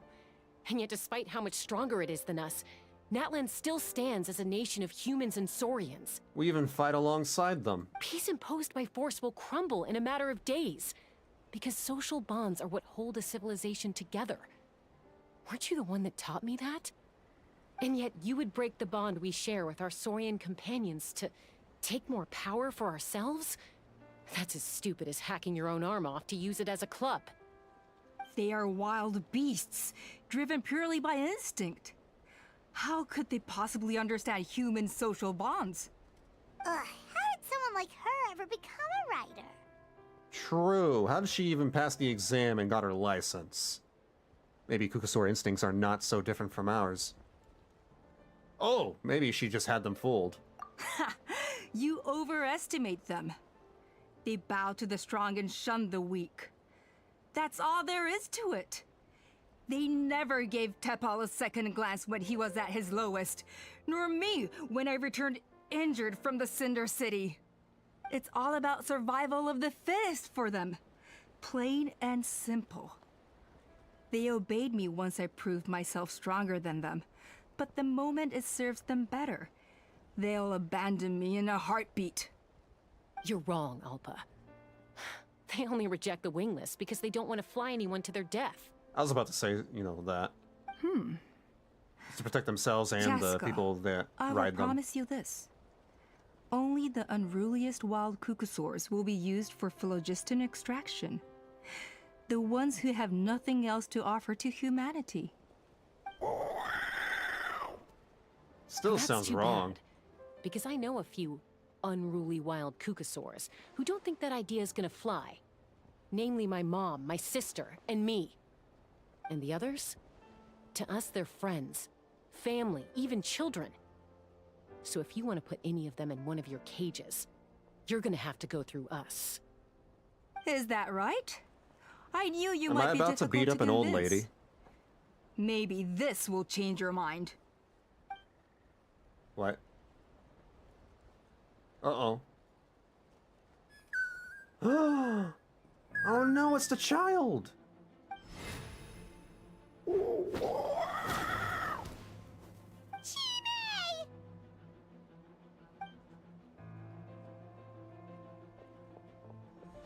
Alpa! What are we gonna do? Careful. Don't make any rash decisions. Unless you want to see her suffer. How devious. Oh no, that's one of the extraction cages! I told my subordinates to take control of the tribe while I was away. Luckily for them, our strongest warrior and our most powerful ally aren't there to stop it. She's a Kukusaur.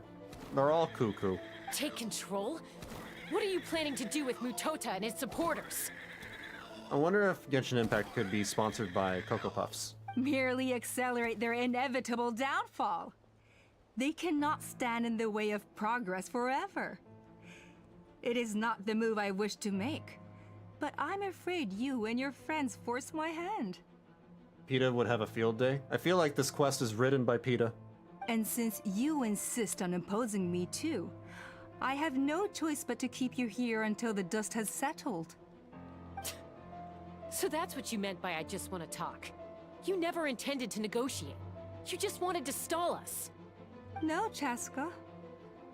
I genuinely hoped I could win you over. Sponsored by PETA. You are the strongest warriors we have. Put down your weapons, and I promise you that no harm will come to this young Saurian.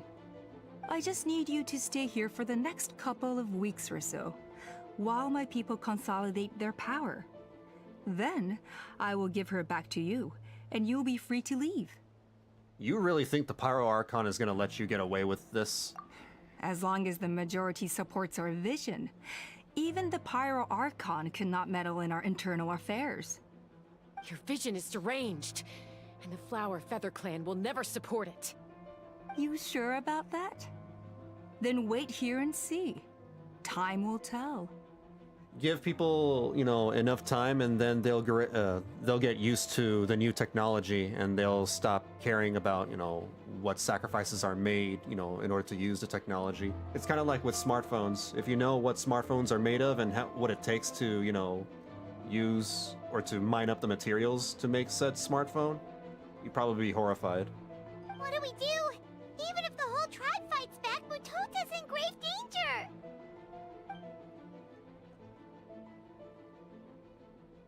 Stop delaying the inevitable. Well, not just Drop your smartphones, there's weapons like a and lot get of into the technology as cages. well. Now! She's still holding Chime hostage. Is there really no other way?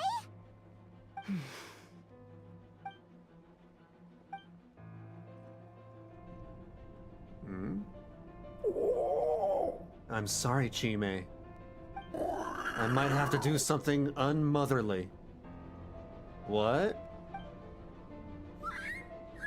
Do it, Mom. What? Do what? I don't want to be a burden. What kind of warrior would that make me? Is she gonna sacrifice the child?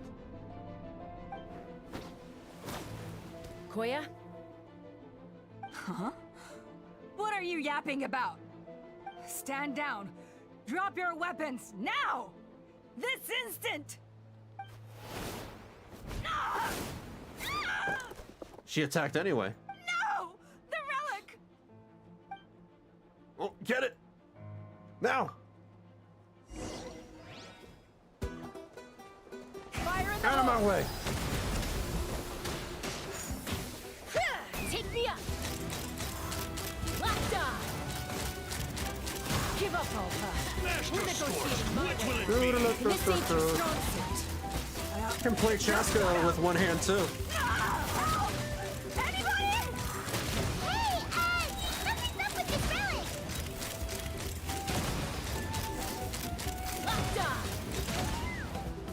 Oh, the battle's over? Okay. Alright, cool.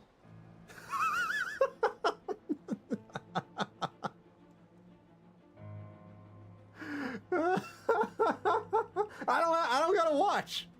I don't have to watch the game. I just hold left click and I win.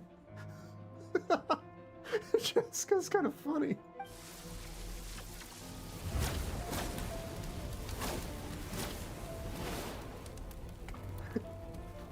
I don't know what they were thinking when making this character, but she's fun. Uh-oh. Why? We stabilized the relic. Maybe it got damaged in the fight. If we don't think of something fast, this whole workshop is gonna fall apart. No. They're directly beneath us. My beloved tribe. Uh-oh. Leave the workshop to me. You deal with the relic. What am I gonna do? If we don't solve this problem at the source, this whole place will come crashing down. Okay, Gara, we need you. it's too powerful. This ain't a toy like last time. I don't think I can just throw it aside. Hell, I'll even take pain. An almighty push. But we need to get it far away before it explodes. Then the tribe will be safe, and so will this workshop. Koya, remember when we were kids? Come on, let's take this thing high up into the sky. Yeah, that's what I mentioned earlier. They did something like this an hour or two ago. They're starting to borrow ideas from Zenless Zone Zero. AFK? Alright, for sure. Don't worry, I know I can get rid of it before it explodes. We're talking some surface wounds at most. All I need is for you to catch me at the end. Just like old times. Ooh. I like can't this. hold it back anymore. We have to go. Because, like, they don't have as many animated cutscenes, but they can definitely, you know, make these comic book-like scenes to compensate. Don't be insane! Alpha attacks Chasca from behind while the relic is going wild. Alpha! What are you... Oh, she got it back.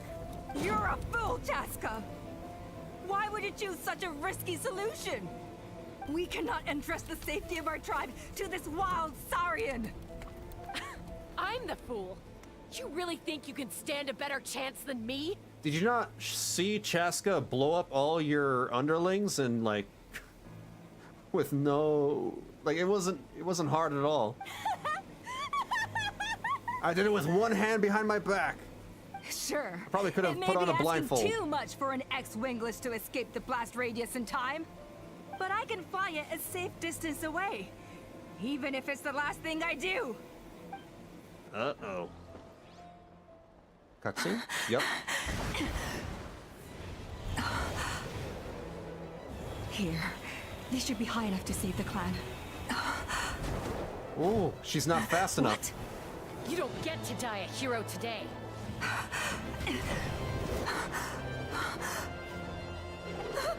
Ooh.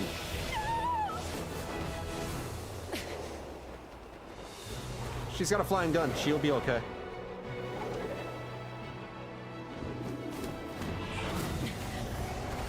Oh, the mom gave her a boost.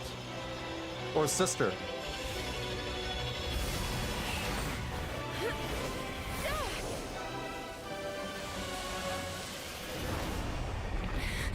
Oh no!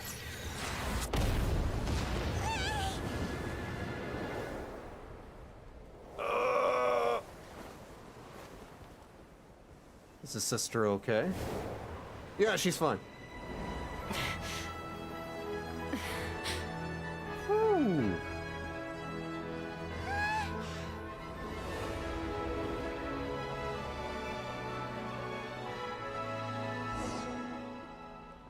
Thanksgiving? Koya, are you hurt? Let me We're take a not look at about to cook the Kukusaurs. What do you mean, I'm fine? Didn't I tell you to catch me on your back? Why did you try to shield me from the blast? Your family. Accident? Yeah, right. Seriously, you're as stubborn as ever. Accident? Oh my god. I'm reminded of that one scene in Naruto. Way back then. When Sasuke, like, blocked a very deadly attack in front of Naruto. And Naruto was like, "What are you doing, Sasuke?" And Sasuke's like, "I don't know. My body just moved on its own." No baked flamingo? Chasca, Koya! No baked flamingo. Never How are had things flamingo. looking here? All taken care of.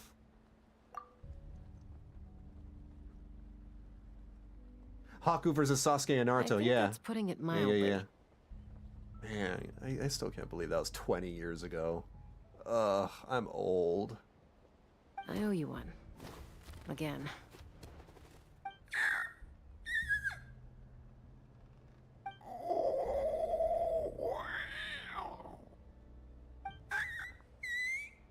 They're fine. Oh, but be honest. The Do you ice still mirror think thingy, Kukusaurs yeah. can't form bonds?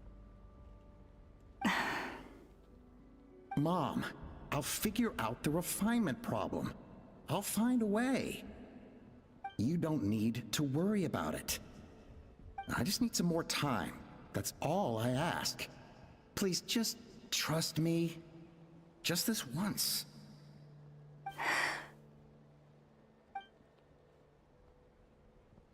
One of these days, I want to reminisce and just look at, like, old anime openings. Watching old anime would take, forever, but I want to just reminisce and look at old, anime openings and memes and cutscenes and, I don't know, just like, I think that would be fun. I just don't know how I would be able to do that on Twitch or even YouTube because of copyright reasons.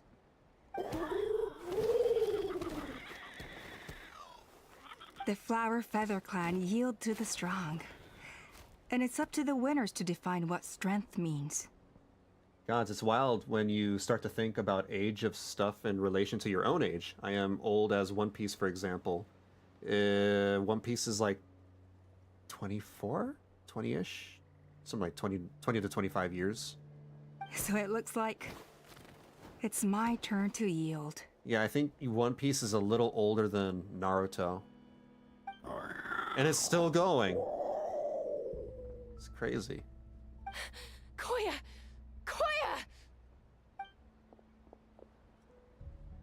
Uh-oh.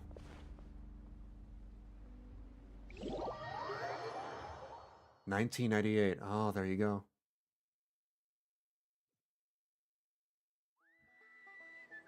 So, you're absolutely sure it's not because of the explosion? I'm sorry, Cusco, for blaming you. I thought it was Cusco. Yes, for the 10,000th time, I'm sure. The blast barely touched her. The reason she fainted was old injuries playing up. That was a red compounded herring. By overexertion in recent days. That was a pretty damn big red herring, just by giving, you know, Tepla or whatever his name is, you know, the same haircut, same clothing. The moment she finally relaxed, all the built-up stress finally caught up with her. And no wonder.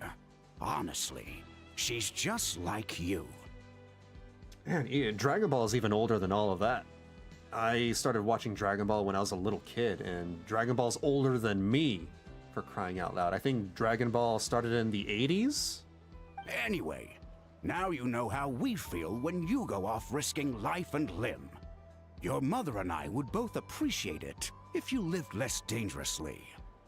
You know she wrote to me from the Masters of the Night Wind, just to scold me for not doing enough to keep an eye on you.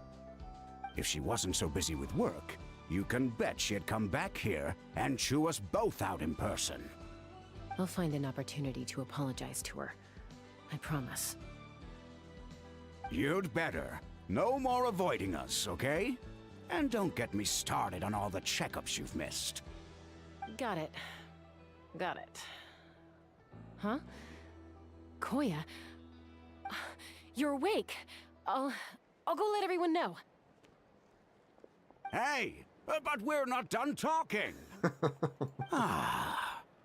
What are we gonna do with her, Even after everything that's happened, she still hasn't figured out how to start the conversation with you.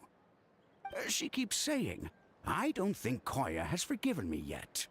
But if you ask me, she's the one who's scared to open up and have an honest conversation. I like how, you know, he's having this discussion with the Cuckoo Sword, too. For all her confidence, she's a very sensitive soul underneath. You'd think as a peacemaker, she of all people would know how to reconcile with her family after a falling out. I think the oldest anime I saw that I can think of right now is Akira. Oh. I think for me, it would be a lot of the Ghibli films, because those were made in the 70s and 80s, I believe. A good portion of them, anyway. She must have been a handful growing up. Thank you for being there for her.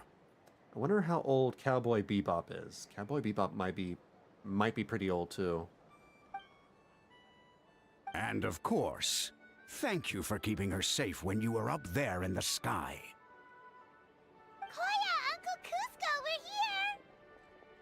Vampire Hunter. Vampire Hunter, I don't know if I've heard of that one. What were you talking about just now? Ha! I was just telling her that she's not to go chasing danger with Chasca ever again. Cusco, I understand how you must feel. But it's all thanks to Koya and Chasca's efforts that the airborne workshop didn't come crashing down on our heads. Oh, Paimon almost forgot to ask. They didn't hurt you while we were gone, did they? Oh, 1998 for Cowboy Bebop? Okay, it's actually not that old.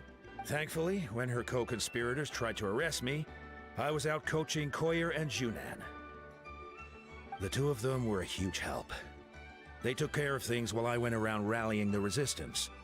So, in the end, Alpa's would-be revolt didn't really get off the ground. Vampire Hunter D is freaking awesome. Imagine gothic western mixed with sci-fi. What the hell? That's kind of like Cowboy Bebop, except it's only western and sci-fi. And as it turns out, not all of the wingless want to see our dear Saurian friends replaced with phlogiston power gizmos. Yeah, he's covered in a lot of scars. Man's been through a lot of wars here in Natlan. I'm so sorry you got mixed up in this, by the way. We should have caught on to Alpa's scheme sooner. We could have saved so many Kukasaurs from getting hurt. He's one of the most unique-looking NPCs. Most of the airborne workshop has now been dismantled. We've just left one small, harmless part intact, and repurposed it as a jail for Alpa and her cronies. Let's see how they like being locked up in a sky prison. You know what? Let's go even further. Let's milk them for their juices, too.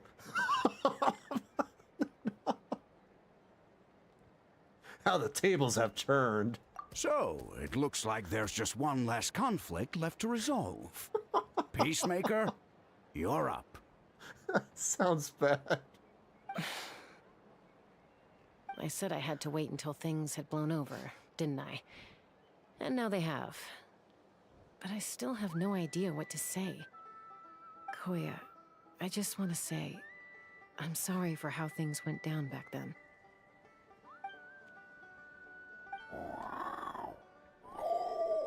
There's nothing to be sorry about. Human or Saurian, we all grow up and form new bonds with new family and friends. And now I've come to understand why you chose to stay among the humans. Huh? Does this mean you're not mad at me anymore? That's right. There's that family likeness coming through again. Paimon, zip it. We're having a moment. But that day, when we ran into each other. Chasca's really hot, I agree. She's gorgeous. I can't believe that there is some, hate on Twitter about her. People being mad about the most trivial things and then making up excuses like, oh, Chasca's not pretty. There's no way she's pretty. Ugh. Alright, I admit, I was angry in that moment. I thought you were their accomplice. Huh? So then, when did you finally make your peace with it? Yeah. But it's Twitter. Because of course it is. Like, they're mad about everything. They're always mad. Mom! Hey, slow down. It's Chime and Chifu. They're here too. Mom, are you okay? Mom is fine, love. We're all doing well.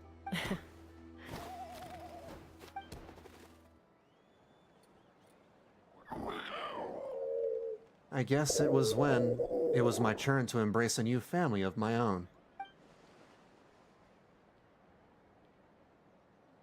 Isn't that sweet? Oh, look at that slow-mo.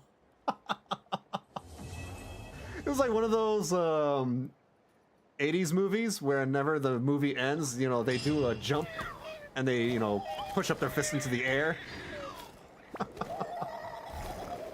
It was like one of those. Like Karate Kid. Oh my god. Cheesy.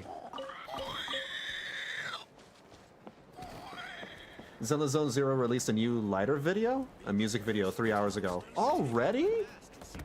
Okay, I'll take a look at it right now and then I'll call it a night. Let me just get rid of all these notifications. What is this? Oh. Nice. That was a nice quest. The interlude was very, very short, which is, I guess that's kind of a shame, but I'm expecting 5.3's, main story to be very, very big, if this one was so short. The Chasca quest was really nice, though. I liked it a lot. It's probably better. It's a lot better, actually. I would say it's way, way better than Shalonen's quest. Shalonen... her quest was so boring. It was really unengaging, not interesting at all. Mualani's was good. I still like Mualani. Hell, even, what's his name? Spider-Man boy with a how. Even that one was pretty alright. I like that one too. It's just, man. So yeah, this is a dramatic improvement over Shalonen's quest. Wonder they have different writers cooking up, some of the different quests. That might explain why some feel different. Ooh. Can I? Yes! There we go. Now she's level 90. Kindness should always be repaid, and merit rewarded. This is one universal principle that holds true for both the Kukasaur and the human worlds. From this day forth, no matter where you go, my wings and my guns will always be at your service. I hope so. Oh, I don't have enough XP. Alright, we'll just get her to level 84 for now. I'll work on getting her to 90 later. That's fine. There we have it. What is this? tattered letter? Who? Who the heck is Kenji? I'm not gonna read all that. That's too much. Oh, I still have more. What's with... Oh, the Pilgrim's Chronicle! That's right. That added 2 more of the things. Okay. Interesting. I wonder how they're gonna do the rest of the 5. 1, 2, 3, 4, 5. There's 5 more before it fills up. Interesting. Let me switch over to the video. Let me go look for the video. I'll watch that. And I'll bid you guys a good night. Let me see. YouTube.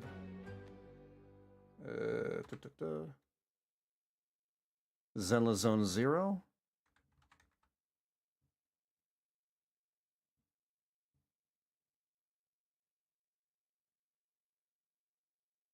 Oh, it's the EP, Fearless. Let me give me a second.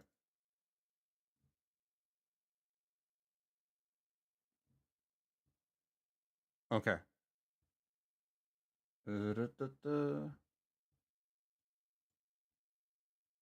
And there it is. This one, the lighter EP, Fearless. The EPs are usually just music videos, right?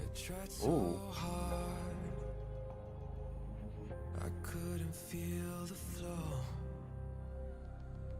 He's cut. With every battle, my body took a toll. They gotta do, you know, some marketing with him and his shirt off. Gotta build him into a thirst trap, after all. Give me some time, but I'll show you what I'm made of. You'll see. Push me to the edge, I'll fight back even more. Triumph to the right, whose dreams of gold. I embrace a challenge, the ring echoes my name. The road I take will make me a champion. I'll be the one who lights the flame. Oh, hey, oh, that drop is really good. Oh.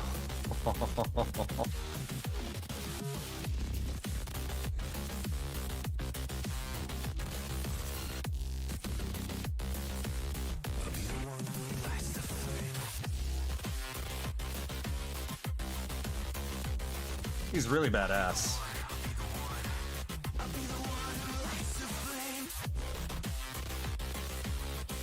Damn.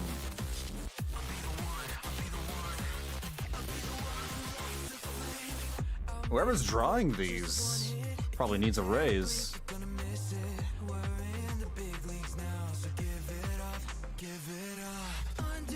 Even the animation's really good, but that's no surprise. Push me to the edge, I'll fight back even more. Triumph to the winner who takes the gold. I can take a challenge, the 10 million. you know that I'm the undisputed champion. I'll be the one who... Don't let him get in your head. You've got Friendship.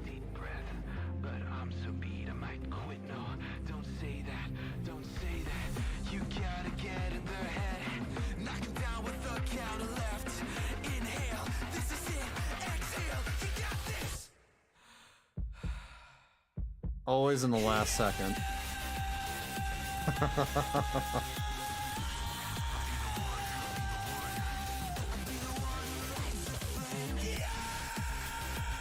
Dude. Like, this animation is really nice, but this music goes even harder. Who are all these music artists that they hire for their stuff?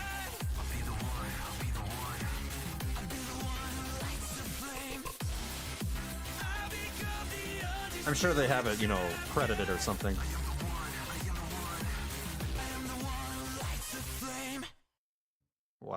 okay. That was pretty damn cool. Holy crap. That's really, really cool. All right. Lighter has a agent mission, right? I will probably end up doing it next Tuesday. Alongside maybe perhaps the Genshin Impact event. Let me see. Is Genshin Impact getting an event? Let me double check, because I don't actually remember.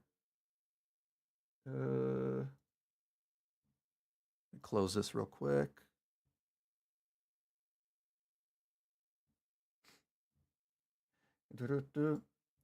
What a thing to enjoy before I have to run. Rest well, VB. All right, take care, Itchmug. I'm about to end too. Good luck with work. I'm just double checking to see if the event is happening. Sorry, wrong page. Is it a notice? Event. Yeah, here it is. The Iktomi Spirit Seeking Scrolls event. 11/28, 30, 2, 4. Let me double check my calendar. If all 4 phases are ready by December 4th, then... Oh, that's next Wednesday. Okay, then I think I'll stream both Zenless Zone Zero and Genshin Impact on Wednesday next week in December 4th. Yeah, because I want to just binge everything. I'll binge all of the Genshin Impact event, and I'll also do the lighter agent mission on Zenless Zone Zero. I think I'll do all that on Twitch this time around. Again, I'm only going to use YouTube for like uploading story content. As for the side stuff, I'll keep it to Twitch. So yeah. Tomorrow, I believe I'll also be streaming on Twitch. I'll be playing Metaphor ReFantasia tomorrow at 7 p.m. Pacific. Some more of that. And Thursday, it's Thanksgiving, so I won't be streaming on that day. This Sunday will be Guild Wars 2 on Twitch. We might do weeklies, or we might check out the new raid. I'm not entirely sure. It depends on how many beans are, willing to join. I'll adjust the schedule on Twitch to reflect, the change between next Tuesday and Wednesday. You guys can always, check my schedule on Twitch, or you can also check, on Discord, as usual. We can pull Granny soon? No. I know her. She only just got her marketing revealed, her drip marketing. So I think she's going to be 5.3? I believe she's 5.3, along with Mavwika. So it'll be like another couple of months before we see her. I would like to pull, Sid Lolly. We gotta wait. That is it. All right.